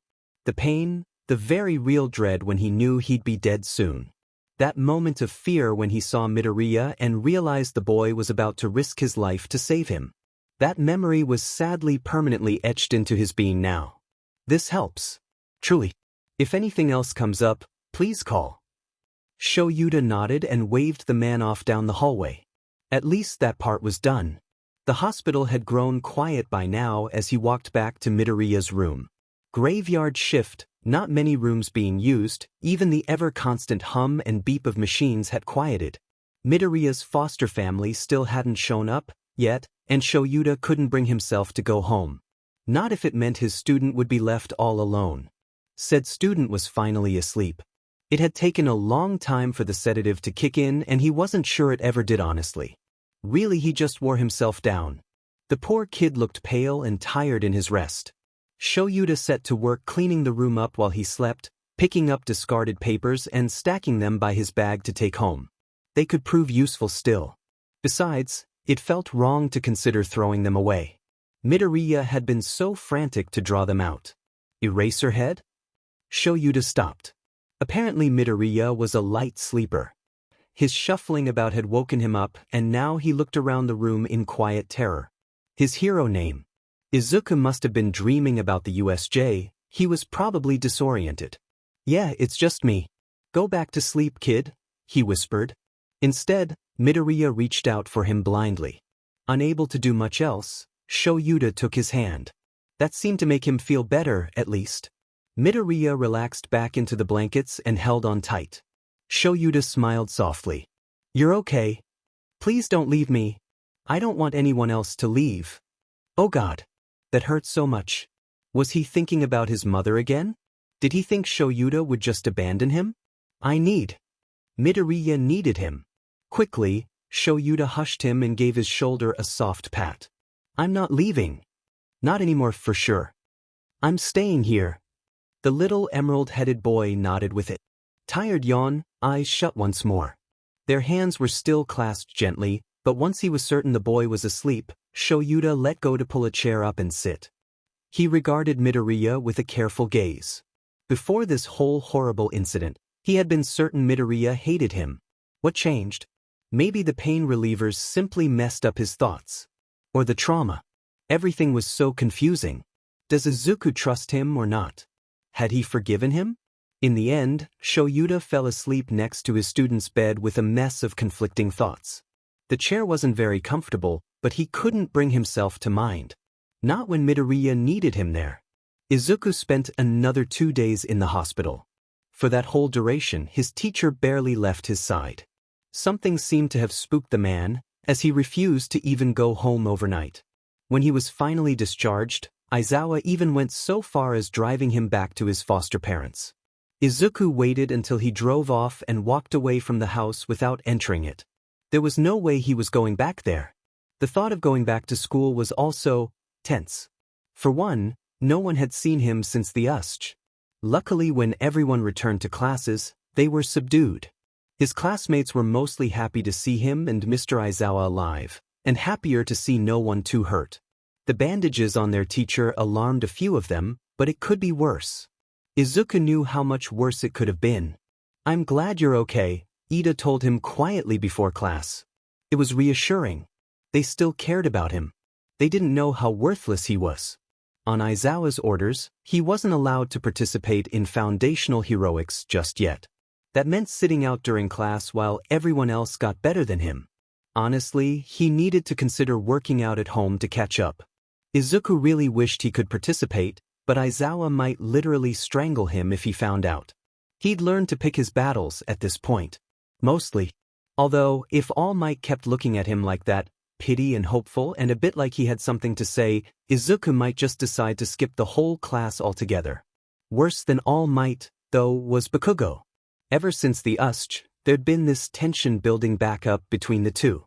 Blondie also had something to say, clearly. Or maybe to shout. Unfortunately, it seemed to have reached the boiling point today. "What the hell is wrong with you?" Izuku looked up so fast his head spun. Or was that the room? Bakugo. Of course it was Bakugo. Think of the devil and he shall appear. Everyone else was doing laps, but not Kaken. "What are you talking about, Katsuki? What could possibly be wrong with me?" There were so many things he could be talking about after all. Unfortunately, now apparently wasn't a good time for rhetorical questions. Or any questions, really. I'm talking about that sheet right there. I don't know what you're trying to pull acting tough now, but I know the truth. The truth? The truth. How about this truth? You're a complete JRK. Huh. Bakugo stiffened up before his anger melted back through the shock. A JRK? Little crybaby Deku, that's your worst insult. Bakugo Katsuki. All around them heads snapped around to stare. "I am not your victim anymore," he stressed as he stood up. Bakugo took a reflexive step back. "I am not Deku anymore." Izuku advanced. "You don't get to know me anymore." Silence. Everyone watched. Everyone waited. "You're irrelevant to me, Kaken." Each word was punctuated with a step in Bakugo's direction and he was running out of room. Izuku wasn't sure what he was planning to do when the space between them disappeared. All he knew was that he couldn't take another moment of it. Finally a switch flipped in the hothead and he stopped retreating. "Irrelevant? I'll show you irrelevant." Gasps filled the room as a fist came flying his way. But Izuku was through with being hurt. It was their first day back and he was just done. He dove to the ground and rolled painfully on his side until he was sitting up. Bakugo was already flying at him again. Izuku dodged him and shoved him from behind. "Admit you were wrong," he shouted. His voice echoed around them in the gym to the point that several students tried to close in around them and mediate. All Might looked too shocked to do anything. Bakugo pushed them all back with an explosion to make his point. "I wasn't wrong." Izuku scrambled out of the way before he could be kicked. "You were wrong. About everything. You're weak." After everything he had survived? Izuku saw his chance as Bakugo drew near. With every ounce of strength he had in his feeble body, he kicked him in the legs. They collided in a heap on the ground. Distantly he heard a shout. "Someone get help." Something struck his eye and Izuku sank his teeth into flesh. Bakugo hissed at him. They wrestled pitifully for purchase, any upper hand. Eventually, Izuku found his way on top of Bakugo and shoved him down by the shoulders. "I am not weak. I am a survivor of the destruction you leave as you pass. And I will never let you make me feel like less again," he screeched as he pulled his fist back, about to hit him. At that moment, he saw that fear and shock and pain in Bakugo's eyes, just like their first heroics class. He put that there. Izuku retreated off of him, scampering back. He didn't want that. Hurting each other was pointless. Kaken wasn't the enemy, they both wanted to be heroes. Wanted. Izuku couldn't see, but behind him All Might was watching proudly. Without his knowledge, a decision was made. "You are just a bully, Katsuki, and there's nothing special about you." Izuku stood up, ready to leave it there. Bakugo, however, was not. Look who's talking, you freak. Every muscle in Izuku's body locked up. Quirkless? So really there's nothing special about you? Let's go play with someone else. Don't go near him, honey, he's sick. Everyone meet Deku, the useless freak. Watch out, if you touch him you'll become quirkless. Kaken, he whispered as he stared down at a boy he used to call friend. Anger, resentment, fury, all of it coursed through him. How did they get like this? When did he stop seeing Bakugo as Kaken? Maybe it was his voice, or something about his expression, but the brief smug grin slipped off Bakugo in the face of Izuku's raw emotions. Izuku, wait, he whispered, something far too close to anguish crossing his face. It might have been the first time he had called him Izuku in years. The others must see something in his face as well, because several of them moved forward to block him at once. It wasn't needed, though. Izuku didn't plan on hitting him. I'm sorry. I can't make you forgive yourself. Everyone stopped. Fury raced across his old friend's face once again, and in the next second heat hit him full force in the chest. Izuku flew back and slid across the floor until he hit a pair of legs. Todoroki had moved closer, it seemed. The boy looks down at him and then at Bakugo with an unreadable face. Then he helped Izuku up. That's enough. Mr. Aizawa is on his way now. Oh great. We're not done here, Bakugo growled. Ice wrapped up his legs and pinned him in place. Yes, you are. Todoroki wrapped an arm around Izuku and helped him out of the crowd. It was easy enough considering everyone darted out of their way and made a wide path. It reminded him a little too much of the way people parted for him in middle school, as if he were contagious. What's going on? Mr. Aizawa demanded once he slammed through the door, his eyes wild. Bakugo and Midoriya got into a fight. I'm taking Midoriya to the nurse right now. Excuse? Say again? Izuku had no part in starting that sheet. You can't be serious. Midoriya, I told you, no engaging until you're fully recovered. What? He's the one who attacked me. Todoroki held him back and Izuku huffed. It wasn't worth it, he was too tired to argue. Fine, whatever. Sorry for having no control over that BSTRD's actions, I guess. Watch it. Todoroki, go ahead and take him to the nurse. Before he passed, he rested a hand on top of Izuku's head and gave it a gentle ruffle. Stop stressing me out. The movement completely took him by surprise. Didn't Aizawa dislike him? Didn't he know Izuku despised him? Okay, maybe he didn't actually despise him. After the USCH, he had come to terms with the fact Mr. Aizawa was important to him. He may have turned him over to foster care, but he also was still the first hero to live up to Izuku's expectations. But the man was on thin ice. Midoriya? Todoroki nudged him toward the door and Izuku nodded. Right, okay. Before the door could fully shut behind them, they heard the unmistakable sound of Aizawa shouting. Well, at least Bakugo was being scolded too. Yagi was certain now. Midoriya Izuku was brave, kind, and at heart a gentle being. There could be no better person to inherit one for all. The USCH proved he had the makings of a hero, and when he spared Bakugo he proved he had the mercy of one too. Courageous, kind, and loyal, the boy was true to his heart. For days he'd been monitoring the boy. Their first meeting had been strange, certainly, but no matter. He had finally found his successor. It was so obvious, he should have seen it sooner. The time of All Might was coming to an end. His power would close soon. He needed to pass it on while he still could. Was there time to properly prepare the boy? To tell him the story? Nana deserved to be remembered, after all. No time. Yagi decided he could do it with subtlety. First, he'd make sure the boy had enough muscle mass. He'd been training them all fairly hard in class. He'd just have to kick it up a notch. Then, he'd find a way to pass the quirk off to him. There was no reason to tell him the history, really. All for One was dead. The title his quirk once held should be erased. No longer could All for One haunt them in the shadows, an ever-present nightmare. Heaven forbid this went poorly. At least Midoriya would finally have a quirk. Maybe afterwards Yagi could explain it all, but he was so ready for the mantle to be passed down that he couldn't wait that long. It'd be a nice surprise, honestly.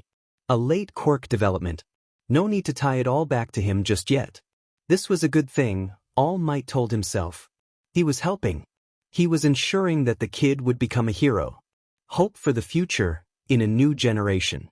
Shoyuta wasn't very happy today. To be clear, he'd been royally said for a while now. Today might just be the day he lost it, though. Day 1, when Bakugo had attacked Midoriya, he had wanted to expel the brat. Now, he wanted to shake him violently and demand to know why he kept hurting him. But he had to stay professional and, more importantly, impartial to his students. Although he met Midoriya first and knew him better than the rest, so technically his favoritism was justified. So was his fury. Someone tell me why I was pulled from my only free PRD of the day to come break up a fight. A fight with a student who suffered a brain injury 3 days ago and hasn't even fully recovered yet. You have 10 seconds. Shockingly, everyone was quiet. Last time they all jumped to defend Midoriya, but now no one would even look at him. To him, it meant one of two things. They were afraid to choose sides, or they didn't know whose side to choose. Uraraka, a brave soul, was the first to speak up. Bakugo called him a freak. He said that he knew the truth behind the tough guy act and Midoriya kicked him. Midoriya struck first? That was a bit of a surprise. Bakugo used his quirk on him. Sorry, what? He did what? Shoyuta hadn't realized it was possible to be this angry. Red eyes turned on Bakugo and he stalked forward furiously, about to drag him from the room all the way to Nizu. You used your quirk on him? No, of course you did. Tell me, are you out of your mind? Have you completely forgotten that Midoriya is currently injured from facing off against villains? That he's not fit for training and Diamond sure isn't ready to be fighting? I should not have to remind any of you to keep your hands off the boy with a effing dash. All Might pales and Shoyuta coughed to cover up that bit. I should not have to tell you to keep your hands off the boy with a hole in his head, he finished, a bit calmer, but the words still made some students wince. Too much, he'd scared a few of them. He hadn't figured he would have to yell at anyone this early in the year. The class was already unique, though, considering they had to face off against real villains in their first month of schooling. That didn't give them a right to abuse other students, though. Shoyuta was putting a stop to this. Today. Peach, I bet Recovery Girl already healed him. That loser is probably faking it to get out of class. Okay, he tried staying rational. Level-headed. Near calm. He Diamond near succeeded too. Recovery Girl's quirk doesn't work on Midoriya. I'm the one who told him to sit out during class.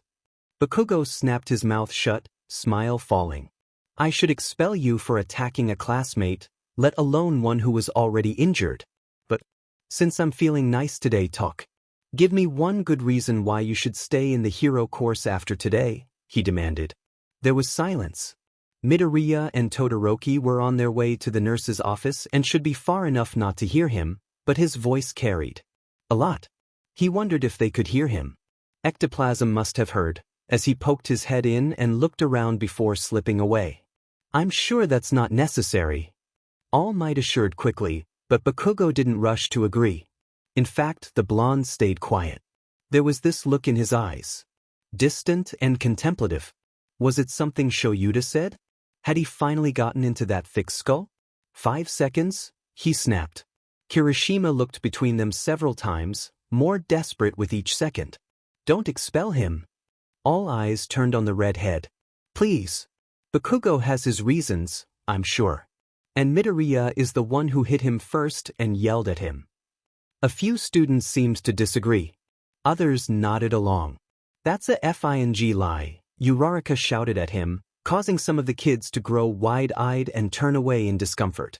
Even Shoyuta had to admit to a bit of shock at hearing such a reserved girl curse. Midoriya was a bad influence. Bakugo has been nothing but rude and cruel to Midoriya since the first day of school. He was going to strike first, but Midoriya dodged. That's the only reason he hit first. Besides, I was right there and all Midoriya was doing was sitting here. He didn't deserve Bakugo coming after him and speaking like that. Well, it seemed like he had two conflicting stories and conflicting witnesses. Typically he would ask the nearest adult who witnessed it, but just no. Who instigated it? Originally. Bakugo. No one disputed her this time, but Kirishima still seemed upset, throwing the blonde under the bus. But Bakugo dash. He's quirkless, Bakugo shouted out of nowhere. Several students looked at him in confusion and Shoyuta felt his blood turn cold. Midoriya hadn't told anyone about that yet, and most of them had taken the voice quirk thing and ran with it. Shoyuta certainly hadn't planned on telling them otherwise and figured if no one else knew, even better. No one besides him and Recovery Girl anyway. Except for the boy who knew him before you. Murmurs broke out among his class and All Might hanged his head. Oh, so someone else also knew already. That made 4. Interesting, but it would have to wait. Choose your next words wisely, he warned as Bakugo looked around at everyone. Shoyuta knew what this was, of course. Izuku probably never had anyone in his corner, standing up for him or even pointing out when something was very clearly wrong. The status quo was shifting and Bakugo was freaking out. This was his attempt to fix the natural order. It was a way to turn the class against Midoriya, make them side with him instead. If it worked, he might consider expelling more than one student today. What do you mean? Who's quirkless? Ida asked. That shitty Deku. He doesn't have a quirk. At all. That's why no one can figure out what it is, because he doesn't have one. Shoyuta grit his teeth. He would absolutely expel him for this. Midoriya didn't deserve the gasps that follow Bakugo's words, or the way some students paled and others frowned. Disappointment settled on a few faces. That was not Bakugo's secret to share, but it was too late to take it back. The best he could do was steer his class in the right direction. That's right, Midoriya is quirkless. And he beat every single one of you in the entrance exam, he reminded them. He also helped defeat the villains at the USCH and risked his life to save me. But why is he trying to be a hero if he's quirkless? That doesn't make any sense, Kaminari whispered. Someone he pointedly couldn't see who elbowed him hard in the back. I don't get it. During foundational heroics, he did something that made your quirk stop working. The fucker doesn't have a quirk, that's what I'm saying. He's completely useless. He doesn't deserve to be here. Shoyuta felt his blood boil in his veins. Useless. Useless, useless, useless. On top of everything that boy was already going through, why did people have to tack more on? No parents, no quirk, foster parents who haven't bothered to show up once, even when he was in the hospital, he hasn't forgotten about that and he was getting suspicious, and now this. Izuku wasn't useless. He was an intelligent, amazing kid. And he deserved justice. Bakugo, you're expelled from the hero course. The class erupted in shocked gasps and exclamations while Bakugo went deathly still. Just like that. Is that allowed? Oh god, I didn't think he'd actually do it. What? Why the F would you let that useless Deku stay but not me? Because unlike you, he's a decent FING human. No, he couldn't say that. He would like to, but he refrained. Why would I expel my most promising student? Bakugo faltered. Besides, I already knew he was quirkless. He hasn't randomly attacked classmates. He has been mindful, loyal, and encouraging. He has shown courage in the face of near-definite death. You've proven that you don't have the maturity to stay in this class, and until you learn some discipline and restraint, there is no place for you in the world of heroes. You're moving to Gen Ed, effective immediately. Mr. Aizawa, I'm sure that's a bit excessive, All Might insisted nervously. What were you doing while Bakugo and Midoriya fought? Silence fell. Several students looked at All Might, waiting for an answer with tense postures. A week ago, maybe they would be hanging on to every word the top hero said. Now, in the face of a hero who had almost died for them some odd days ago, they actively stared him down, anxiously waiting for some sort of justification. All Might pressed his lips together and frowned. That's what I thought. Bakugo, if you're hurt then go see the nurse. Afterwards, go to the principal's office. This time, no one protested. Recovery Girl was definitely getting annoyed with Izuku. How someone could be as injury-prone as him was a mystery that he'd never solve, so she should quit while she was ahead. Currently, she was staring him down while Todoroki stood outside. He tried to come in with him, but Izuku didn't know him well and it had been very awkward convincing him to wait in the hall. For some reason, the boy seemed worried for him. How's your pain, young man? She asked. Not too bad. Scale on 1 to 10? 10 being unbearable. Around a 3. She moved his jacket aside and he hissed. With a tense voice, he corrected himself. Or a 4. If not for the fact Aizawa had been watching him so closely since the hospital, Izuku would have offed himself to heal the injuries by now. Unfortunately, people would notice. If he happened to die while he was out looking for his mom each night, well, that'd be a different story. With a disapproving frown, Recovery Girl tried to heal him with a swift kiss. Nothing happened as usual. He really would like to know why his body nullified her quirk. Was it because he didn't need it, or didn't want it? About now, he found the pain more of a nuisance than anything. Sometimes he felt like the pain grounded him. He didn't enjoy it, that's not what it was about, and other times it gave him focus. Not this time. He'd welcome it. I can go back to class now, right? RG glared at him sternly. What? I'm missing important stuff. She sighed. Please allow yourself time to fully heal before getting into any more trouble. The door opened and Todoroki leaned in with just his head. He'd definitely been listening in for some cue to know when it was safe to come in. Izuku would be weirded out, but it was more courtesy than most people ever showed him. Besides, he hadn't said anything weird or humiliating. Izuku stood off the bed and began buttoning his singed shirt, but not before Todoroki saw the damage. He froze by the door, eyes narrow. You didn't heal him? Izuku shared a look with the nurse and grimaced. He hadn't considered how that might look. It's fine, it's not that bad and dash. Heal him, Todoroki urged, a look of hurt crossing his face. Rather than point out the rudeness of being interrupted, Izuku closed his shirt and stood up. She can't. Recovery Girl's quirk doesn't work on me, he explained before he got the wrong idea. She's done all she can.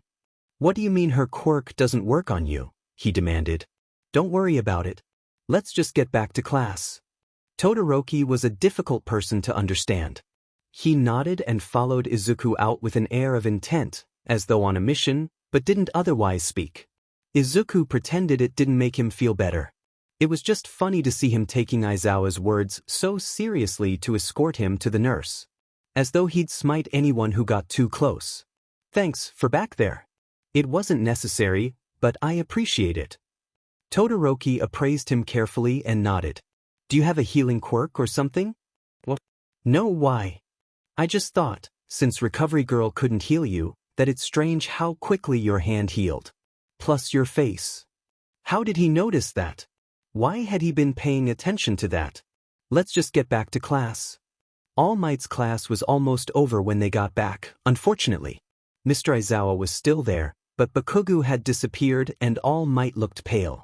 Every set of eyes turned on him when they stepped into the gym. Izuku took a breath. Slowly he and Todoroki joined the others in their wide circle. It looked like they'd just gotten out of a serious conversation. He could only hope that whatever fate awaited him was kinder than 2 years' worth of detention. Good, you're back. I was just explaining how from now on foundational heroics will be monitored by either myself or whichever teacher is available. Odake? Go change.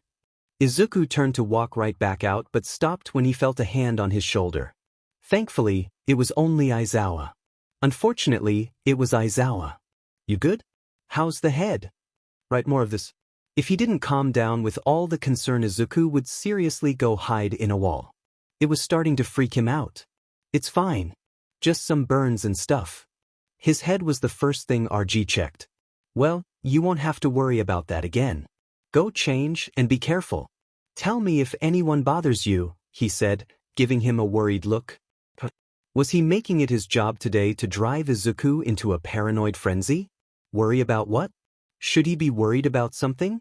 Rather than stick around and wonder what that look was about, he followed his classmates. They were oddly quiet and Bakugu was still nowhere to be found.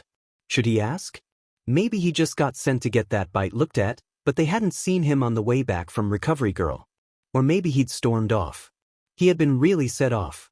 Are you alright? Ida asked. Izuku jumped a bit in fright. The taller boy snuck up on him so easily. All his nights out in the dark streets talking to suspicious people hadn't made him less jittery, apparently. If anything, it made him more anxious. The things he'd seen. I'm fine. Just a little concerned about his own spatial awareness now. Good. That's good. I'm incredibly sorry for not noticing Bakugu's behavior sooner. I didn't realize the extent of his dislike for you. Most people didn't. It's fine really. Besides, this is hardly new. Katsuki has always been this way. Because you're quirkless, right? I was so certain he disliked your femininity. Every single thought came to a screeching halt. Quirkless. The word quirkless had just left Ida's mouth. No. Quirkless? Where did you hear that? He asked, looking around. The others were watching. Kaminari looked mystified and Kirishima dejected. Tokoyami was politely not looking his way while Dark Shadow openly stared. Aoyama had a look of pity in his eyes. They knew. They all knew. Quirkless? Is that why you won't tell anyone what your quirk is? Todoroki looked over at him inquisitively. That's not, you can't dash. Izuku backed away from them and looked around. Just calculating the amount of people in the locker room, he wouldn't escape if they came after him. The best bet would be to try and lie his way out of it, but that might not be possible. Not anymore. Bakugo must have finally ratted him out. Aizawa? Surely the hero wouldn't have done that, though. Ida stepped in front of him, inadvertently blocking their view. Are you sure you're all right? You look upset. Upset? Upset? Honestly, Izuku was trying to keep a blizzard at bay. Upset didn't begin to cover it. Stay away from me, he shrieked as Kirishima reached for him. Without a glance at any of their faces, he was far too afraid to look. He backed out and ran for the bathrooms. How could it be that the world finding out he was quirkless hurt more the second time around? School ended while Izuku huddled in a bathroom stall. If someone had come looking for him, he hadn't heard from where he stayed tucked on the seat. No one was looking for him. Not realistically. Although, Aizawa might. Search just to yell at him. Skipping school wasn't going to solve any problems. He considered going home and never coming back. When he set out to get into UA, it was with the intent of passing time until he found a way to die. But after the USCH, the man who took his mom might try to attack All Might again. That meant he had to stick around. If he got another chance, he absolutely had to get through that portal. Okay, no more hiding. It was time to show the world that he was still alive. Honestly, if he kept having breakdowns like that, people were going to start questioning his stability. That wouldn't help him at all. Izuku opened the stall and walked to the sink to clean his face. But he was a mess. Luckily, it was easy to cool his puffy eyes and get the redness to fade and the swelling to go down. Afterwards, he felt a bit better.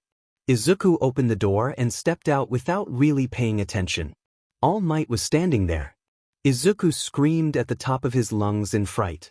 Both of them jumped away from each other and Izuku slammed his hand over his mouth. That was embarrassing. Sorry. I didn't mean to scare you, All Might rushed to say. The wave of chills that his presence sent down Izuku's back vanished and he steadied himself. It's fine. You just surprised me. I wanted to check in and make sure everything was okay. Bakugo acted very unheroic this morning and no one saw you after class. Unheroic. No one had ever used that word in the same sentence as Bakugo's name. It was a bit refreshing. Izuku didn't trust it. I'm fine. Izuku went to walk past him but All Might blocked his way. Wait, can I have a moment of your time? Was that not what this already was? Izuku bit his tongue and nodded at him to go ahead. If he kept cussing at the top hero, someone was bound to yell at him. I couldn't help but notice during your fight with Bakugo that you were easily overpowered. Have you been working to build up muscle? What? Wait, what? Not really. I mostly take down my enemies with my brain. The environment. Not that he had many enemies. And not that he was the best at it. Robots were one thing. People weren't as easily manipulated.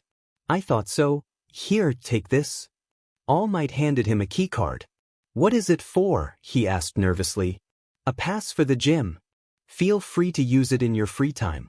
You can't always rely on the environment to take down a villain, he offered helpfully.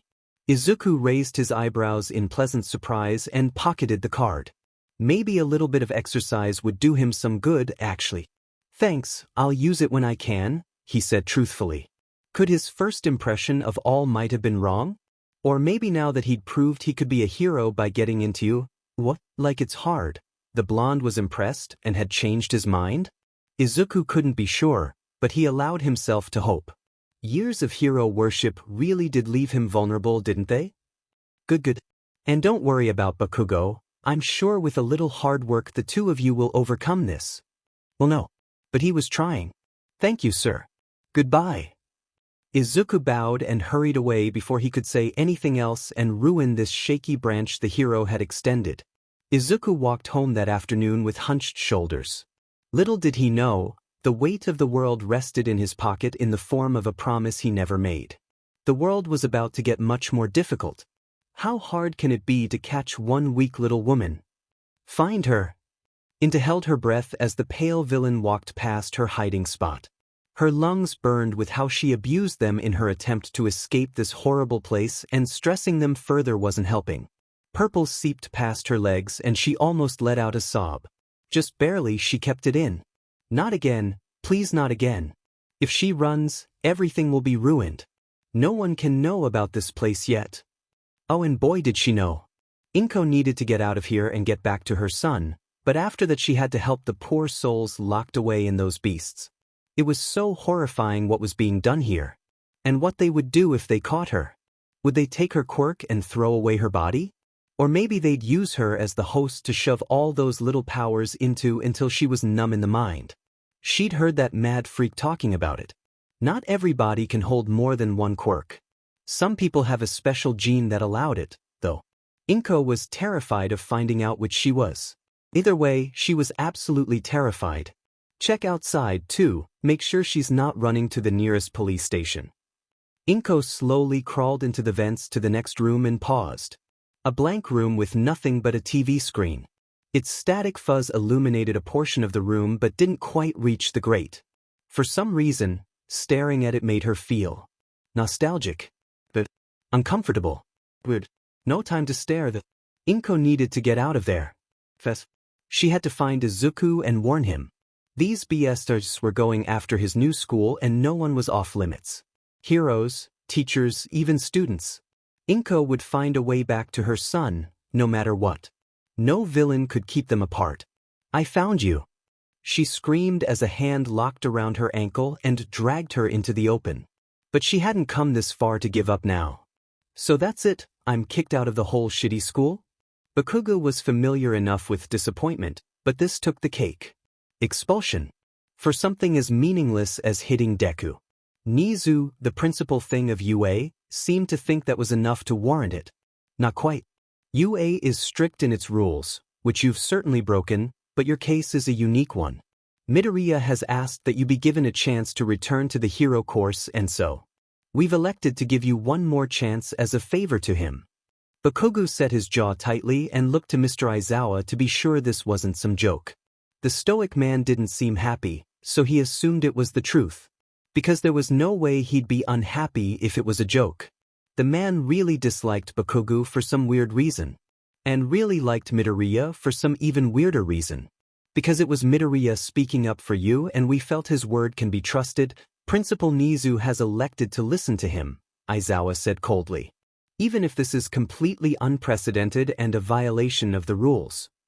Yeah, he really super didn't like Bakugo. Fucker. The rules are a suggestion, Nizu dismissed. In this case, the student was very adamant that expulsion over one incident was too extreme. Deku said that? Seriously? Something in the green-haired freak had changed this past year. He grew a spine, for one. No longer took sheet lying down. But it wasn't just his newfound tongue that set the blonde on edge. It was the look in his eyes. The way he seemed so sure in himself. The way he still trembled when standing up for himself. Something still scared him, but it wasn't Bakugo anymore. He didn't know how to feel about that. He did, but we've taken the liberty of setting some conditions on his behalf, Aizawa growled at him. Literally growled. Like an insane person. If I, or any of the other staff, catch you using your quirk on someone outside of foundational heroics without XPLCT permission, you'll be kicked right back to Gen Ed without any chance of re-entering the hero course at UA. Bullshit, but predictable. Is that it? Even Bakugo was a little disappointed in such a lame but punishment. until he saw the glint in his teacher's eyes. Then he felt chills and regretted thinking such a thing. Not quite, Nizu said cheerfully. Midoriya seems to be the focus of your aggression on most days, so teachers will be watching how you treat him more closely from now on. We also may ask him occasionally if you've bullied him. Additionally, we'll also be limiting interactions between the two of you unless necessary. So if he wanted to stay, he had to be a kiss but to that annoying Deku? Bullshit. Fine if that's what it takes. He wasn't happy, but if he had to spend another goddamn day in Gen Ed, he'd do something really stupid. The past few days had taught him F all, except that UA's hero course was really its only worthwhile class. Wonderful. You'll transfer back in time for the sports festival. Now that was good news. If Bakugo missed the sports event, he'd never hear the end of it from his parents. This is your only chance, Bakugo, Aizawa said as they stepped out of the office. Don't screw it up. For a logic-based teacher, the favoritism was astounding. 3 weeks until sports festival. Izuku had made a new friend. Todoroki Shudo, resident cold boy with an icy stare. It started the day everyone found out he was quirkless. He hadn't quite realized until the two met accidentally in the gym. It was late, so Izuku didn't expect anyone to be using it, but 4 minutes after he arrived, so did Todoroki. One of them had bruised knuckles, and it wasn't Izuku. Sorry, I hadn't realized the gym was in use. He had deadpanned when he saw Izuku by the weights. Before he could leave, which was ridiculous, Izuku spoke up. It's okay, I'm pretty sure I can share this huge space with at least one person. The teasing tone he used shocked himself, as it had been a while since he'd felt okay enough to tease anyone. Especially someone who knew he was quirkless. A part of it was because Todoroki knew he was quirkless. Like Aizawa, he needed to know where the line was with all these people being so accepting of him. At some point they'd show their true colors. They had to. Alone in a gym, just the two of them? That was exactly where he could expect to see the true Todoroki. If you say so, I'll stay out of your way.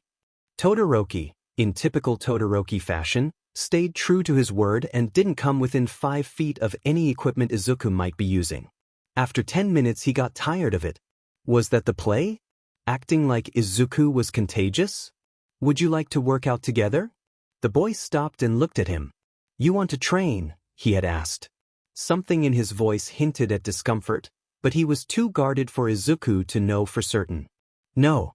Not train. Just like, spot each other. I was going to do some sit-ups.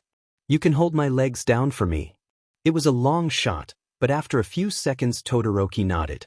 2 weeks until sports festival. Izuku missed his mom. He missed her more than anything. More than food or water or air. And he had died of suffocation before. He knew what it felt like to want air. He would give both his lungs to see her again. So, he went in her bedroom. It was the first time he'd gone in since. Since that night, everything was exactly the same as she left it. It hurt to even be standing there. With a heavy heart, he sat himself down at her vanity shelf and looked through her sparse jewelry box. Mom didn't wear a lot of jewelry, but she had lots of earrings. To feel closer to her, Izuku stabbed a pair through his ears and looked into the mirror. He looked a lot like his mom, everyone always said. It was true. Izuku was glad for it, honestly. He liked that he looked like his mom, the parent that stayed. Better than looking like his father. In fact, Izuku went to her closet and took a deep breath before turning the light on. The clothes still smelled like her and he began to tear up. Grabbing the first long-sleeve shirt he saw, he backed out of the room and slid it on. Maybe he hadn't found her yet, but as he looked in the mirror again he was reminded of her and twice as determined to find her. He'd bring her home. Izuku only hoped he was the same person when she got back. 5 days until sports festival. Working out with Todoroki was fun. That was how they ended up sprawled on the floor of the gym 2 weeks after they became gym buddies, Izuku laughing and Todoroki wide-eyed at the sound. They spend almost every night like that working out together. Izuku talked a lot. For once, Todoroki listened, and they'd grown slightly closer. It was a strange feeling, their connection. He was close enough that when Todoroki said, with a straight face, that Izuku was his best friend, he nearly tore his side laughing. But you hardly know me, he squeaked as Todoroki moved him off his lap to kneel and look down at him. Not a flattering angle. I know you better than I know anyone else. That makes you my best friend, doesn't it? Not really? Izuku knew Bakugo really well. It didn't make them friends. In fact, he was certain they were something far worse. I can only be your best friend if you know me and like me better than anyone else, he corrected. He was mostly teasing him at that point, certain that Todoroki was just messing with him. Friends? People weren't friends with Izuku. That too then. Izuku calmed a bit and rolled onto his back to think that over. Todoroki was completely serious. Someone liked him. Someone considered him a friend. No, a best friend. Really? Yes. You are very interesting and I enjoy when you talk a lot. But if his mom could hear that, but she couldn't. Izuku sat up and frowned. Thanks, Todoroki. That means more to me than you'll ever know, he whispered. When he looked up, Todoroki was staring at him with an intensity he wasn't used to. Izuku flushed and leaned away in fright. You're welcome. Do you want to continue, or are you done for the night? Right. Exercise. The sports festival was closing in rapidly and he was in no shape to face anyone's quirks in whatever tests they threw at them. Izuku ended up using the keycard every day, but still. It was time to face the facts that he wasn't going to make it long as weak as he was. Rather than going out and looking for his mom after school, he trained. Every day, every minute of his free time, he trained. If he could just build some muscle mass, maybe next time he fought villains he'd actually live. Plus, the sports festival was coming up. That would certainly be something. Izuku was torn. It would be pretty hilarious if he won, right? Like, that'd be an even bigger screw you to everyone than getting into UA. Past teachers, past classmates, current classmates. Especially since they all looked at him with pity now. Well, not all of them. Ida was the only one he could stand to talk to during school. Todoroki, too, because the boy was being oddly kind to him lately, and Uraraka because she was already overly kind and sweet before she knew he was quirkless. Todoroki was the easiest to get along with, though. At one point, he had moved to sit in the seat in front of him, Bakugo's old seat. The boy had been expelled until he stepped in to talk to Izuku. Several of his classmates came over to watch the interaction and mistook Todoroki's sudden socialness for intent to make friends. If he thought the boy was cold before, now he was downright icy. Glares here, snark there. For the most part he ignored anyone that wasn't Izuku. It was bizarre. He had even stated that he wasn't there to make friends again, which was pretty hilarious considering he had admitted to Izuku being his best friend. So bizarre. But nice. He'd been so worried that he lost all his new friends, but Ida and Todoroki still refused to leave him alone. He wouldn't say Todoroki was his friend, though. Just a curious classmate who had stuck up for him. Someone lonely and confused. People were slowly warming back up to Izuku after the shock of finding out he didn't have a quirk. Uraraka was particularly caught off guard, apparently. She'd been cautious with him, as if afraid he'd break. He was getting better, though. It helped that between the two of them, she was a bit braver. No one mocked him. There weren't even any teasing remarks behind his back. For some reason, they seemed almost afraid to speak out of tone. Izuku wondered if Aizawa was to blame for that. The man watched him during class sometimes. Watched the way others interacted with him. Kind of touching. Kirishima was possibly his most bizarre classmate. He liked Baku, strangely, but always tried to talk to Izuku too. Izuku could have found that charming at a point, but he was long past that part of his life where sitting idly on a fence made any sense. Hello, Midoriya. Todoroki sat in Bakugo's seat. Aizawa hadn't asked him to move in the past 2 days, so he kept sitting there while Bakugo took his old seat and immediately turned to face him. Hi, Todoroki. You look happy. He looked blank, actually, but saying he looked happy always amused him because of the confused looks everyone got on their faces. Jairu straight up snorted at his words. That's his happy face? I think it might rain today. Hope you brought an umbrella. Todoroki frowned. You didn't. I won't need it. Fair enough. He did have that nice quirk of his. He could just turn the rain to steam before it ever touched him. If you say so. Then we should pay attention. Mr. Aizawa will be awake any second. Right on time, the demon teacher sat upright and glared at them. No one was really talking, so it was unnecessary. JRK. Todoroki turned to face the front, but not before Izuku caught a small hint of a smile on his face. Okay, fine. It felt good to have a friend. 2 days until sports festival. Foundational heroics with all might had been brutal lately. Seriously, Izuku didn't know his body could hurt like this. And why did it feel like he was being singled out for all the higher weight class fighting? Izuku was in no way on par with Kirishima or Ida, and yet that's where he kept getting stuck. Every time the two would give him a sympathetic frown and do their best to hold back. It was the only time in his life Izuku wasn't offended by people taking it easy on him. At least he hadn't had to face off against Bakugo.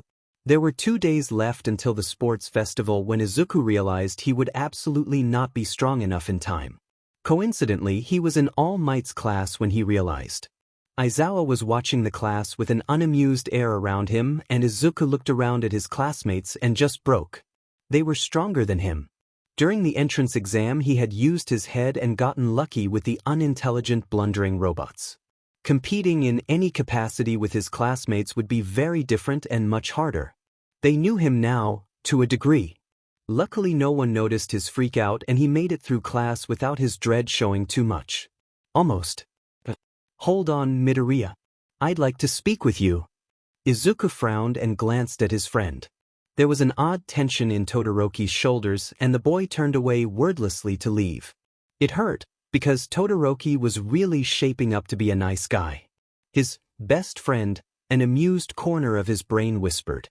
He turned back to All Might and accepted his fate, waiting for the man to speak. Hopefully the hero hadn't witnessed his moment of weakness earlier. The last thing he needed was All Might thinking he was close to a breakdown. In 2 days, the sports festival will give you students a chance to tell the world who you are. Yeah, the world and a bunch of villains. Didn't seem safe, or smart, or really practical in Izuku's opinion. Then again, he'd watched every festival available online when he was a kid. Lots of heroes will be watching for the fancy quirks and that may seem daunting, but I don't want you to feel like you'll be overlooked. Oh, that was really kind of nice. They won't be watching me. The moment they hear I'm quirkless, every agency will look for other students, he whispered. It wasn't fair, but it was true. Maybe. Do you want to give up? No, he never wanted to give up. But the universe had proved time and time again that what he wanted didn't matter. With all the strength he could muster, he uttered one small, no. All Might smiled. Then I think you'd better tell them, my boy. Tell them that I don't want to give up, he asked, suddenly confused. Tell them that you are here. It doesn't matter what they think or do, they cannot push you away. I want you to try your best and show everyone that you are here and you are not going away. The 5-year-old Izuku in his heart screamed in anguish and excitement, and he felt tears spilling over his face. All Might reached out and pressed a hand over his curls. Give it your all, young man. Izuku would show them. He'd show them all. Outside, Todoroki had waited for him, as it turned out. The boy leaned against the wall, bored expression carefully in place. Izuku went to his side immediately, but something was off. I didn't realize you and All Might were close, he said slowly. Once more the boy had eavesdropped. What could possibly have made him turn so cold again? We aren't. Izuku wiped his face and tried to compose himself, but the words All Might offered were too fresh in his thoughts and the tears wouldn't stop. He just told me some sniffles and he tried again, I'm sorry. He just told me something I think I've always needed to hear. My father is All Might's rival, you know. He hadn't known. He expects me to surpass him one day. Honestly, I think you can do it. If you really want to, at least. My mom wanted me to be a doctor, but I didn't exactly listen. Stupid. If he could go back, he'd do anything for her. When he finds her, he'll be anything for her. It's what's expected. Remember that. Remember for what? Maybe I'll help you beat him one day. Between you and me, I think you could do it now with how strong you are, he whispered with a grin. Todoroki looked him over and then nodded, easing up a bit. Maybe. They left class together, none the wiser to Izuku's water bottle being switched in his bag. Want to go to the gym? He asked, and Todoroki simply nodded. Izuku's statement from the USJ. The sports festival would start in less than 4 hours and Izuku was stuck in a dumb meeting. Well, okay, not a dumb one. Also, not really a meeting. Specifically, him and Aizawa had to talk to the detective investigating the villains from the USJ. They'd waited until he was completely healed before they asked to talk, at least. So neither of you remembered anything else? Izuku shook his head and looked up at Mr. Aizawa. The man had an annoyed frown. They'd been over it countless times, since they had been the closest to the ringleader of the USJ attack. No. Everything towards the end is still gone, his teacher grumbled. The detective nodded and flipped his notebook shut. Then, I'd like to discuss one last thing. A few of the villains that were apprehended have all told us the same thing. They were approached by different people at different times and places, told different stories as to why they would be attacking the USJ, and none of them knew Shigaraki's full identity. If not for Midoriya catching his name, we'd have 0 leads. Izuku brightened up at that, a spark of hope in his chest. He'd been right, the small information he'd gathered had proven helpful. Hey, don't encourage him, Aizawa growled. Midoriya, it was stupid and dangerous. Don't make me extend your detention to 3 years. I just meant that it's the only piece of information that's led us anywhere, the detective amended. Rude. You know it's not like he even hurt me, Izuku said bitterly, dejected. The detective froze and in the next second his hand was going for his writing pad once again. Aizawa glanced at him and then frowned down at Izuku. Midoriya, are you aware of my quirk? The detective snuck a glance at his teacher. They were both watching him now, which under no circumstances could mean anything good. He'd done something wrong, hadn't he? I don't think so. Sorry. Had he said something wrong, maybe? Why were they both staring at him like that? I can tell when someone is lying. Just now, when you said, it's not like he even hurt me, my quirk registered that as a lie. A few seconds of processing and Izuku flinched. A lie detector quirk. He can't get around something like that. He's a compulsive liar for crying out loud. Kid, Aizawa whispered in horror. What aren't you telling us? What happened while the Nomu had me pinned? Nothing. Crap, he lied on instinct. I mean, obviously lots happened, but you went with me to the hospital, you know none of my injuries were from Shigaraki. You never told us where your injuries came from, he pointed out. They dash. Izuku shuts his mouth. He can't lie. He'll have to try and weasel in some truth. Midoriya, there is a 16-minute window of time between when Eraserhead was pinned and All Might showed up. That's 16 minutes that you spent with Shigaraki and no one else can account for you. Sheet. He squeezed his arms and looked down at the table. He knew he logically spent that whole time taking down the smaller villains and talking to Shigaraki, but that didn't explain his injuries. There was really no way to explain them. Midoriya. He did hurt me, he said quietly. Just not in a way that could leave marks. It was the truth. Shigaraki hurt him over and over and over again. But there wasn't a mark on him from any of those times.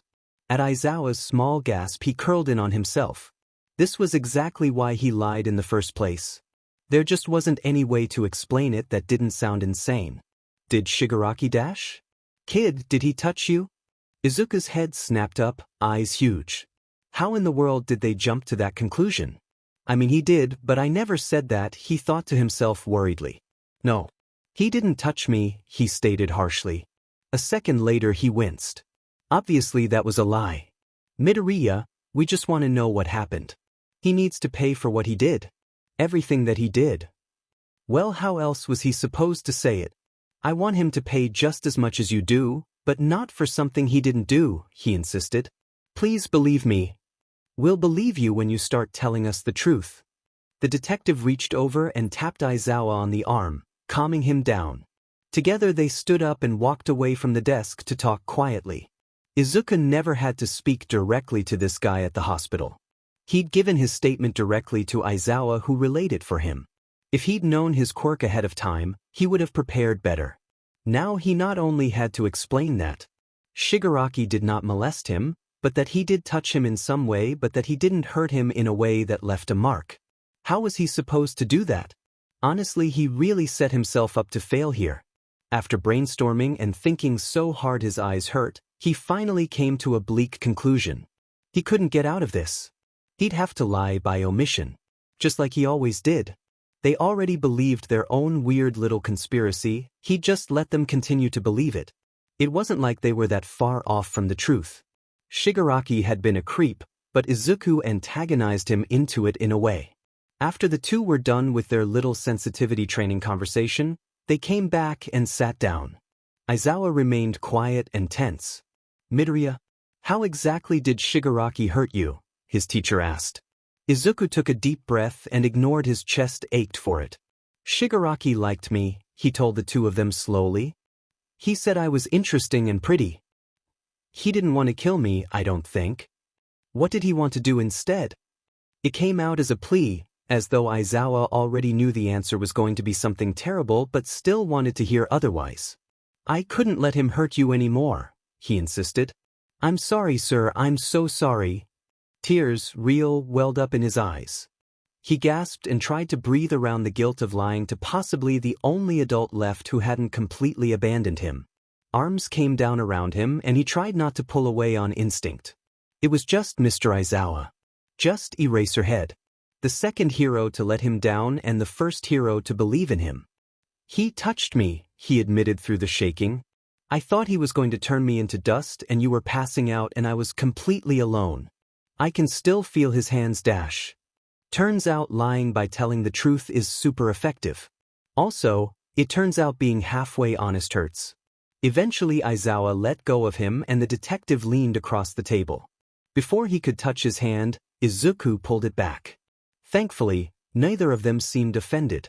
"Can you tell us what exactly happened next?" "I don't remember it well," he started nervously, wringing his hands and considering his words carefully. It was true, too, as his quirk had caused a lot of confusion after death number 9. A warm hand closed over his and he let it steady him.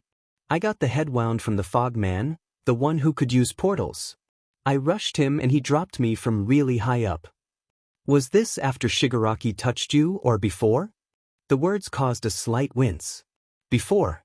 At the time, I didn't even realize it had left a mark. I thought I was fine. I saw that the Nomu was really hurting Aizawa, so I antagonized him. Instead of getting mad, though, he actually liked it." The detective nodded approvingly, writing in his notebook. "Why didn't you tell me this before?" Aizawa demanded. "There were a few reasons, and he actually had one ready for this. Because I didn't want you to expel me. I can't let myself be weak or else I fall further behind. Even now, they're all getting ready for the sports festival and I'm falling behind." "Damn it, Midoriya, you're only in your 4th week of school. You're not behind anyone." Typically he'd shout back, but he was tired and this conversation wasn't easy. "Let's just calm down and cycle back," the detective requested. "Midoriya, please, describe the assault as clearly as you can." "He didn't do that," he spat. "It wasn't assault. Just touching." "He's telling the truth," the detective assured Mr. Aizawa. His teacher slumped back in his chair, relief so heavy on his face that he looked closer to 50 than 30. "But to be clear, touching inappropriately is still SXL assault." "He's right, kid. Him putting his hands on you like that was SXL assault." "Well, it's a good thing it only lasted like a minute at most." "Where all did he touch you?" Midoriya frowned. He had to tell them that? If he left out some places from before he rewound, would they know? "Touched my neck first. And my face." His hand absently rose to trail the same spot Shigaraki touched. "Then he made some comment about me being the love interest. He grabbed me and held me really close with his hand on my back." The love interest? That doesn't sound like just a scare tactic or a one-time thing. If this Shigaraki has created some delusion that he loves you, he'll probably try to dash. Aizawa cleared his throat and the detective cut off. "Sorry. Go on." "Well, I tried to pull away but his hand kept going lower and I was afraid if I fought back he'd dust me, so I held still." A small pat on the arm. "You did what you had to." He made some comment about not being able to fight All Might, but it was something like, "Every king needs a queen," or something like that. I think it was a chess reference. Izuku should have remembered more. Did he say or do anything else? Why don't I take you back to my castle and promote you there? He shook his head violently. There was no way he was repeating that. It had been gross enough to hear out loud once. Verbal responses only, please. Christ, does it never end? Nothing. All Might showed up soon after that. He didn't even care if it was a lie, he was putting his foot down. Midoriya dash. I'm done with this. When he stood and tried to walk out of the office, something wrapped around his arm loosely. Was Aizawa purposefully holding him so carefully? He could break free easily like this. The man pulled him around but didn't drag him back to the table. His other hand landed softly on Izuku's back, comforting and strong. Kid, I know this is really hard. We don't want you to have to relive it. I'm sure what he did was absolutely vile and unpleasant to think about, but it's important to tell us. I already told you, it was just touching. Stop looking at me like he did things to me. It made him want to hurl. He did do things to you. Maybe not to the extent he could have, but do you think he would have stopped if All Might hadn't shown up? Well, he had a point there. I don't want to talk about this anymore, he repeated. Okay. The detective closed his notebook and stood, causing Izuku to jolt back slightly. Instantly Aizawa's grip tightened. So he hadn't really been giving him the choice to pull free after all. JRK, we can wrap this up for now. I just have one last question that you can answer with a yes or no. No, he deadpanned. That wasn't the question, brat, Aizawa grumbled. I told you I don't want to dash. Did you know Shigaraki prior to the USJ? Both Aizawa and Izuku looked at the detective in shock. We agreed not to ask that, his teacher growled. It's important. More so now that we know Shigaraki has an interest in Midoriya. Thought it... What? Not even close. It's all right, sir. No, I never met him before. I've only ever had 3 run-ins with a villain before the USJ and none of them were with Shigaraki. The first time I was fighting for my life and the second I was fighting for a friend's life, it was caught on camera by press. The third time my mom was abducted. The detective nodded once, seemingly satisfied. Thank you. A-hole. Aizawa shut his eyes tightly and Izuku ripped his arm free. I need to get ready for today. Can I go? Yeah, let's go. I'll drop you off. The sports festival. I'm terribly sick. Too sick for a sports event, Izuku claimed with a deadpan face and a toneless voice. Before him, Aizawa had an unimpressed look on his face. They'd been at it for 15 minutes now. So, horribly sick? Try again.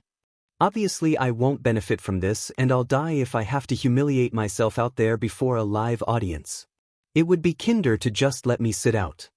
So, all that motivation and hope and inspiration from a few days prior? Gone in the face of his fears and expectations. Today was the sports festival and he was once more conflicted. Either he could give it his best and do decent, probably not, or he could cut his losses from the start. Preferably before going on live TV. Aizawa was pushing him towards the former, unfortunately. You won't be humiliated. I promise. You were the top scorer on the entrance exam, you'll do fine. Growling in frustration, Izuku stalked back and forth in front of the locker room. What's the real problem here, kid? I'm not letting you call it quits. I don't even want to be a daylight hero. Why should I go out there and show everyone my face when it'll only put me at a further disadvantage in the future? Okay, that was a good reason actually. You want to go underground? The hint of pride in Aizawa's voice made him feel warm, but he stomped that feeling down. He was supposed to be angry at the man. Sellout? Evil hero who put him in foster care. But it was hard to stay angry at him for that when in reality he'd not seen that foster family since that first night with them. Still, the thought was all that counted. I don't know. I mean, I definitely don't want to be famous. He just wanted to save people. He wanted them to smile. It's fine either way. We aren't airing your quirk, just your performance. Agencies will have access to that sort of thing, but not the common viewer. Just his performance. As if that isn't the only thing that matters. They'll know.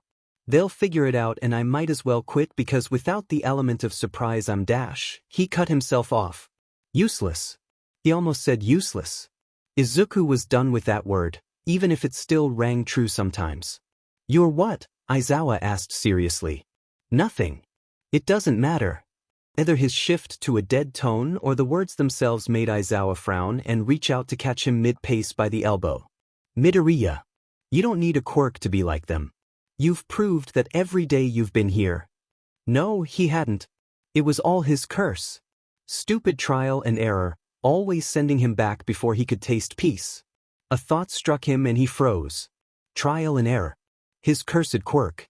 If something went wrong during the sports festival, he could do it over again. He just had to get through it once and then plan very carefully how to do it right the second time. Okay. The man before him quirked an eyebrow. Clearly he hadn't expected that. Okay? Just like that. Obviously not, but what choice do I have? You aren't going to change your mind, and the chances of me getting struck by lightning before the event are officially too low to count on to get me out of this. The lie rolled off his tongue easily, probably because it was the truth for once. Unless I can talk one of my classmates into hitting me with his quirk. Wow. That was easier than I thought it'd be, Aizawa muttered. Izuku took offense to the fact that 15 minutes of arguing was considered easy. It had been difficult for him, after all. And stay away from Kaminari. If I find out you got him to fry you with his quirk, I'll give you detention. You're a terrible person, he stated blandly before going to open the locker door. Most of their classmates were already waiting inside until it was time to change. A hand closed over his shoulder and he froze, letting the door close.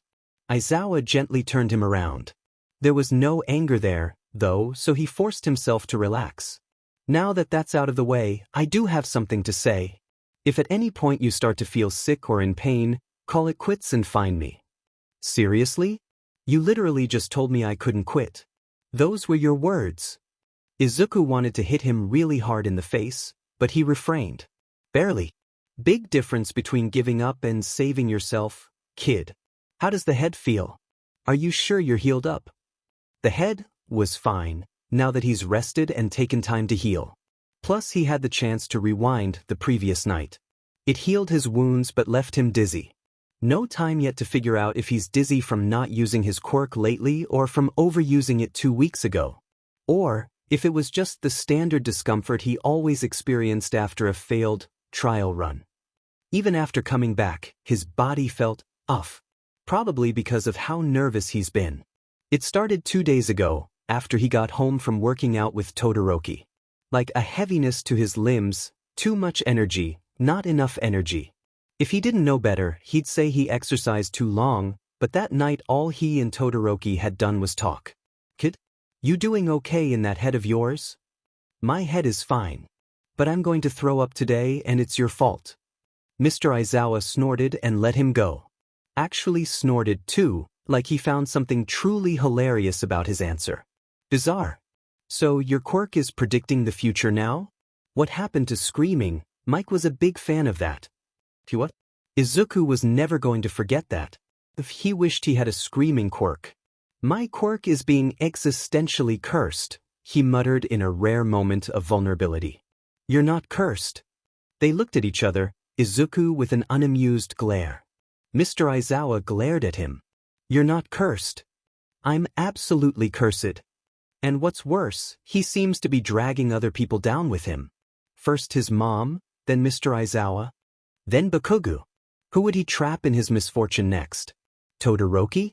Uraraka and Ida? Go join your classmates, Midoriya. And remember, you'll be fine. Debatable. Especially considering his new plan for if things went terrible. His mom would want him to do well. His mom needed him to do well. She needed him to become a hero, so the next time Shigaraki and the fog guy showed up he could save her. He had to find her. He had to make things right. Izuku barely kept his tears at bay as Aizawa left. By the time he stepped into the locker room, resolve had both strengthened his gut and squared his shoulders. All Might had told him to show the world who was here, but he didn't need to show the world anything. He just had to show a few villains. Here, let me, Ida offered as Izuku struggled with his hair. He'd brushed and brushed, but it still appeared more like a lion's mane than anything. Izuku surrendered the brush to his better and sighed dejectedly. He can use this, Kaminari offered, holding a plain pink scrunchie out for Ida. At his friend's nod of approval, Ida tied his hair back with it. Better. Yeah. Thanks. It was a rare moment of solidarity for him. Izuku turned to his locker and jumped in fright. With the event starting any minute, you'd think All Might would be off somewhere else. Instead, he was watching 1A prepare. More specifically, watching Izuku prepare.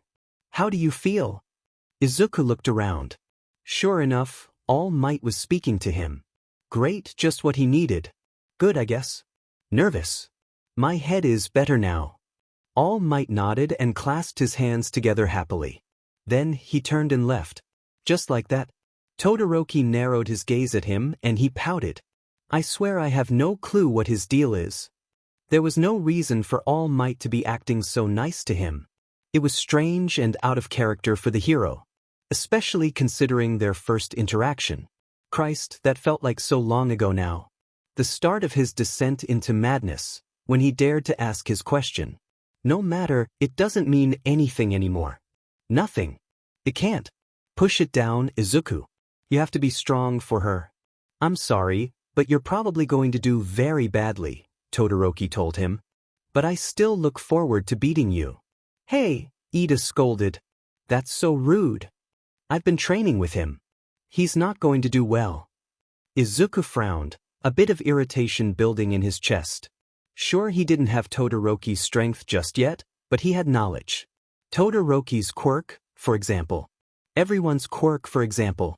Izuku looked around at the pitying faces of his classmates and irritation turned to anger. Anger turned to inspiration. Underestimating can be a hell of a mistake. I'll beat every single one of you, and I'm going to smile while I do, he hissed. Everyone turned away in discomfort, except for Bakugo, who slammed his locker door and turned at the threat of a real challenge. You think? I'm going to destroy you. Ida stepped between them with a quick grimace, but it wasn't necessary. Izuku just grabbed his clothes and left. He'd change somewhere else before he spent another minute in that room. They didn't think he could beat them? He'd beat everyone. He'd win the whole event. And he would shove it in their faces for months afterwards. Jerkes. In the end, he went to the bathroom to change. It was the only place with privacy and he really didn't want to talk to anyone right then. After changing into his clothes, he left the bathroom and bumped into another UA student in a gym uniform. The boy steadied him quickly, but it nearly rocked him back off his feet. Sorry. You okay? Oh no, it's okay. I'm Finn Dash. Listen, pretty boy, you're going to throw the first event. Izuku's hold on his own body went static as a buzz filled his head. The boy, with his purple hair and purple eyes, looked him over as if he were a speck of dirt. Did you hear me? Throw the first event. Okay. His mouth answered by no will of his own. But can't have the top scorer getting in my way. It just wouldn't be fair to go against whatever your quirk is. I don't have a quirk, he stated, but the words were distant. Not his own. There was a weird pull in his head that beckoned him, but he ignored it. Not now. You don't have a quirk? The controls slipped and Izuku gasped, retreating back into the bathroom which he was still standing in front of. The boy followed him and raised his hands. Izuku shoved himself fully against the first wall he touched, cowering in anticipation of the blow. Nothing hit him. When he dared to peek over his arm, the student was just staring at him and waving both hands awkwardly. I'm sorry. I got the wrong student, I think. I wouldn't hurt you, I swear, he insisted. I didn't even know there were quirkless kids in Japan still, let alone here at this school. You tried sabotaging me, he croaked. Why would you do that? I'm sorry, okay? Like I said, I thought you were someone else. The sports event is completely biased towards strong quirks and I intend to win today, but I can't against all those ridiculous quirks. Good ol' cheating. How refreshing. Just stay away from me, he warned, and the boy nodded a bit, face down turned as he stepped aside so the door was free. Izuku inched around him wearily still and darted back into the hall the second he could. A student just used a quirk on him. Finn. Aizawa told him to report that sort of thing immediately. But he wasn't hurt or anything. The kid just seemed desperate and sad. The annual sports event is coming to you live with a fresh batch of hero hopefuls. The festival will begin in 5 minutes. 5 minutes to find your seat. But he didn't have time for that anyway. Besides, Aizawa would be too busy and the kids seemed genuinely sorry. Izuku tuned out the announcement and stayed focused on the tunnel ahead. He caught up with his classmates and found an empty enough spot to occupy. 1A's exit tunnel was full now, but no one bothered coming to stand near him. Even Ida and Uraraka kept their distance. After his outburst, he didn't need to think hard as to why. He ignored them. They were a distraction. He didn't need their friendship or their pity. Midoriya. Case in point, distraction. Izuku stayed facing forward as Todoroki joined him. I understand I have upset you. Did Ida tell you I was upset? He asked. Eyes forward, he reminded himself. Yes. Then you don't understand sheet. He glanced at him as he said it, just for a second. Todoroki frowned and seemed a bit disappointed, but Izuku was too used to disappointment for it to affect him at this point. He looked forward once more and lamented what was sure to be the loss of another friendship. He should have had a better cover story prepared in case of this. A lie. Maybe if he stuck with the theory about his quirk being Scream, at least then they would have doubted Bakugo-sama. Too late though. They knew and he all but confirmed it when he fled from their questions. Todoroki didn't bully him for it, but this was worse. This doubt and pity, as if he truly believed Izuku couldn't do anything. At least Ida kept such opinions to himself. What's worse than no friends? Someone being your friend out of pity. Can I ask what I did wrong at least? Izuku locked his jaw to keep from grinding his teeth. Why don't you go ask Ida, if you can't figure it out for yourself? He snapped. Todoroki took a step back. The smallest hint of shock on his face. Sorry, but you can't just say what you said and expect it to be okay. I wanted to challenge you. All Might likes you and my dad is his rival. And? That didn't clear up anything. He saw Izuku as a pathetic bug easily squashed. I'm not All Might. He checked on me because he pities me, which is exactly what you're doing. Though he tried keeping his voice under control, he knew it came out wrecked. Todoroki was fantastic. His quirk, his fascinating personality, everything. And for the past week, Izuku thought. He thought he finally found someone who didn't care about quirks. But quirks were everything. Even to Izuku. He lets out a small breath, blinking the wetness away. It would be unrealistic to demand that people treat him as if he were just like them. The fact is he isn't. Todoroki wanted to challenge him? Get ready folks. The annual sports festival of UA Prestige is about to begin. I accept your challenge, he declared loudly over the roar of the crowd, snatching Todoroki's hand to keep him from leaving. But not on behalf of All Might and not over something like stupid quirks. When I beat you, it'll be because I choose to. What? As he spoke, he had finally managed to look up at Todoroki and stare him in the eyes directly. His words caused a flush up the boy's neck and he looked away from Izuku's gaze. For some reason, with the outside light casting them in a soft glow, the moment felt charged with electricity. Todoroki found his tongue at least. I don't think that's likely, but thank you for accepting. Figures. Still, his heart raced and his breath came quicker. The adrenaline rise of knowing he was about to be competing in front of thousands of people. This was gonna hurt. Izuku wouldn't need to redo the first race. Because he just won. First place. Honestly, it had been so shocking and he might still be in shock even though the race is over. He'd just been so angry and his brain was working overtime and he saw the minefield and dash. And he did something stupid. Stay the hell back, Deku. Why don't you stay back, Katsuki? The blonde clearly didn't like that name coming from him. But the race was on and it's not like he could risk his position by throwing a fire-powered attack. Inside, Izuku was so grateful that it was a race. Even one with treacherous obstacles, it was still basically just running. And running he has no problem with. It's the other stuff his body failed at. But the solution presented itself neatly. That was really cool, Ida told him after the race. But highly irresponsible. If the mines were truly dangerous, they wouldn't have let us go in without a warning. Clearly they were there for our use as much as to slow us down. Hopefully, anyway. He's going with hope today. Still. Todoroki reached last Ida and pulled on some stray hair hanging in Izuku's face. You burnt yourself, he points out a bit rigidly. It's fine, it's just some hair. I've been considering cutting it anyway. A screech from across the room got their collective attention and suddenly Kirishima was there, kneeling pleadingly. Just hair? It's the most majestic hair I've ever seen. Please don't ever cut it, it's too pretty. Izuku shared a look with Ida, who only shrugged. Fine, I won't cut it. Price. Ida, can you fix it for me again? I don't want it to come undone, and we still don't know what horrible activity comes next. Probably something along the lines of human rights violations. That race was terrific. I'll do it, Todoroki offers before Ida can accept. Sure, one of you, either of you, I don't care. Todoroki nods and carefully steps behind him to undo the ponytail and fix it. His fingers feel cool against Izuku's scalp.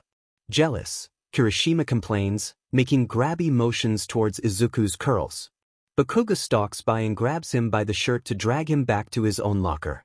While it annoys him greatly, Izuku is thankful. Kirishima wants to be everyone's friend, and that's admirable, it really is. But sometimes he's too much. Your hair doesn't want to listen, Todoroki tells him with an air of offense, as if he's purposefully being difficult. It isn't Izuku's fault that his body hates him. I'm sorry? His hair pulls a bit and then releases and Todoroki walks around him. Thanks. It doesn't look much better. Well, he'll take what he can get. Guys, they're announcing the next activity, Kaminari hisses, his head poking through the door to grab their attention. Izuku hangs back to dig through his bag and hold his mother's earrings for a moment. They feel heavy today. I can do this, Mom. I can do this. Aizawa Shoyuta could hear most of what was going on down below. Panting and shouting, despair and defeat. Bakugo leapt and roared and dashed without consideration for anyone around him, loudly shouting at the green-haired boy who had stayed behind him all this time, seemingly desperate to catch up as people trickled behind them both. Shoyuta was proud. His class was doing well out there, even if some could stand to do a little worse if it meant some peace and quiet. Frankly, he mostly watched Midoriya. The boy hadn't shown any signs of pain or fatigue yet, but he had Recovery Girl on speed dial nonetheless. The kid had done great during his speech. Or, great if you didn't know anything about how awkward he could be. He'd stepped up to the microphone and wobbly promised, I'm going to do my best. I hope everyone gives it their all today. Plus ultra. Then he smiled and the crowd cheered. Short and sweet. Now, he was competing against some of the strongest quirks of the century and he was holding his own, just like Shoyuta knew he would. Even when a blast from Bakugo nearly burnt his face. It was a cheap move meant to disorient him, but he didn't falter. Maybe he wasn't strong or powerful, but running was so obviously in his blood. So were reckless tendencies. Shoyuta watched on in horror as they reached the minefield and Midoriya purposefully set one off. Then another. And then, of course, he dug one up and jumped on it with a makeshift sled. Midoriya Izuku may not have been born with a flying quirk, but he flew the day of the sports festival. Are you all right? Izuku looked up and found none other than Todoroki standing in front of him. Yeah. He thought so anyway. It's just... You don't seem happy. But yeah, Yes, he won the first challenge. No, that did not make this easier, apparently. You heard them. I'm being penalized next round just for winning. What if that was the point? What if they designed it that way so he would lose? No bad thought. Ridiculous. Everyone would have to be in on it, even the students. There's no way a whole grade through the first challenge just to spite him. Plus, you're not being penalized. If anything, you're more likely to win. You'll already have the most points out of anyone. Yep, and every single team will be targeting him. Every hothead, every desperate soul. Single. What? Except the smart ones, probably. The ones who will dive for second place or even third. So you say, but you don't seem eager to be on my team, he pointed out. That wouldn't be very smart. Exactly. The smart ones were all avoiding him. Todoroki probably planned on snatching it at the last minute. Just so you know, you're really mean. Todoroki frowned at that. But I guess you've been nicer than everyone else. Good luck. Thank you. And I'm sorry for what I'm about to do. Yeah, Izuku is about to have a very, very bad time. You can't be sorry and still do the thing you're apologizing for. Izuku stumbled away from his friend's lost expression, intent to find at least one person who'd want to start at the top of the leaderboard. While he searched the faces of his classmates, his thoughts wandered again. That's when he saw him. The purple-haired boy. That guy is really glaring you down, Uraraka mentioned as he passed by the Gen Ed students. The purple-haired boy didn't flinch even though he definitely hurt her. If anything, his stare turned darker. So what? He thinks just because he has a quirk he can beat me? I didn't wake up today to fail. He snapped, and that finally caused the boy to look away, cheeks tinted red with shame. Am I missing something? He looked at Uraraka and realized he probably sounded a bit unhinged. After looking around, he motioned to a secluded corner near the snack tent and she nodded. No one else was around, yet, so Izuku took the moment to rub at his face and groan. Are you alright? You seem really stressed. Perfect. It's not as if he barely made it this far. It's not as though his head was a huge target. Failure was right around the corner. That boy back there. He approached me before the first event. His power is some sort of mind control thing. Very cool, but completely scary. I'm not sure how well I'll do against someone like him. Especially since the boy was willing to make him forfeit. He approached you. Did he say something? She asked, very suspicious suddenly. I didn't even know there were still quirkless kids in Japan. Midoriya? You were going to sabotage me. Mido? He twitches, blinking at her. No, not much, any. He thought I had a quirk. I think it really shocked him when he found out I didn't. Compared to his classmates, the reaction was fairly tame. He can still feel their pitying stares. He just seems desperate, and that's not something I want to go up against. I know what it's like to feel like you have to win. It makes you do things that you aren't proud of. Among other things. He pushed the interaction back down and took a very large breath. The air around them stank. So many sweaty teenagers that really should consider running to the showers. Want to be on my team? He asked, hopeful. Uraraka winced. I've already got a team, but good luck. Rats. She left him there and he turned his gaze to the other students. No one even wanted to approach him. It was like they felt he was contagious. If they knew he was quirkless, they'd really avoid him. So lost in misery and defeat, he hadn't realized there was someone in front of him until he bumped into them. Hello, 10 million. We're teammates now. Ah, a bright-minded support corps student. She had gadgets on her belt and a pair of goggles around her neck. You want to be on my team? You know I'm quirkless, right? The words tasted bad, but saying them felt easier. He was finally coming to terms with, maybe. Are you really though? Both of them turned their heads to see the furious expression aimed at him. Oh no, the purple-haired boy. Was he here to make Izuku throw this match? Yeah, he whispered, more of a breath than a word, and tripped backwards as the boy advanced. The gadget girl caught him, thankfully, and he vowed to stop calling her gadget girl in his head as thanks. Will you stop looking at me like that? The boy snapped. What, just because of my quirk you're scared of me? Yes, he said without thinking. Purple blinked, something painful in his eyes that didn't quite reach his expression. Are you going to try to make me lose? No. I want to be on your team, actually. Sorry. About before. Can we put it behind us? He'd like to, but his ears were ringing. We do need 2 more, the girl told him. While Izuku wasn't completely sure about teaming up with someone who tried to sabotage him, it's true that he wasn't exactly seeing a lot of other volunteers. Okay. Good. So I was thinking we can probably get our 4th easily. Just pick someone and I'll use my quirk. You don't have to do that. They looked up and Izuku was shocked to see Mezu. He hadn't had very many interactions with the boy, but he knew kindness when he saw it. Are you sure? Izuku asked. You'll need someone strong. Between the 3 of you, you've got brains and agility, but no firepower. Good to have you. I'm Hatsune Mei, future Zo and founder of Mei Industries. The girl threw her hand out and Mezu shook it gratefully. That settles it, then. I can definitely work with this, he mumbled, looking between them. Rather abruptly he bent his knees and dropped into low crouch as he dragged the rest of them with him for the plan. First things first. His lungs already burned from the exertion. Which, to be fair, was because he doesn't work out enough. Seriously. 1 week of hitting the gym didn't put a dent in a life of never going beyond escape. And this sort of close combat dodging was wearing him down fast. But Izuku lived on cardio. The faster dirt could disappear under his feet, the faster bullies disappeared behind him. This paid off for him clearly. He could run and wouldn't stop.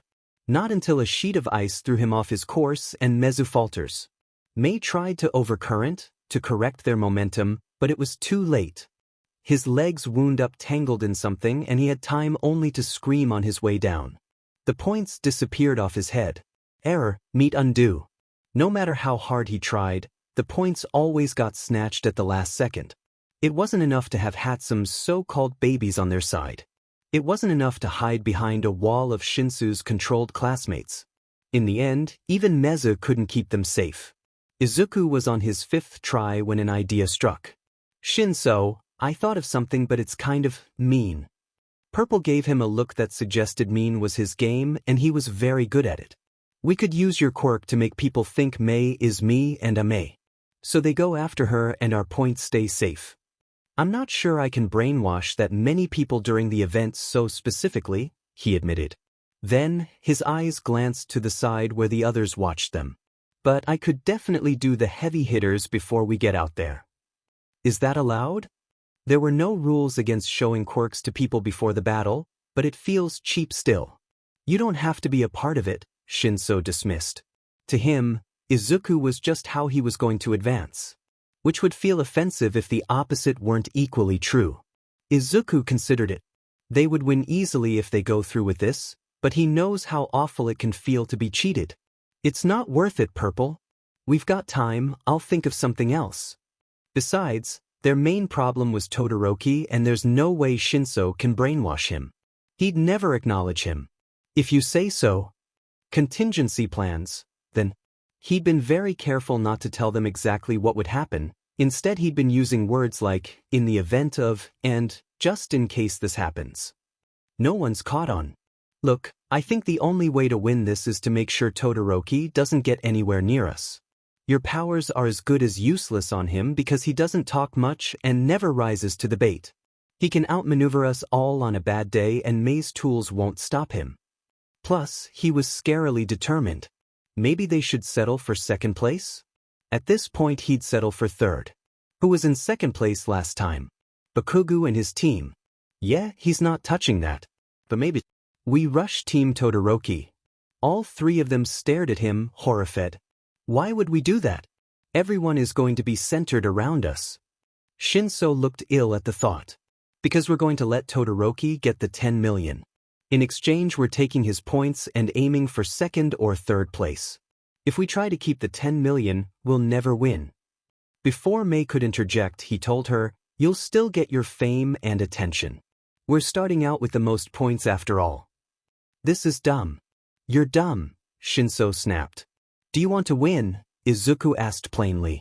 At Purple's discontent, he smiled. That's what I thought. So we rush Todoroki. And since we specifically need 1 rider and 1 horse, I've decided we should actually split into 2 riders and 2 horses. Who's the lightest here? All eyes go to Mei and she snorted. Do you see these boots? Just no. I'll be a horse. Me too, obviously, Mezu announced. Shinso and Izulu shared a look and both grimaced. 150, Izuku said, even though he had no clue how much he actually weighed. 150 sounded right though? You and Hatsume can dash. Nice try, pretty boy, you're tiny and have no muscle, I definitely weigh more than you. Mezu, it's me and you. What, he had muscle? Little, anyway. Okay, you and Mezu will be responsible for getting Todoroki's points then, he told them, enjoying the look on Shinsu's face. On second thought dash.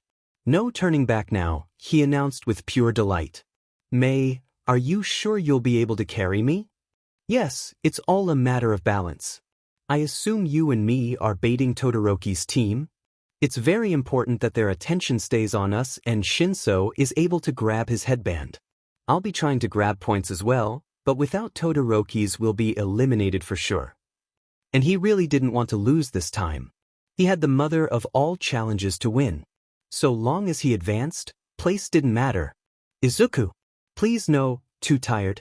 Come on, get up. You can't just wallow in self-pity until the next announcement gets here. Untrue. He absolutely could wallow in self-pity until the end of time if need be. Uraraka helped him up and sat down next to him. You did really good back there. It was probably smart to give up the 10 million. And third place is still really good. Third place is paradise, he corrected. Oh, I thought you were upset about it? No, he was perfectly content with the results of the cavalry battle. It was that look Todoroki gave him that he couldn't stop thinking about. After he'd used his fire for just a second. I'm just exhausted. It's been a rough few weeks. A rough few months more like. You're not in any pain, right? Does your head hurt? Everything hurt. Should I get Mr. Aizawa? No, I'll be fine. I just need to rest for a few minutes. He'd used trial and error 5 times. The headache would fade, but he didn't want to think about how awful he'd feel if he had to use it too many more times today.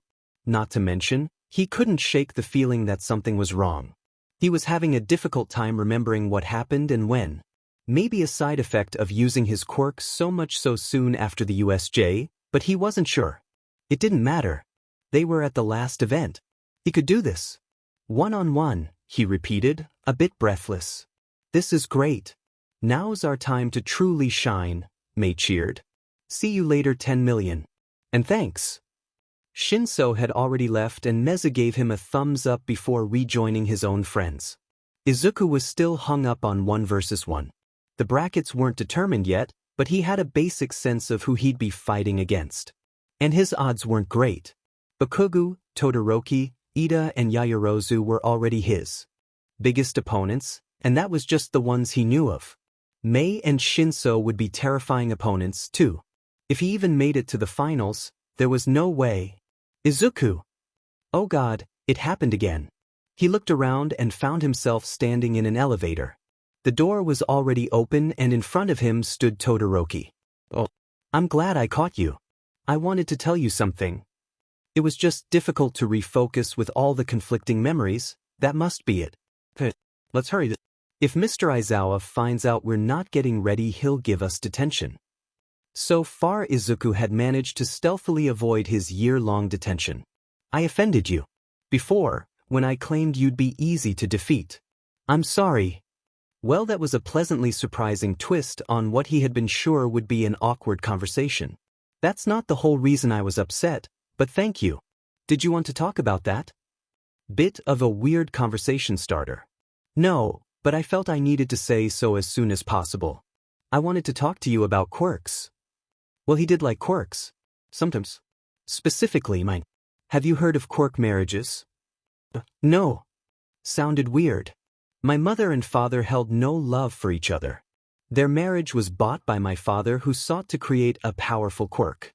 Something to uphold his legacy, Todoroki explained solemnly. Fed up, very uncomfortable. Izuku wanted out of the conversation, suddenly, but he couldn't do that to Todoroki. You mean, he wanted some weird genetically superior super soldier? That's incredibly unethical. Yes. My mother could barely stand to look at me, because in half of me she saw all of him. She's the one who gave me this scar. Are they already at the trauma dumping point? Todoroki moves fast. It was a complete mental breakdown, of course. She was pushed to that point by my father. I refuse to be like him. Thanks. That's really messed up, Izuku said quietly.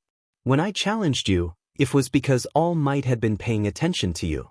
It got stuck in my head that you must mean something to him, and all my life he's been the object of my father's obsession. As misguided and confusing as that all was, he understood slightly. Well, no. He didn't understand at all, actually. You're not your father, Todoroki. You don't have to be obsessed like him. Izuku stepped forward and was about to reach out when a sound down the hall distracted him. I just wanted to tell you. So you would understand, Todoroki told him suddenly, backing away. We should get back. Moment over, got it. But Izuku didn't know how to switch back to normal mode after all that. He settled for just following Todoroki and keeping his face as blank as possible. Suddenly his friend's usual blank look made sense. The thought of only being born because you were meant to have a cool quirk? When they rejoined the group, no one even said anything about their absence or where they'd been. While thankful, he was worried about his head and just what he'd missed. Midoriya, the one-on-ones are starting soon. He followed Uraraka's waving hand and sat next to her. I can't believe we're at the last event. Finally, the first bracket filled in. He found himself quickly. You're up against the purple-haired boy, Uraraka pointed out. You were afraid of that, weren't you? Yeah, but I know how his quirk works now. I should be able to handle it. You've got Bakugo, it looks like. Thanks. A terrifying matchup. I should be able to handle it. She smiled at him and he almost managed to smile back. Guess it makes sense that they'd throw us at each other. Physically they were well matched. Both a bit lacking in the strength department and both ready to do whatever it takes. He couldn't allow himself to fall under Shinsu's quirk. The battle would immediately be over. Don't be like that. What? You can't even offer me a thanks for getting us those points.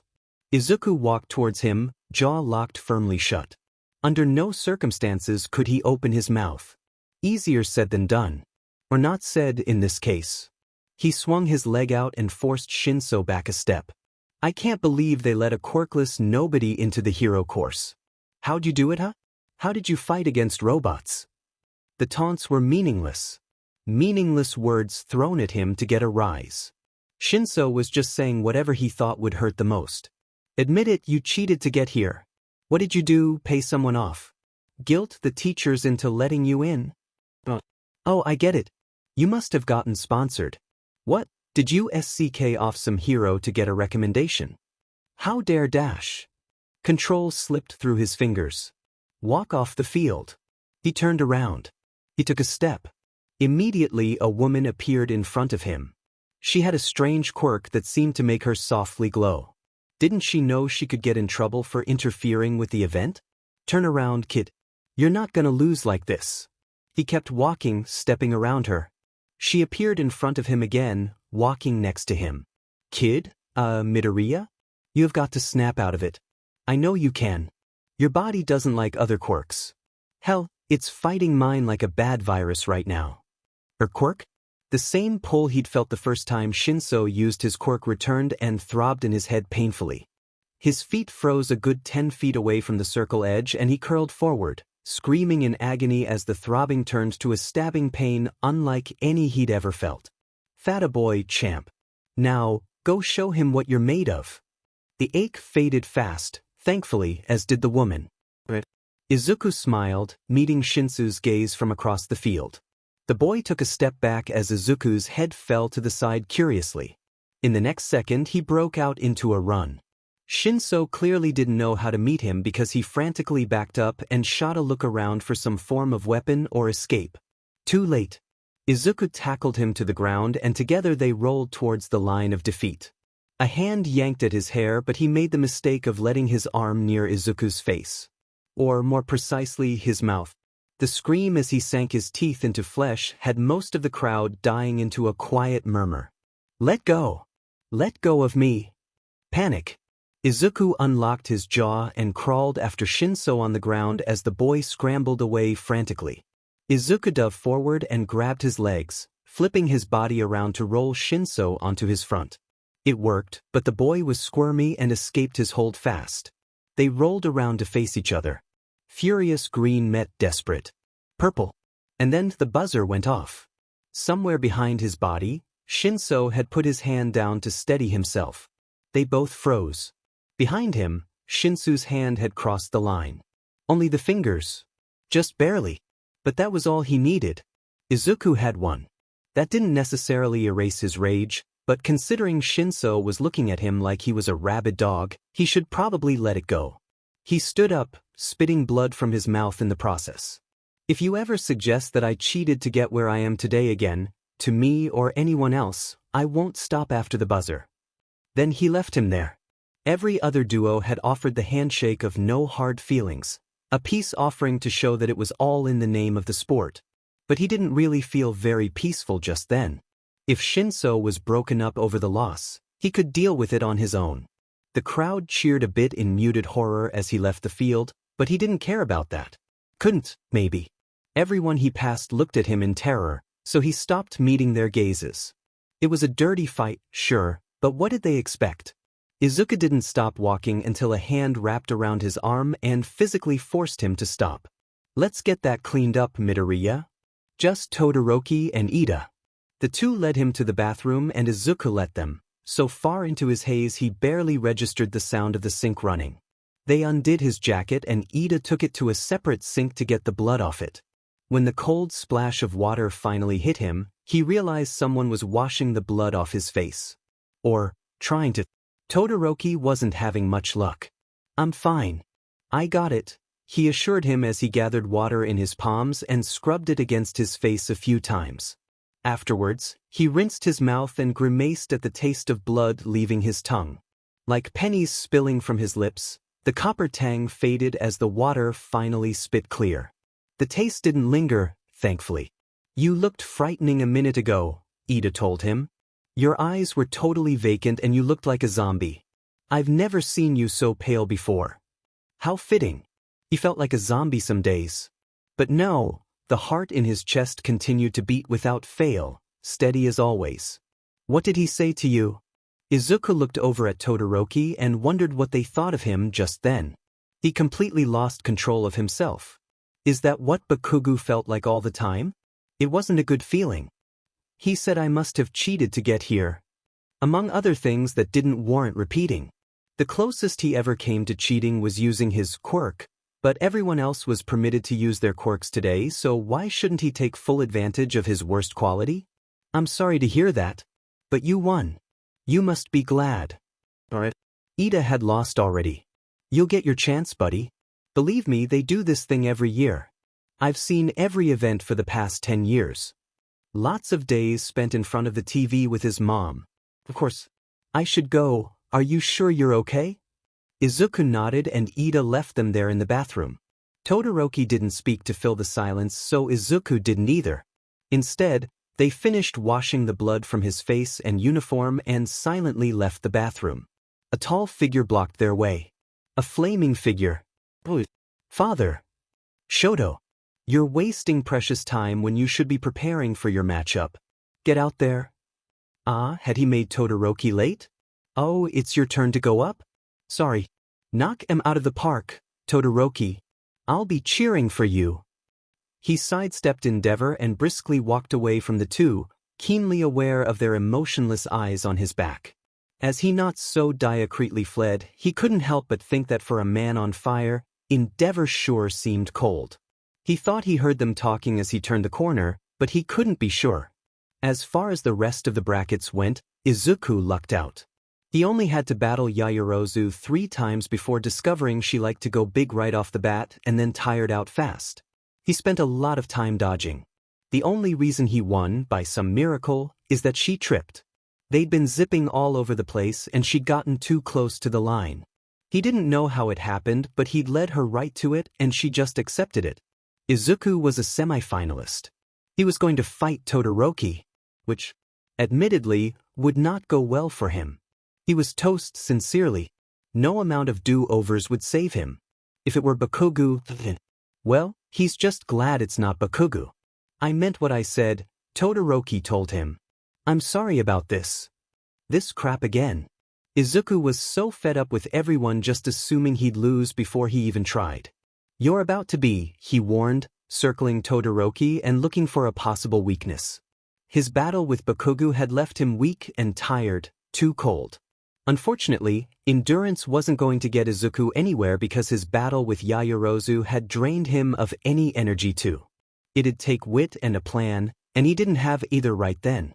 Besides that, it was very distracting how Todoroki was shaking. You're not going to last long if you don't warm up. Ice shot up next to him and he jerked to the side to avoid being caught. That was close. Izuku darted closer and felt ice rip through his sleeve. It was sloppy and clearly not what he'd been attempting to do. "If you don't use your fire, you're going to hurt yourself," he shouted. The ground underneath him turned slick and he rolled forward, barely escaping from certain loss. "If you were at your peak, you'd have finished me off by now." "I won't use his power." "His power? Endeavor?"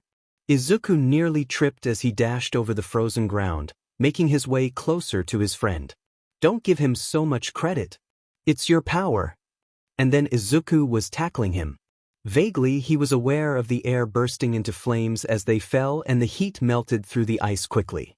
Todoroki was on fire, but he didn't seem too concerned. The buzzers sounded as they hit the ground, both outside the safety line. Todoroki didn't look away from Izuku's face. As for Todoroki, he was in shock.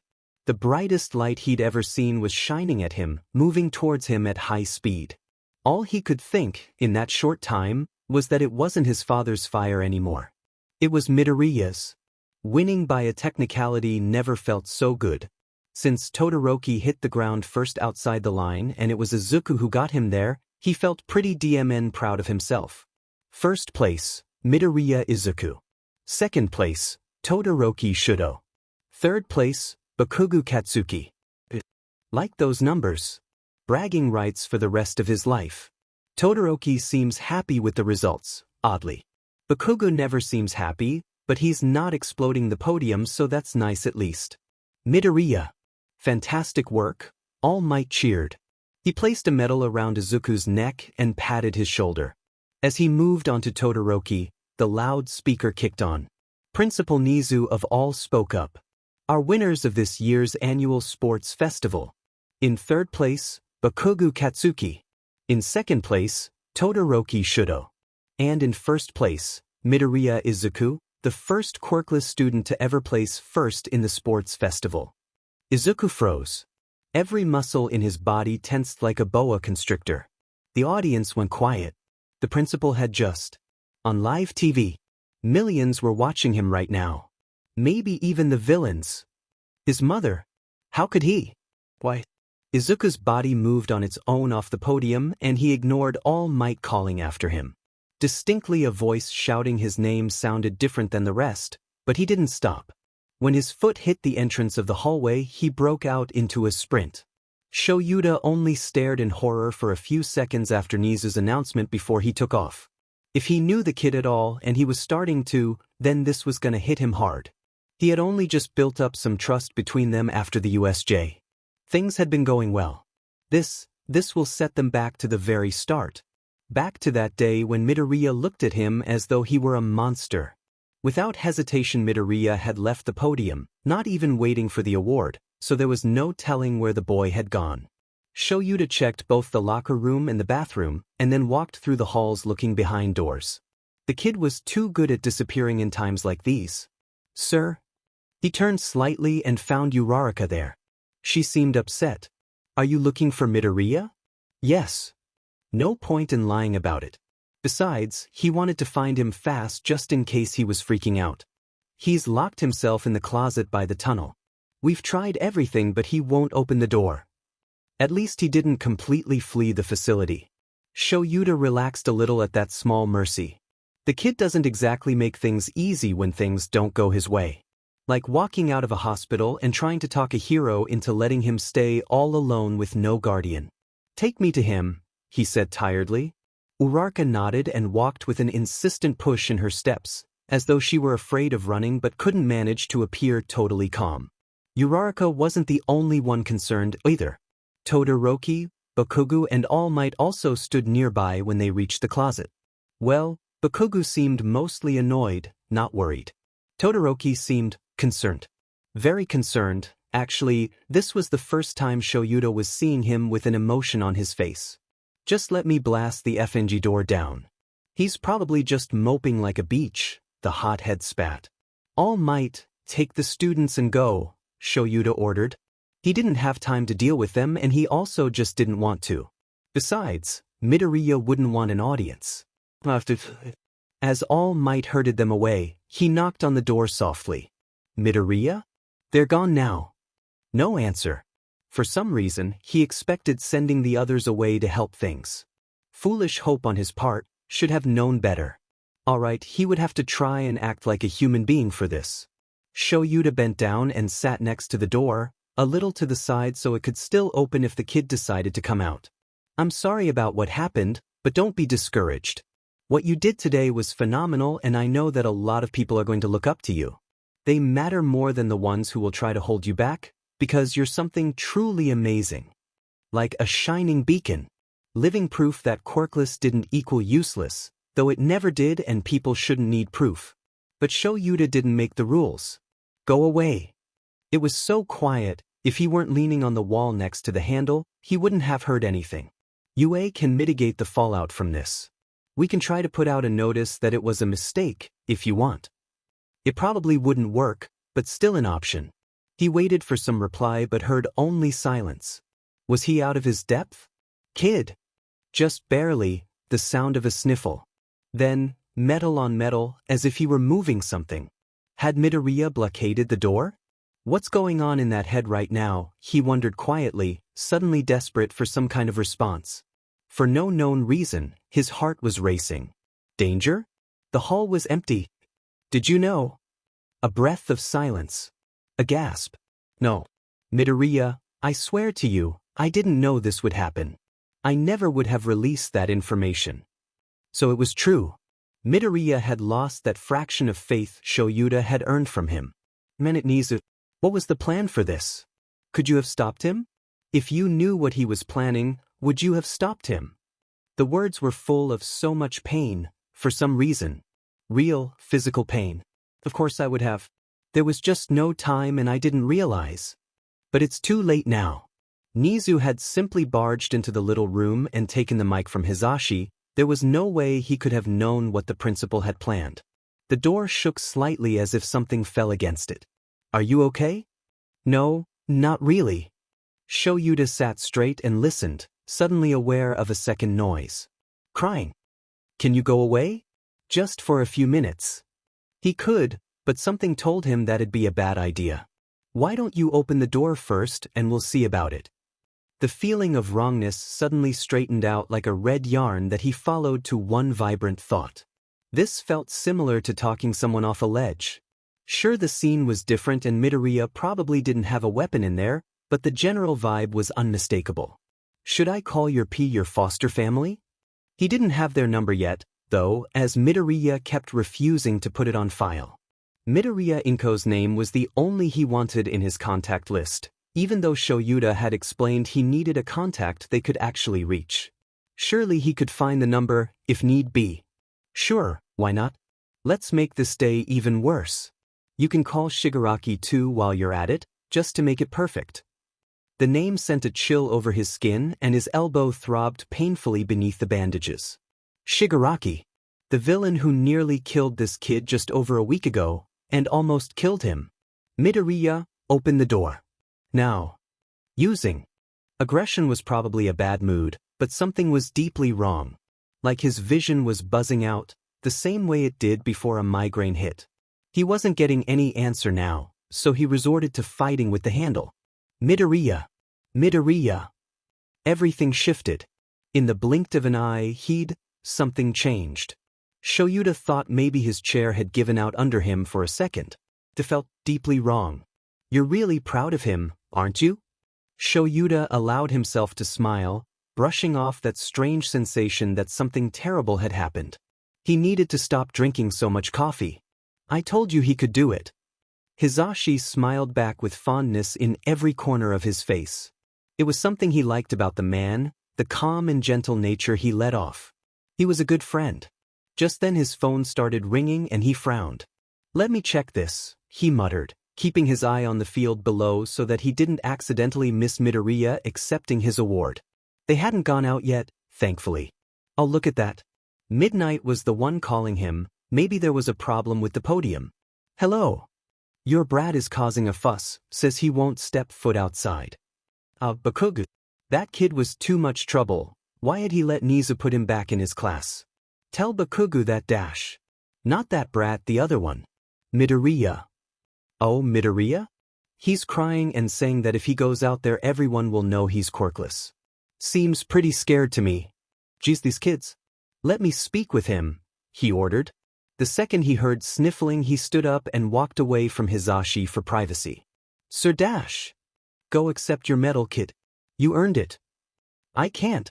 If I do, everyone finds out I'm quirkless." It seemed his same fears from before the festival were acting up.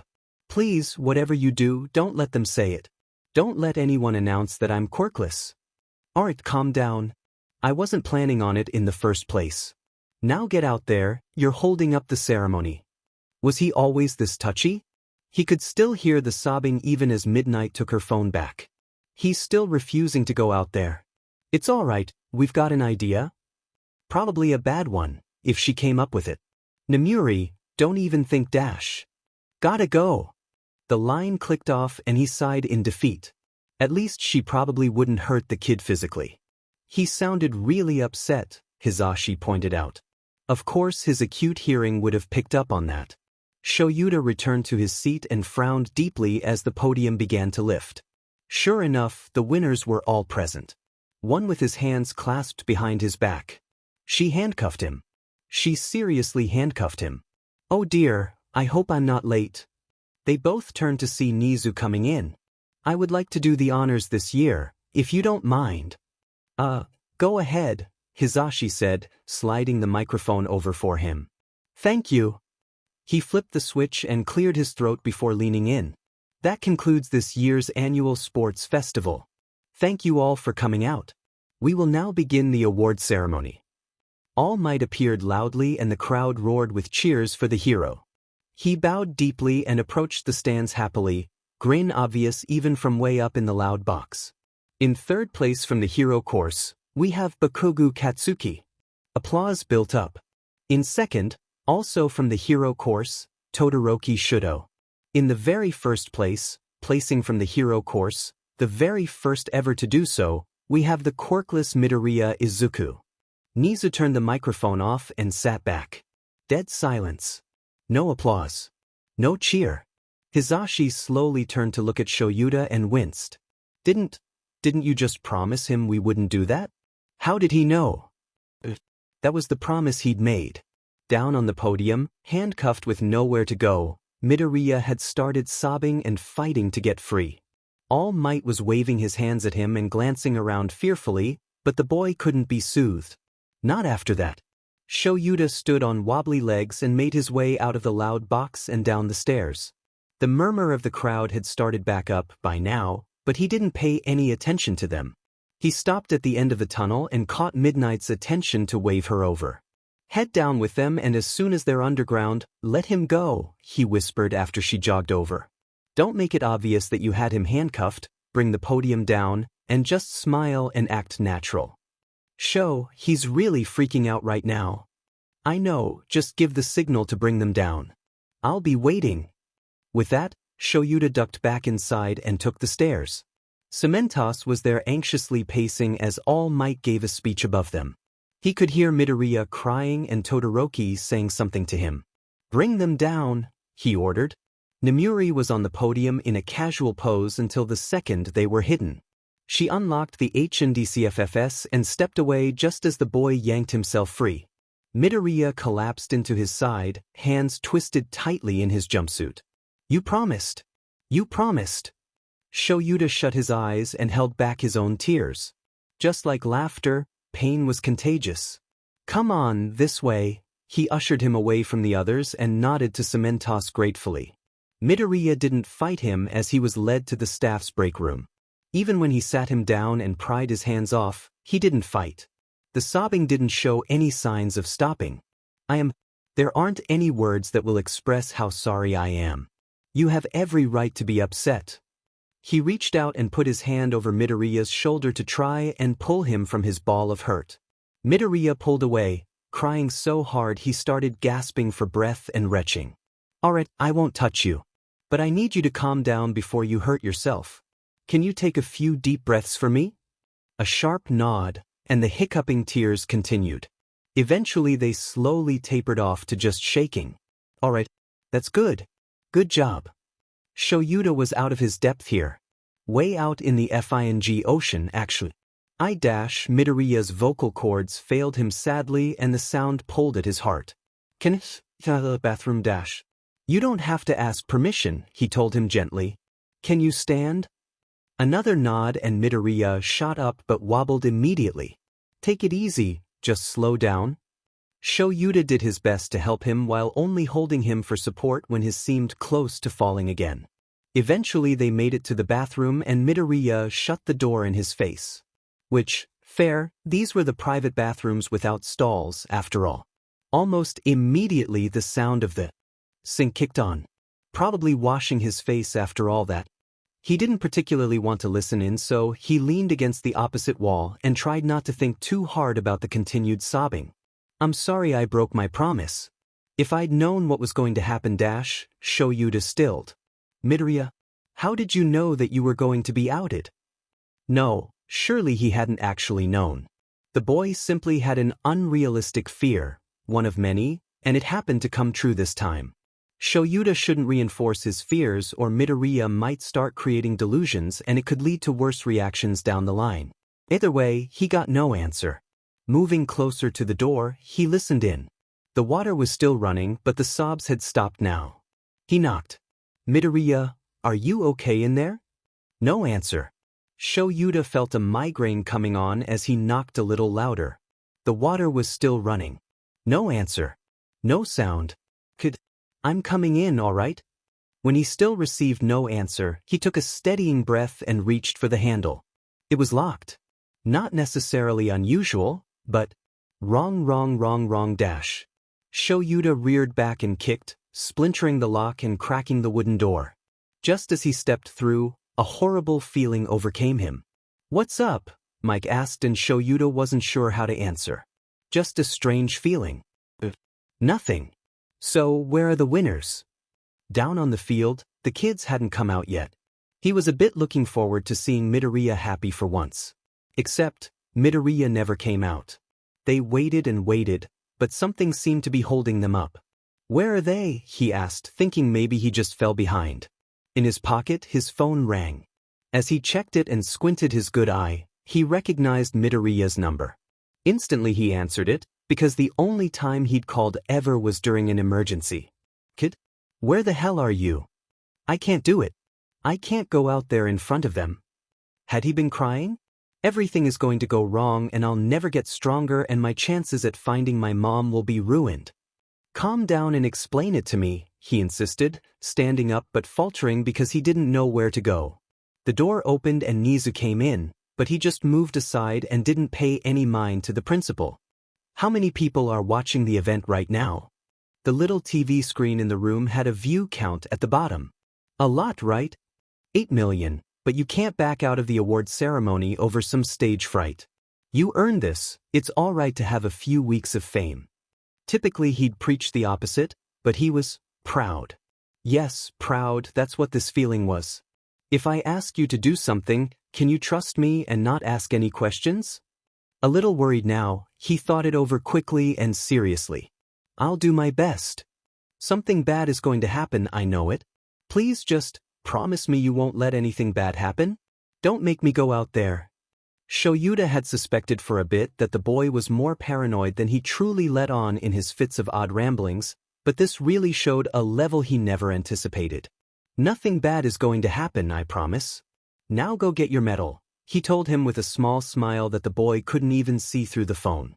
He hung up and sat back down just as Nizu took the microphone from Hisashi. Shoyuta leaned in to watch as the podium lifted into view. Thankfully Midoriya was on it. Though the camera revealed he was trembling all over and obviously upset. And that concludes this year's annual sports festival. Sorry for the delay, we will now present the 3 top scoring competitors. In third place, with an explosive attitude, Kogu Katsuki. In second place, his dual Quirk really impressed us, Todoroki Shudo. Something's wrong. Nizu, don't dash. And in third place, the first ever Quirkless winner of the sports festival, Midoriya Izuku. Shoyuta unplugged the microphone before his name could be spoken, but the rest of the words still echoed out over the stands. Hisashi gripped his chair a bit and Nizu turned to look at him curiously. Why would you do that? he asked, too aware of the cold sweat all over his body. Down at the podium, no one dared move. Midoriya had accepted his medal with a withdrawn look on his face and immediately stepped down to walk away. All Might called after him, but neither him or Midnight tried stopping him. That wasn't your information to give. Shoyuta considered barging out to find him immediately, but the boy didn't look too panicked. Quirks are public knowledge, Mr. Aizawa.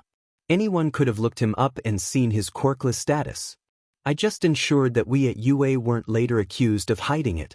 The sooner everyone knows Midoriya is quirkless and knows that we are in his corner, the less dramatic the fallout will be. No, that's not how it works. And did you ask his permission? Did you consider how this might affect him at all? We have never aired the quirks of any participants in the sports festival, ever. Bakugo and Todoroki were obvious enough that it was unnecessary, and Midoriya had already stated he didn't want anyone to know. And worse, Shoyuta promised. He promised him he wouldn't let anything bad happen. This might put a wrench in his efforts to help the kid. Midoriya? Izuku turned his head to find Todoroki waiting by his locker. It seemed he'd said something, but he must have missed it. I'm sorry, I was lost in thought. He couldn't have prevented this without bringing too much attention to himself. He tried. He told Aizawa it would happen, and it turned out worse. They put him in HNDCFFS. They put him in HFFS and announced it to the world, as though saying, look, the little quirkless boy is a no-good criminal. After crying it out in the bathroom and considering his options, he realized he had to repeat it. If for nothing else, then to hide the mental breakdown and appear more stable. The last thing he needed was for Aizawa to think he wasn't fit to be in the hero course. He needed these resources to find his mom. So, he rewound again and just did his best to brace himself. A few weeks and the buzz would die down, he hoped. Everyone would forget him. For once, that's what he preferred. You know, it's nothing to be ashamed of. Izuku looked over at Todoroki, confused. Being quirkless. It's nothing to be ashamed of. I guess you know everything about it, he snarked, unable to keep back the bitterness at being told how to feel. Sure, it shouldn't be something to be ashamed of, but people did their best to make sure he was. Ashamed anyway. Visions of his mother crying over the kitchen table flooded his thoughts with a painful throb. Burning the mail, ignoring the packages left on the doorstep. She'd endured so much and now he never should have won. With all the challenges and talk of who could and couldn't, he'd let himself get swept up in it all. It was a brief distraction from his worries and the ticking clock in his head telling him he was running out of time to find the fog man, to find his mother. Todoroki watched him shove the locker door shut and pull his jacket on, never flinching. You told me it's my power, he remarked quietly. Almost. No, he must have misread the tone, because Todoroki almost sounded reverent. Distracted, Izuku looked at his friend. Yeah, and it is. If you'd used it sooner, you'd be in first place. Izuku was grimly aware that he won off of luck, the help from that strange woman's quirk, and by default. Honestly, if Todoroki had chosen to turn mid-fall, he could have still won. You didn't throw the battle? Did you? You won fair and square, Todoroki assured him. I wanted to win too, remember? Just checking. That's good. Should we go find everyone? They probably wanted to freak out and either condemn him or congratulate him with complete shock. He had told them he'd win, although he hadn't been able to bring himself to smile. Victory tasted less sweet than he anticipated. If you want. Izuku nodded and walked to the wall to grab his bag, feeling Todoroki follow him the short few steps. He turned and found his friend watching him still. Okay, that's a little weird. Are you following me? Yes. This can be pushed to the back for now, he can only freak out about so much in one day. With his best effort he accepted it as typical oddball Todoroki behavior and walked towards the door. Just as his hand neared it, it swung open. Midoriya. Oh, Aizawa. Figures he had come looking for him the first 2 times as well. Since Izuku hadn't made too much of a scene, he thought this time would be different. When Mr. Aizawa looked down and saw him, his eyes portrayed a deep guilt. I'll catch up with you, Todoroki, he told his friend. Seeming a little reluctant, Todoroki looked between them slowly. Don't take long, With that he left. The silence in his absence stretched until Aizawa reached out and held him by the shoulders. I am so sorry, Midoriya. I didn't know Nizu planned that, I swear. If I'd known, I would have stopped him. But he didn't. He couldn't. It's fine. It wasn't. Nizu has already promised me that we won't let this go big. UA is dedicated to protecting its students. He doesn't really need protection. Out of everyone, he's the most expendable. After all, his life is reliable if nothing else. It's fine, he repeated. Just let it go, Eraserhead. That was the incorrect thing to say. Aizawa narrowed his gaze and measured his words seriously. Izuku isn't sure why he called him that. Before he could read too much into it, Izuku rushed to say, I mean it's still S's. A lot. And I kind of wish I hadn't won so it never happened, but the alternatives are worse. The alternatives? Oops. Like if I'd placed last immediately, he lied. That would have been really bad. Midoriya, no one would have held it against you if you'd come in last place. This was never about proving yourself. Good to know Izuku wasn't the only one lying. I'll bet your foster family is really proud of you. White-hot rage skewered Izuku. I'm sure my mother is very proud of me, sir, he corrected. Aizawa raised a single eyebrow, but Izuku wasn't going to apologize for his tone. Not this time. He wasn't sorry. I should go, Todoroki is probably waiting. Aizawa blocked his way. Fine, then I'm proud of you, he stated. What you did today was amazing. And how was he celebrated? By being outed on national television. If he thought it hurt the second time around, thanks, I guess. Really feels amazing. He ducked around the man and found Todoroki waiting just outside the door. Ready? I think this is one of those moments where you get to brag to everyone you know. No, this was one of those moments where he wished he died and stayed dead. Keeping the knife in his pocket had been a good idea, at least, but now the urge to grip it in his hands tightly and taste the biting edge was worse than a siren's call. What he wouldn't give, what he wouldn't do, to have some amount of control. Izuku was used to danger. Izuku was used to disappointment. So then why, after months of apathy, had he allowed himself to feel excited for something? How could he have opened that part of himself up again? The whole class was waiting for them, apparently. Izuku had taken one step through the door and suddenly everyone was on him. Can everyone please back up? Todoroki said, though it didn't really sound like he was giving them an option. Izuku shook his hands from all over, ruffled his hair and slapped his back. You really did it, Uraraka shouted, excitement in every word. You beat Todoroki. Technically, I just didn't lose, he pointed out. I hit the ground second, that's all. Funny, it had been a race to see who slammed their face into grass first. He'd have lost. Where's Ida? He got a call from his parents. Some kind of family emergency, Uraraka explained. Dude, you moved so fast. Arms with tape dispensers wrapped around his middle, and suddenly Izuku was being spun in circles. Right before the dizziness could upset his stomach, a gruff ahem demanded their attention. Zero stopped spinning but didn't put him down, choosing to simply stand there, eyes big and innocent as he held Izuku to his side. If you're all done shouting, Aizawa grumbled, I would like to once again formally apologize to all three winners. Airing your quirks was all Principal Nizu's doing. The light atmosphere turned tense and Zero carefully put Izuku back down. You mean for airing the lack of quirk of one winner? What does this mean for Midoriya? Todoroki asked. Straight to the point. It's all right, he insisted, nervous now that they'd drawn attention to it. He figured he'd have a few days to skate around it before someone broke and asked that out loud. It means that life just got harder. You'll be recognized outside of UA for a while, so be wary of reporters and the like. Midoriya's name didn't fully broadcast and we're already getting calls asking for the name of UA's first quirkless student. Izuku felt that familiar twist on his guts. They want to know his name so they can terrorize him. Wherever you are, Mom, please don't listen to them. We'll keep our mouths shut, obviously. But doesn't this mean agencies won't know which student scored first either?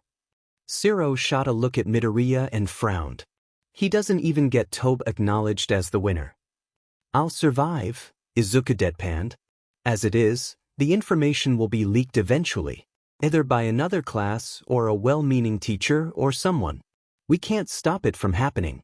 But for now, we can push it back and do our best to direct attention elsewhere. A general displeased murmur passed over the class, but they all agreed in the end. They didn't seem upset about losing to him as Izuku expected. In fact, they were all almost cheerful now. Well, on behalf of everyone out there who doesn't know you're a winner, congratulations. Mina dragged him close and squeezed him until he gasped for air. Only then did she release him. Yeah man. You did amazing, Jaru told him with a fierce nod. Alright, Scram, Aizawa grouched. You all did well. Enjoy your weekend, rest. You won't get another break for a while now. If Izuku wasn't planning on heading into the streets this weekend, he'd sleep the whole 2 days. Geez, I was looking forward to next week, but now I'm not so sure. Compared to today, how much worse can it get? Midoriya? Izuku turned and found Todoroki standing next to him again, hands not quite at his sides. I'll walk you home. Dude, Mina whispered. I can't believe both Ida and Todoroki have shot their shots with Midoriya and it's only the 4th week of school. They're both so stoic, I'm not sure they know what shooting their shot even means, Uraraka pointed out. They were both making his head spin. Ida wasn't attracted to him, he was just a good friend, and Todoroki? Well, Todoroki was a mystery. I don't live far. Plus, I'm planning on keeping my head down, he explained. Todoroki's expression became complicated and Izuku panicked. We can walk halfway together, though, if that's what you want. He'd rather not expose his current living conditions. Yes, that would be acceptable.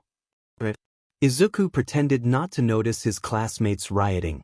Back in the locker room, Izuku slipped into his clean clothes, borrowed from his mother, and put her earrings back on. Todoroki waited patiently for him to grab all his stuff and change before guiding him into the hall. It was there that they were stopped by Endeavor. Let's go, Shudo. Todoroki tensed up and his hand inched closer to Izuku's arm. I'll be home in an hour. I'm walking my friend home. Oh, that's impressive. Izuku would have thought he'd have zero boundaries, but here he was telling his father what was going to happen instead of asking. It took him by surprise, honestly. Your friend. This is the girl that beat you in and scored first place. You're quirkless. Great. All it will take for everyone to find out his name is watching footage of the previous matches. Thankfully, it could be a while before anyone tries. Girl? I might be late. Todoroki finally latched onto his arm and dragged Izuku away. He didn't seem to care that Endeavor was shouting after him. He isn't going to hurt you for that, right? Izuku didn't want his best friend to get hurt for his sake. No. I've said worse. I didn't like the way he was looking at you, though. He of all people should know better. Why would Endeavor of all people know better than to look down on quirkless kids? My brother is quirkless after all. I didn't know that. Todoroki let his arm go when they got outside but stayed almost too close to his side. Do you have a hat? Maybe some glasses to hide your face. Izuku reached into his pocket and pulled out his mom's sunglasses, smiling fondly at them. Aizawa had warned them to bring some kind of covering for their faces after they left the event. How's that?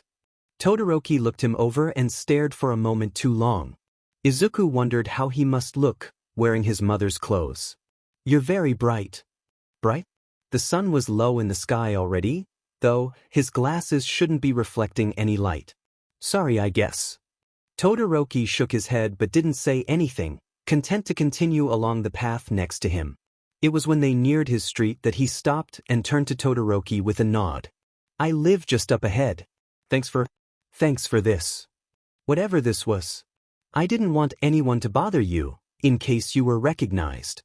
His habit of knowing Izuku's thoughts was getting scary. Well, even if someone did bother him, he would ultimately be fine. A certain curse ensured that. Well, it was nice to have company. See you Monday. Izuku waved and turned down his street, aware that Todoroki was watching him until he turned the corner.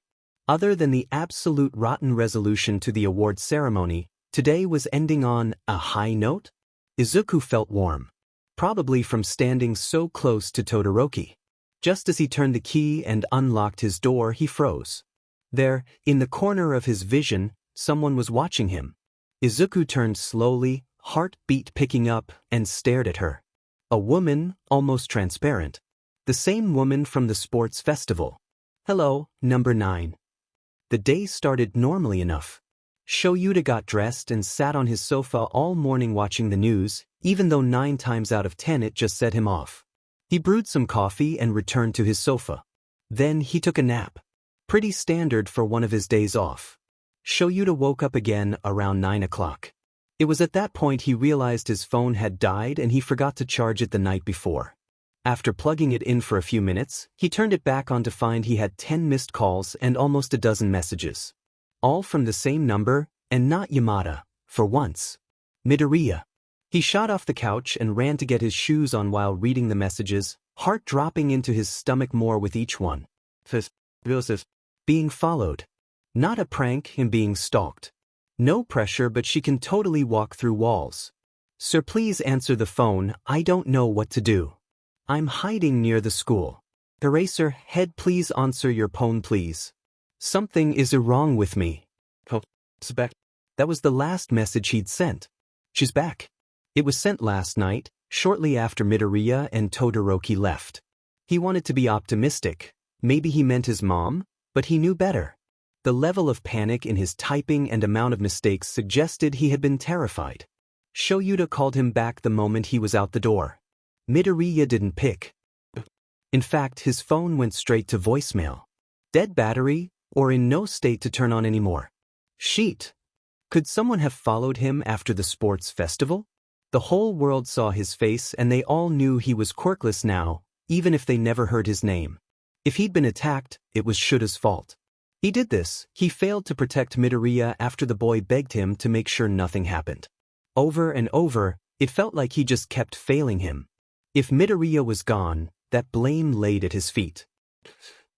Okay, obviously he couldn't go back in time and wake himself up sooner or walk the kid home himself, so he needed to go about this carefully. Midoriya said he was hiding by the school. He should look there first. Maybe he was still in the area.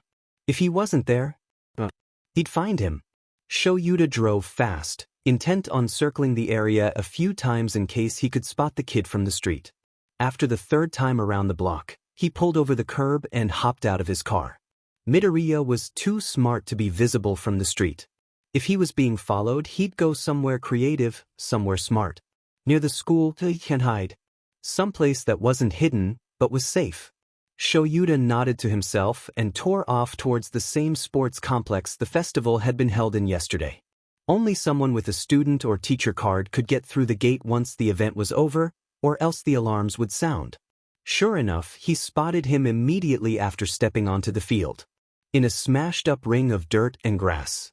Midoriya was curled up asleep. Please just be asleep, please just be asleep, with his arms tucked to his chest. Shoyuta ran across the field to reach him, jumping over piles of dirt and wincing as he fell to his knees. The grass was still damp with morning dew, turning his knees cold the moment he collapsed. He barely noticed. All of his attention was on the pale child in the crater. Don't you dare be dead, you little sheet, he begged as he looked the kid over. He wasn't asleep after all, on closer inspection. Hollow, emotionless eyes stared blankly ahead while the rest of him shook with violent tremors. There was no reaction to being touched and the boy felt so cold and he looked so white. He also looked... Was he wearing women's clothes? Midoriya, come on, get up. Up, up, up, he urged, moving past his shock easily. Finally, the boy blinked and seemed to notice him, snapped out of whatever traumatized state he had been locked in. That's good job. Can you speak? Eraserhead? Sheet, he was really alive. That was too effing close.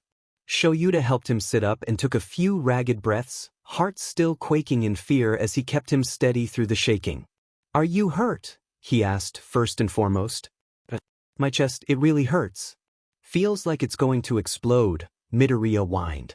He seemed to be trying to physically hold himself together, hands twisting in his sweater and voice breaking. It hurts, it really hurts. What happened to me? That's my question, Shoyuta hissed. He stood up and looked around the stadium for any signs of other life, but it was just them. So he felt oddly so much. It wasn't a feeling he planned to ignore. Come on, let's go. We'll get you looked at. He all but carried the poor kid out of the sports complex, eyes turning sharply on every noise, every shadow. He would like nothing more than to ask the million questions racing through his head, but he'd rather ask them somewhere safer, once he was completely certain that Midoriya would be all right. All the way to the hospital, his main concern was whether or not the kid was going to suffer some major episode, be it his lungs or heart. Shoyuta reached over to try and check his pulse, but he couldn't find it. Maybe his hands were just too shaky from adrenaline? His foot pressed down ever so slightly, urging the car faster. He was a hero for FS sake. He could go a little over the speed limit when the time called for it. The same detective who had questioned Izuku about Shigaraki was back, standing over Izuku's hospital bed. Tsukachi. That was his name. Izuku could see it on his badge. He felt a bit rude for never asking the first time. Or maybe he did, maybe the detective even told him, but he had forgotten. It had been a stressful day. Well, I would say it's nice to see you again, but... Izuku glanced down at the 4 in his arm pointedly. He felt so tired, so drained. The drags had him all drowsy too. I understand. I'm sorry to bother you while you're still recovering, but in cases like this it's best if we act fast. Izuku nodded and leaned his head back on his pillow, waving the man on. I still say he's way too tired for this. Aizawa grumbled and Izuku turned his head slightly to see his teacher. It felt like such a chore, the small movement. His teacher was planted firmly in the chair next to him, where he hadn't strayed from once since they put him in this room. The nurses had a hard time working around him, but he'd refused to move. Not tired. They've just got me on beta blockers to keep my heart rate down, he corrected, slowly turning back to the detective. Apparently it was sort of high? Sort of? It was so high that they were worried about a sudden cardiac event, brat, which they're still worried about. It was more than just sort of high. Izuku ignored his teacher, frowning. This won't take long. First, do you have any reason to believe this was Shigaraki's doing? He had considered it, but the woman who kept following him and chasing him had seemed to want something from him. Some kind of acceptance or acknowledgement. She never actually touched him, and kept fading out of view just to appear again when he stopped running. But then there was this pain all through his body. No, I don't think so, he whispered, blinking wetly. Can you describe the individual? Hazy, she was so hazy, kind of glowy. She had black hair and a black jumpsuit, yellow gloves, a belt with a red sort of cape thing attached to the back. And Izuku trailed off as he noticed Tsukachi had stopped writing and was staring pensively at his notepad. That sounds almost like a hero costume, Aizawa stated. The detective nodded in agreement. Thinking back, Izuku realized she had sort of looked like a hero. Normal people didn't really walk around in that sort of getup. Izuku spent so much time surrounded by heroes now, he'd sort of forgotten that. And a familiar one, but I can't quite place it. Detective Tsukachi finished writing and sighed. I'll find who did this to you. And I'll catch Shigaraki. I promise you, kid, these people will be brought to justice. But that was really sweet. Izuku wasn't used to people caring so much. It was kind of, hold on. He shouldn't get used to this treatment. Eventually Tsukachi would get an actual case involving a victim more important than Izuku and he'd lose interest in all of this. There were thousands of heroes at that event, Izuku pointed out, exhausted. They all saw my face, any one of them could have waited and followed me home. Except what? Aizawa asked gently, but there was an unmistakable edge to his tone. I don't think it had anything to do with the announcement that I was quirkless. I saw her during the event too, he admitted. At Aizawa's glare, he felt an uncomfortable pang in his stomach. Shame. I didn't realize. I thought maybe she had some kind of telepathic quirk, or thought projection at least. When was this? Tsukachi demanded gently, urgently flipping to a new sheet of paper. During my first fight. She was on the field with me, only no one else seemed to see her. Told me that my body was fighting her quirk off. Or something like that? She also told me my body doesn't like other quirks, whatever that means. A hand curled around his arm and Izuku moved his sluggish head to see Aizawa's worried face. She targeted you before she knew you were quirkless? Why didn't you say anything yesterday? I told you, if someone uses their quirk on you, come straight to me. It was a big day. I couldn't just ask you to drop everything every time someone used a quirk on me. Tsukachi cleared his throat. Every time? So, she wasn't the only one. Crap. The stuff they had him hooked up to was slowing him way down. Izuku tried to clear his head, shaking it a few times. The motion just succeeded in making him dizzy. In the end, he decided to just brush it off. They didn't need to worry about Purple Eyes bullying Izuku on top of Shigaraki and everyone else. He wasn't some villain, they should focus on the actual monsters. Handled it? No worries, he dismissed, patting Mr. Aizawa's arm when he sensed him tense up. He was just mad and confused. Bakugo? No, Purple you know? He tapped near his eye. Aizawa frowned at him. With the mind control.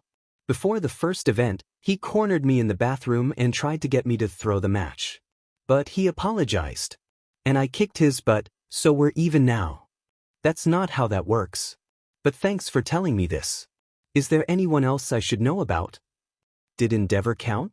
Probably not. He only was a JRK to Todoroki, not him. That should count. Did it? No. Midoriya, Tsukachi murmured gently, tapping his notepad and frowning at him meaningfully. Izuku wanted to throw the FING notepad out the window. Unfortunately, there was no window. Also, that would be really rude.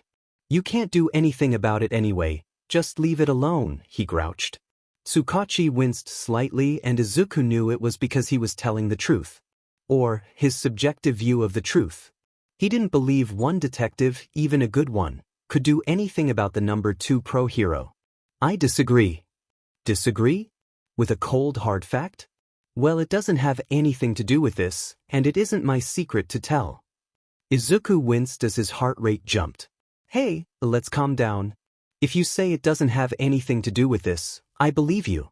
We'll move on, okay? Tsukachi waited while Izuku calmed down. He also gave him the time to compose himself, which Izuku was grateful for. Sorry, It was a long day and a long night.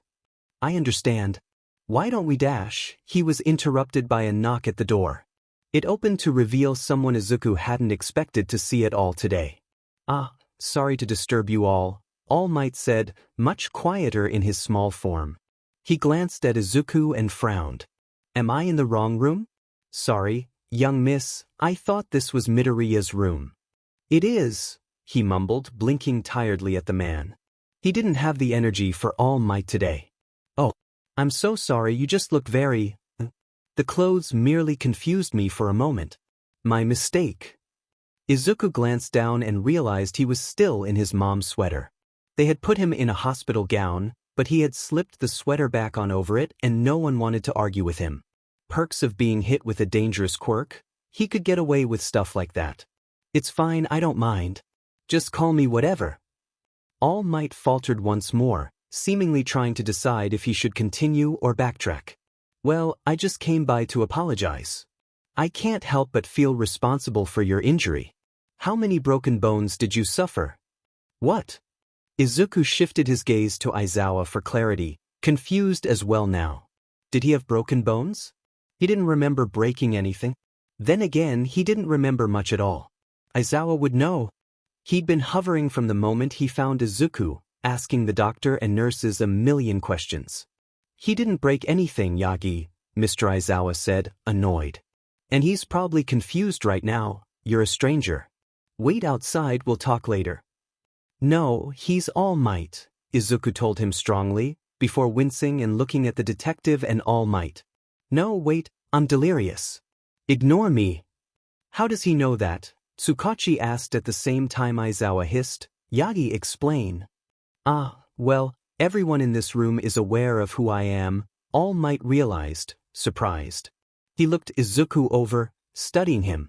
No harm done, young Midoriya, but I didn't realize you were so perceptive. I've known ever since I first met you, Midoriya admitted.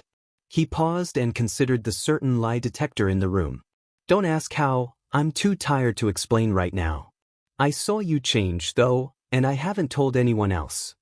Well, that is a relief, Tsukachi noted, rubbing his temples. Somehow, he looked just as tired as Izuku felt. Yagi, we're in the middle of something. Whatever you need to say, can it wait until after we're done here? Of course, All Might agreed, backing away. I'll just be right outside. As he exited the room, a blurry figure faded into view behind him. Izuku recognized the figure and startled, his hand striking out to grab Aizawa's arm. What's wrong? Mr. Aizawa demanded, standing up in a panic as Izuku's heart rate nearly tripled in less than 5 seconds. Aside from the annoying blaring beeping sound in his ears, Izuku couldn't focus on anything but the soft glowing figure of the woman. She slowly approached him, hands up as if to show him no harm. He made a choked-up noise, scratching at Aizawa's arm. Eraserhead dash. Please, calm down, the woman spoke, pausing halfway across the room. Midoriya, what's wrong? What's going on? He couldn't tear his gaze away from her, too shaken and terrified. Didn't they see her? It's just you, buddy, she answered, and he felt a stronger jolt of fear. She could hear him in his head. A horrible pain shot through his body and he gasped, crying out. Don't be afraid, I'm not going to hurt you. Kid, they're going to bring you something to bring your heart rate back down, Aizawa reassured him. Don't worry, everything is going to be just fine. Deep breaths. Deep breaths is right, kiddo, the woman instructed. Just take a deep breath for me. I'm going to disappear again, I'll be back later. I'll explain everything, but just know that dash. Everything else was lost as pain ricocheted through his arms, his legs, his whole body. Izuku could feel himself being ripped apart as green sparks arced off his skin. Just as he was blown apart, it all stopped. Everything ached with a dull throb and he groaned loudly. Izuku reached up to his chest, grimacing. Back that fast? Young Midoriya? Are you all right? Right. Izuku struggled to turn his head to where All Might was standing, hand on the doorknob. They were all three watching him, but All Might looked very worried. My chest hurts, he croaked. Residual pain from dying by a heart attack? Being spontaneously ripped apart? That would certainly be a first. Aizawa glanced at the machine hooked up to him and leaned over him with his eyes searching, a look Izuku was beginning to recognize as concern. He was checking him over for new injuries. It was probably bad that he had to do that so often that Izuku could now recognize the look. Your heart rate is climbing again. I'll get the nurse. He got up and left them there, and Izuku couldn't help the small flash of fear. He should have asked him to stay, to try and erase the woman's quirk. What precisely are you feeling, if you don't mind me asking? All Might asked him, effectively distracting him from the fear for a moment. Izuku frowned up at him with hooded eyes.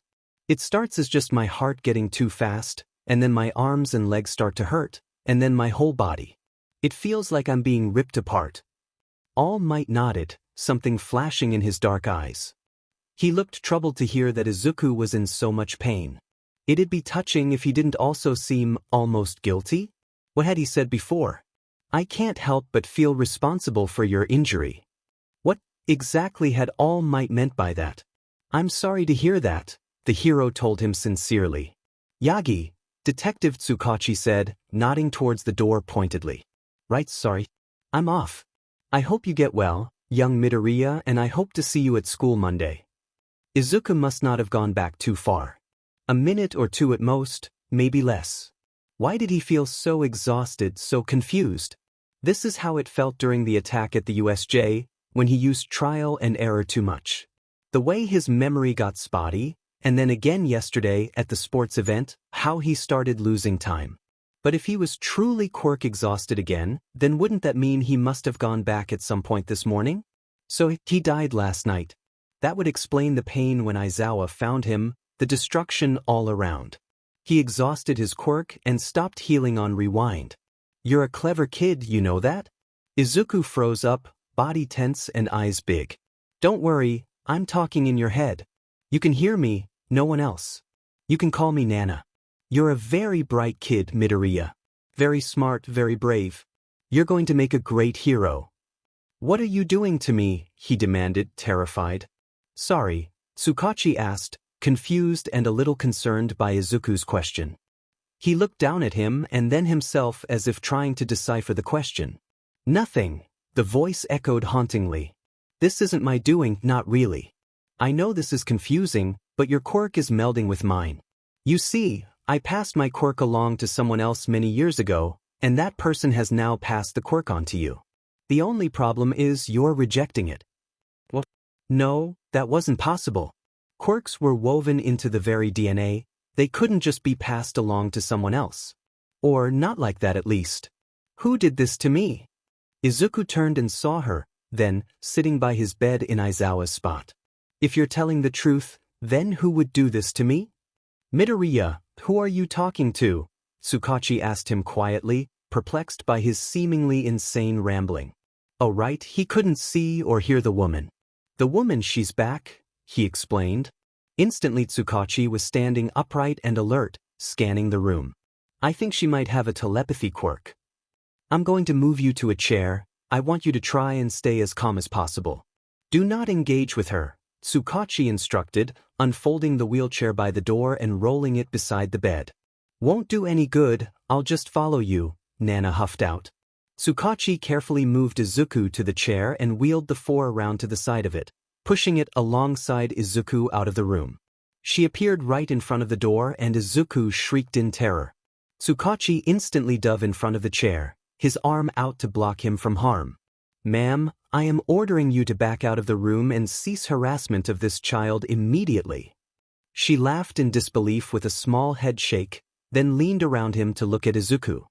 He doesn't even see me, but he wholeheartedly is ready to lay the smack down on thin air. Man, you don't see many cops like that these days, it's sort of refreshing.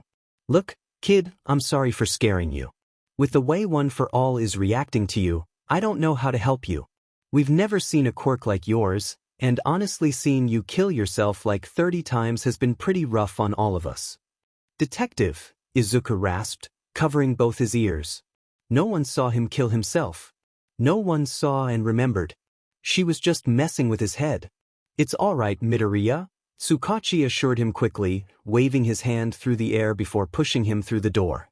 I won't allow any harm to come to you, you have my word. Come on, Midoriya, what do I have to do for you to trust me? Disappear forever? Stop bothering him?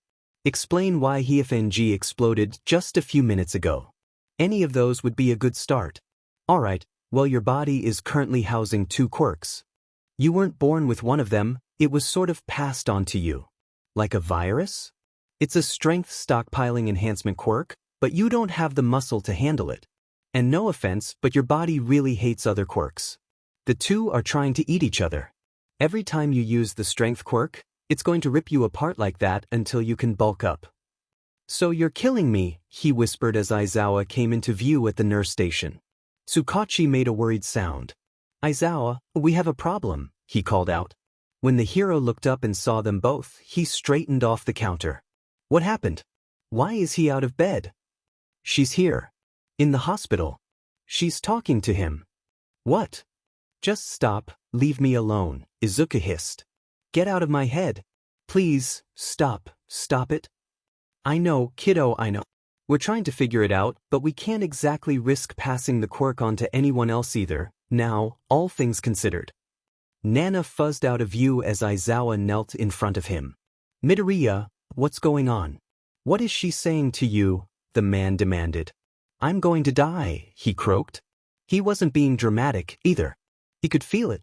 The power was building, his heart speeding up. Any second now. No, Midoriya. You have to keep calm, Nana shouted. Don't use it. You are not going to die, Mr. Aizawa told him. Nana reached out to him and Izuku jerked back. Green sparks everywhere, hot electricity rocking through his body, darkness. This time, he was certain he must have shattered every bone in his body. Kid, you have got to stop doing that. Izuku looked over at Mr. Aizawa, at the woman standing behind him. First, control. Don't activate the quirk. Whatever you do, keep very calm. I don't feel good, he croaked. I'm sorry, we can finish this another time, Tsukachi told him. Izuku did his best to look at him, but his movements dragged slowly. There were too many people in the room, too many things to try and focus on. It's okay, detective, it isn't your fault. He rolled his head to the side even more and found All Might was back. What were they talking about again? Oh right, Yagi and All Might were the same person. All Might, did you want to ask me something? Izawa and the detective both choked out shocked gasps. All Might paled a little. All Might? Midoriya, how? Oops. Saw you that day, on the roof. Changed and got smaller, he explained. All Might looked bewildered still. Oh right, that never happened for him. Forget it. My head hurts too much, Izuku grumbled. Didn't tell anyone, though, except for the detective, I guess. Detective Tsukachi chuckled. Well, I already knew, he reassured him while All Might sweated profusely. You could have told me, young man. I wonder if anyone else might have seen. Unlikely. Or, they probably didn't see him that day, at least. It's dash dot. Izuku trailed off, looking at Nana again. What do you want? Huh. Aizawa furrowed his brows, but Nana behind him leaned closer. Midoriya, I want you to tell them that there was no attacker. Tell them that it was your quirk. They need to know in order to help you properly. Oh yeah, that'd be really convenient for her, wouldn't it? Shift the blame onto himself and let her get away without repercussions. No, go away. You're a crazy person, he rasped. Aizawa followed his gaze to just behind his chair, his face twisting in confusion. Midoriya? Who are you talking to? Suddenly feeling so drained, Izuku just shook his head. I don't even know. Okay, it looks like he needs some rest. Come on, Yagi, we'll talk outside, Tsukachi stated with no room for argument, guiding All Might out the door. Izuku was glad to be somewhat less crowded, especially when he noted that Nana had gone too. His head felt empty again, sort of. She is so going to kill me. Hey no. I won't let that happen, Mr. Aizawa insisted quickly, hovering over him. Look, I know things have been really difficult for you. And I am so sorry that I didn't protect you from this. I thought we'd have a few days before anyone tried anything, but I should never have let you leave the festival alone. This is all on me, Midoriya. Wasn't alone. Todoroki walked me, Izuku whispered quietly with a hand on his chest. Apparently he thought I was too bright, though. Aizawa coughed suddenly and turned away to hide his face in his elbow. You should go home if you're sick. I'm not sick, you brat, Aizawa wheezed out, clearing his throat. Izuku couldn't be bothered trying to figure out that reaction, so he turned to his side and shut his eyes. I'm taking a nap, he grumbled. Watch out, she can. Appear wherever she wants. Huh. Izuku was already slipping into a heavy sleep. By Sunday morning, almost 48 hours after the night of the festival, Izuku's heart had finally stopped trying to jump through the roof. Or, it had at least stopped exploding in his chest every time he got scared or panicky. Still beating a little fast, but within a normal enough range according to the nurses. It felt faster to him, faster than what he was used to, but like how was he going to say anything if it meant getting out of the hospital sooner? Nana, if that was her real name, hadn't reappeared at all in the past 2 days, and neither had the odd surge of power that kept blasting his body to smithereens. There was a weight inside of him that was new, but other than that he felt normal again. Not good, necessarily, but normal. Could be the quirk she used on you is wearing off, Aizawa offered him as Izuku was getting ready to be discharged, unhelpfully. The man must not have much of a life, because he'd been in the hospital with Izuku almost the entire weekend. He left for a few minutes here and there, usually returning within the hour, if not 10 minutes. Misplaced guilt? Mere proactiveness as a hero? Perhaps he felt responsible to a degree. Izuku couldn't be certain. Mr. Aizawa was just a good person like that, as he had proven to him time and again these past few weeks, months if you count the entrance exam. Maybe it was time Izuku forgave him fully for the whole foster care thing? No. I don't know if her quirk works like that. It felt more like she was in my head, snooping around. Maybe she has to be nearby for it to work. Or maybe, Izuku trailed off as he thought about all the possible ways she might have been affecting him. He didn't believe for 1 second that she was telling the truth about someone giving him a quirk. For one, quirks were DNA. They were bound to a person as much as their eye color, they were. Not contagious or transferable. Or not like that anyway. Right? Besides, who in their right mind would give up their quirk? Izuku spent his entire life longing for such a thing, for some kind person to just rescue him from a life of quirklessness, but it just wasn't possible. A child's fantasy. Who would trade awesome power for a miserable life like that? Izuku sighed and rubbed his tired face, still mumbling to himself. He was off the beta blockers now, but only long enough for them to determine if it would be safe for him to stop taking them. Not that Izuku would keep taking them even if he was supposed to, probably. He didn't like how they loosened his tongue. Hey, Squirt, are you even listening to me? Izuku looked up from his hands with a frown. Mr. Aizawa was staring at him with furrowed brows and thin lips. No. I asked you if you had a chance to call your family again. His family. Over the past 2 days, Aizawa had grown more and more said that the foster family Izuku was supposed to be staying with hadn't showed up to check on him even once. Izuku was running out of excuses as to why they weren't coming, and he was fairly certain Aizawa wouldn't appreciate the truth. They aren't coming because they haven't seen or heard from me in 5 weeks, would sound pretty Ming at that point. They're busy, he grumbled. Besides, I don't need or want them here. They signed up to take care of you, I don't give a DMN if they're busy, Aizawa muttered, but he dropped the subject surprisingly easily. Probably because bringing it up set Izuku off just as much as him each time, and they were trying to avoid raising his heart rate. Plus, it was still a sensitive spot between them considering Izuku's reaction to Aizawa turning him over to foster care in the first place. Forgiven mostly, but only because Izuku understood that Aizawa had to do it as a hero and teacher. Didn't mean he had to like it. Izuku's phone beeped at him and he reached for it, thankful it had survived this ordeal. He couldn't exactly afford another one. Midoriya, this is Todoroki Shoyuda. How are things? He squinted at his screen, confused. How in the world did Todoroki get his number? And why in the world was he messaging him? You've got to look, Mr. Aizawa told him. What's up? Nothing. I think Todoroki is messaging me for some reason, he told him. Before Aizawa could ask, he sent a quick reply. Things are good, currently in hospital. Are you sure it's Todoroki? Aizawa asked cautiously. Izuku paused. No, he was not. Then again, the tone sort of reminded him of his friend. While strange and out of the blue, it sounded like him.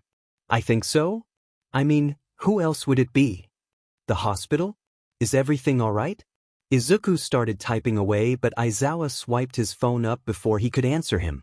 Stop talking to possible strangers, he told him with a small head shake, a disbelieving frown tugging at his lips. You were just attacked by a stalker who can get in your head, brat. Why would someone who can get in my head need to text me? Izuku pointed out. Aizawa ducked his head a bit, scarf no doubt hiding his scowl. Don't share any personal information with him until you can confirm tomorrow that it's really him, he relented before he handed Izuku's phone back. Izuku sent his message, minus the personal information, and tucked his phone away. Gee, thanks for your permission to text, Dad, he teased. Based on the way Mr. Aizawa jolted back at that, it had caught him off guard.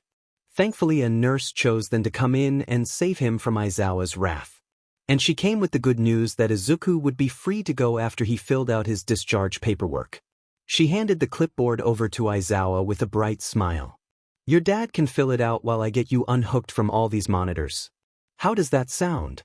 Izuku nearly had a heart attack, although thankfully she was already removing the patches and pinchers and other annoying devices so she couldn't tell just how much his heart jumped, while Aizawa accepted the papers without blinking and started looking them over. He were not even Dash. He's a pro hero and teacher, Izuku sputtered out, face turning bright red as the nurse chuckled. Oh, believe me, I know. Not just anyone is allowed to use their quirks in public, but your dad's been glaring up a storm at every nurse that walks in here to check on you. Scared some of them half to death when their quirks disappeared. Why would Dash done? That didn't mean anything. As the nurse stepped out, Izuku snatched the clipboard away from his bemused teacher, glowering at him over the top of it as he flopped back on the bed. Stupid eraserhead. Stupid nurse. His face felt so hot in the otherwise cold room. "You're the one who called me Dad," his teacher reminded him. "We don't even look related," Izuku pointed out, grouching at him more than likely necessary. It was a touchy subject for him. "You totally gave her the wrong idea. Midoriya, I'm as good as your guardian right now since there's no other adult that could be bothered to expend an ounce of effort to be here. Just let me fill out the DMN paperwork," Aizawa said, downright exhausted as he held his hand out for the paperwork back. Izuku handed it over and watched him write, his chest aching slightly.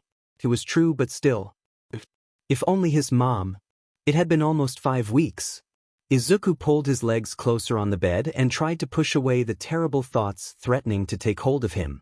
She was still alive, he could feel it. He'd find her. He'd find that stupid fog man, he'd find Dust Fingers, and he would save his mother. But until then, maybe Aizawa wasn't all that bad, really. As Mr. Aizawa wrote down Izuku's discharge information, he sent a not-so-subtle glance at him. "What's wrong?" Izuku jolted at the sudden question in the quiet room and glanced up. He needed to work on his poker face, clearly. "Too much," he mumbled with a shrug. "Too much to talk about. And also too much that he would never share with Mr. Aizawa willingly. Then again, if ever there were someone he would share it with. Too dangerous." And Aizawa, while a good man and probably Izuku's favorite hero and the only decent adult in his life, would still never believe him. He hadn't even believed him about getting roughed up by that Foster a-hole. "Has anyone found out my name yet?" "From the sports festival," he asked instead, effectively shifting his thoughts away from the dark bottomless pit of despair. After dying nearly 8 times the previous night, he was exhausted physically and chasing the rabbit until he felt the urge to make it 9 wasn't exactly a stellar idea.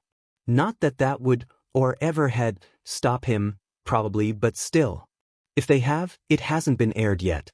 You know, it'd be perfectly within your rights to sue the school for what they did. Izuku blanched. "I'm just saying. It could be classified as Quirk discrimination." "You are the school," he pointed out with a half-confused, half-scrutinizing squint. "Yeah, well, what Nizu did wasn't right," Mr. Aizawa muttered. He set his pen down and faced Izuku directly. "You know I didn't have any part in that, right? If I had known Nizu planned on outing you, I would have never let him in the loud box." "You do your best," Izuku told him with a small smile. Something about those words made Aizawa upset, he could tell. "You said that last time," he told him gently. "When I told you I wouldn't have let you die at the USJ." Izuku's memories of his last time in the hospital were a little fuzzy. Hole in his brain and all that. He could understand why Aizawa might be somewhat upset hearing that, then. It was a terrible time for both of them. "You were a little bit incapacitated at the time," he pointed out, but then sighed and flopped back on the bed. Curse this stupid guilt. He hadn't felt guilty at the time he made that comment. Why did he have to feel guilty now? "I'm sorry. I do believe you're a great hero, Mr. Eraserhead. You would sacrifice everything to protect your students. That's obvious after the USJ. But sacrificing yourself just means you die and no one is left to protect them once you're gone, right?" Aizawa gasped sharply and Izuku shut his eyes to hide from what was no doubt a seething red glare. "Sorry. You're one to talk, brat. What do you call throwing yourself at a villain to buy me more time? Superheroic suicide?" "Wait, sheet, he couldn't say that. I was fine." "You definitely were not." "Well, I lived. And I knew I would," he practically spat out. He curled in on himself almost immediately with cheeks flushed red in shame. "I'm sorry." Aizawa shook his head a little and sighed as he set the clipboard aside. The quiet hum of the hospital and the tiles on the floor weren't enough to distract him anymore, and he was forced to stare at his teacher as he waited for some kind of lecture or show of DSPN. More detention that he'd never do, maybe. None came. "You ever get tired of thinking you're invincible, kid?" Izuku frowned at his tone. "I mean it. 5 weeks and I've seen you attempt more stupid reckless shit than most heroes I've known for 15 years. Stupid reckless shit that saved lives," Izuku pointed out, but his heart rate was climbing again and he couldn't blame the woman's quirk this time. They'd had this conversation before, more or less, but something in Aizawa's tone had changed. as if he was getting a little closer to figuring it out for real. Figuring him out. Izuku didn't want to think about how that'd go down. Yeah, maybe. Is that it then? It's fine if you die so long as someone else lives? That's the value you've decided on for yourself. Izuku turned sideways to dangle his legs off the bed and Aizawa stood up before him, stopping him from getting up. You're wrong, you know? About what? Izuku demanded. Aizawa placed a gentle warm hand on his shoulder and Izuku couldn't move, couldn't breathe. He waited to be struck, but Aizawa didn't hit him. Hadn't yet, wouldn't maybe? The value. You're wrong about it. You're worth more than a forfeiture so that someone else can live. But he couldn't be. Never in his life had he been worth more than someone else, anyone. Usually he was less. What right did this man have challenging that now? Finally Aizawa stepped back away from him and Izuku could breathe, but his heart continued to race and he couldn't speak. Distantly, he felt his eyes stinging. Everything ready in here? The same nurse asked, barely giving the door a knock as she pushed it open. Izuku turned his face away sharply. It was one thing for Aizawa to see him cry. Yeah, I've got that paperwork filled out, Mr. Aizawa told her, leaving Izuku sitting there on the bed. Vaguely, it seemed like he stepped more between the two, to give him some privacy. Maybe Izuku was reading too much into it. Do I need to sign anything? Just one last thing and then he's home free, the nurse told him with an excited tone. Izuku watched the floor, watched their shoes heading for the door, and slipped off the bed. He was getting pretty sick of hospitals. Why don't you get changed and I'll drive you home, Mr. Aizawa suggested gently. Izuku nodded with his jaw still locked shut. Really, he had no intention of letting anyone drive him anywhere. There was something he needed to do. I'll be right back. The moment he was gone, Izuku grabbed the clipboard and flipped it over to write a quick note. Nothing too damning, just a little lie to keep Aizawa from chasing him down. Sir, my fosters called and are downstairs waiting. Told them I'm good to go and went to meet them. Thanks for saving me again, see you at school. He grabbed his stuff and slipped out the door as quietly as possible. Thankfully he was close to the elevator and far from the nurse's station, so nobody saw him hopping down the hallway as he struggled to pull his pants on under his gown. It had been a weird weekend. The apartment smelled like home, still. That was the first thing Izuku noticed as he shuffled inside and carefully toed his shoes off. It was as if everything was fine, minus the dried blood on the wall and the damage. Izuku had done his best to take care of the place. Cleaning, dusting, airing it out once a week. He was almost out of his mom's favorite scented candle, though. The wick was burned down close to nothing and barely a smudge of wax was left. He wasn't sure where she bought them from. Not that he had any money to get another one anyway. With a heavy sigh, Izuku bypassed his room and walked into the bathroom where he found the pills where they always sat, mostly undisturbed. He really hadn't done this in a while. Well, not like this at least. He died and killed himself multiple times over the past 4 or 5 weeks, but this was different. Intentional in a way it hadn't been for some time. Even exhausted as he was, the pull was impossible to ignore. Something about Aizawa's words at the hospital had just shaken something inside of him, and he wanted to put it right again. Prove to the world that he wasn't worth anything, still. Izuku remembered the last time he'd killed himself with his mom's sleeping pills. It had been just after the entrance exam. He called Eraserhead and told him he was dying to see if the hero would even care. It gave him a terrible idea. A horrible, cruel idea. Last time he had called, he'd been curious about something. Eraserhead had proved he would have tried to save him from himself, and he had since proven he'd do everything in his power to keep Izuku alive when faced with villains, but death was one thing. Would the hero bother if he wasn't in mortal danger? Would he put that much effort in if it wasn't a murderer threatening his life? Izuku took the entire bottle, 2 at a time, until it was empty. He thought he saw a flash of green in the mirror, a shape trying to form, but he turned and stormed out of the bathroom before she could appear again. She wanted to rip him apart with her quirk? Well, he was way better at shattering his own heart than she ever could be. Please stop, kid. You're breaking our hearts. Izuku jolted back in fear and considered running, but that hadn't done him any favors last time. Besides, she clearly couldn't physically hurt him. Call for help. It isn't too late. It was too late. She followed after him easily, glowing softly.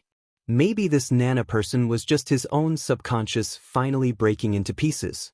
That'd be fitting, another reason for his shitty life to SCK even more. If you actually care, if you're telling the truth, then you'll leave me alone, he spat. He did his best to ignore her after that, but honestly she made herself scarce fairly quickly. Maybe she'd had a change of heart. Instead of going to his own bedroom to die peacefully, he went to his mom's room and slowly pushed the door open. It still smelled like her everywhere. As if she had never left. Izuku crawled into her bed to wrap the cover around himself. If he shut his eyes, he could almost pretend it was her hugging him and all was well in the world. Almost. Flopping back on the mattress when the room began to spin, he pulled his phone out. Eraserhead's number was still saved and he clicked on it before he could talk himself out of this horrendous idea. Hello? Oh shit, it was super late. Had he woken the hero up? Eraserhead? I'm sorry, I didn't realize how late it was when I called, he murmured, heart pounding. This was stupid. He didn't want to know, not after Aizawa screwed him over with the whole foster care thing. He was only just now starting to like the man again, to trust him. He should take what he could get and stop expecting more. But he had to know. Midoriya? What's wrong? What happened? There was an edge of frantic energy in the tired voice. Alright, the last time he called had been less than pleasant. With the whole bloody apartment and unconscious thing, and then again with the crazy stalker. Izuku hadn't exactly set a stellar precedent for reasons to call the hero. Only just out of the hospital and already stressing the man again. He was about to make it worse. So much worse. At least this one wasn't permanent. The Fosters. My foster father hurt me. 5 weeks ago. I was telling the truth. It wasn't like Eraserhead would remember the call, but Izuku would never be able to fully trust the man until he had an answer. A real answer. There was silence on the other side.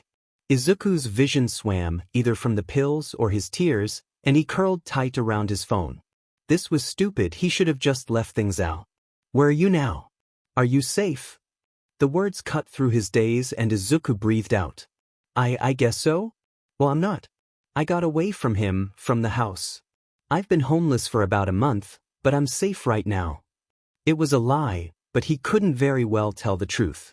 He needed to know how Eraserhead would have reacted that night if Izuku had insisted on telling him the truth, on showing him the bruises along his body.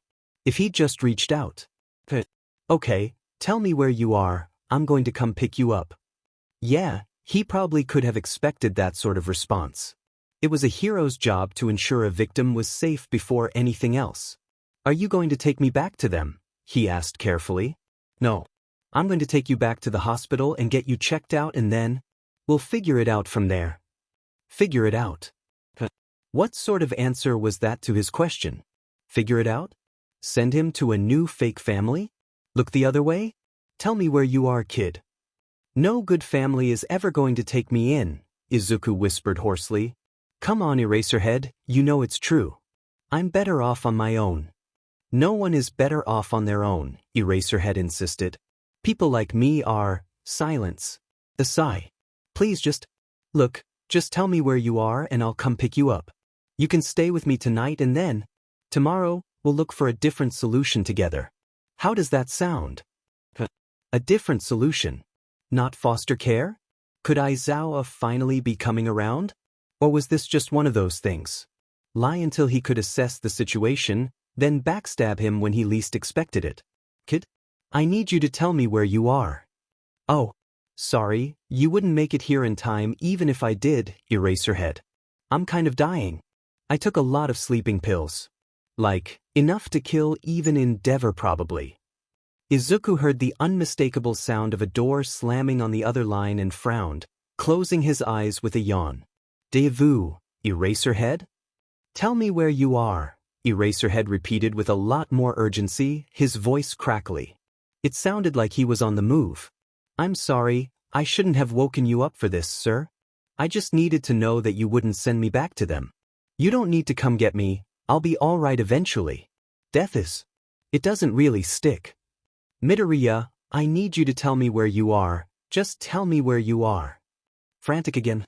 panicking as he no doubt ran through a mental list of places Izuku could be hiding. You really wouldn't make it, Izuku told him again with a yawn. Could you just stay on the phone with me? I don't want to be alone. Silence. Izuku blinked slowly as he waited for a response, wondering if the tedious task of talking to him had finally been enough to annoy Eraserhead into hanging up. Yes, I'll stay. Can you keep talking to me? It wasn't often Izuku was so pleasantly surprised in one night. Really, Eraserhead had a habit of doing that to him. Why did you take? What made you want to? This time? I guess it was a lot of stuff combined. It doesn't take much to push me over that ledge if I'm being honest. I'm sorry for outing you to the entire world, Mr. Aizawa croaked. I'm so sorry. Sakai, Izuku murmured as he grew more tired in a way he never had been before. For some reason, though, talking to Aizawa made him want to cling to consciousness. Aizawa in general made him want to cling to life? Not really. I was just overwhelmed, probably. From the festival and the woman and you, I guess. I'm just not good at handling things like this. It was sort of an overreaction, but I've killed myself over less. It felt odd to tell someone that, even if Eraserhead wouldn't remember any of this come morning. I overwhelmed you, Mr. Aizawa asked, evidently missing or not understanding his words, and his voice broke with clear devastation. Izuku could hear the question unspoken there. Is this my fault? Did I make you do this? Nobody has ever treated me the way you have, sir. Which means that either everyone else is wrong about me, somehow, or you're just different. You have friends now. You have your mother, Aizawa insisted. They've been kind to you, right? It isn't everyone. I promise not everyone is going to be horrible. You'll find your people who aren't awful little sheets, I promise. You said I was wrong about the value I placed on myself, Izuku mumbled, losing his train of thought. It was getting harder to focus on the words. I'm not sure you're right about that. But even if you are, then you're still wrong. If it meant saving someone like you, it'd still be worth it. You are different. Midoriya, that isn't how it works. Izuku felt his grip on the phone slacken and shut his eyes. Midoriya? Achin? Aizawa's voice grew distant and he dozed for a while, half listening to the muffled sound of shouting. Minutes or seconds, it all blurred together and was impossible to keep track of. There was this louder sound, this banging noise, that nearly drew him out of the haze. Much closer than it should be. The phone slipped from his fingers as he felt himself being tugged upright. Too many hands, too many arms. Warm and cold at the same time. Was someone hugging him? Mom?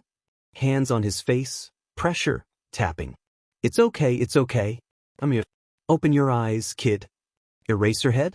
Izuku tried to crack his eyes open as instructed, to confirm what he was hearing if nothing else, but he couldn't. Could it be some kind of hallucination? A dream? Either way, he knew it was too late. Even if somehow Aizawa had figured out where he was and come for him, there wasn't time to save him. When he did manage to open his eyes, standing in the entryway of the apartment about an hour earlier than when he shut them, he felt something warm and wet on his face.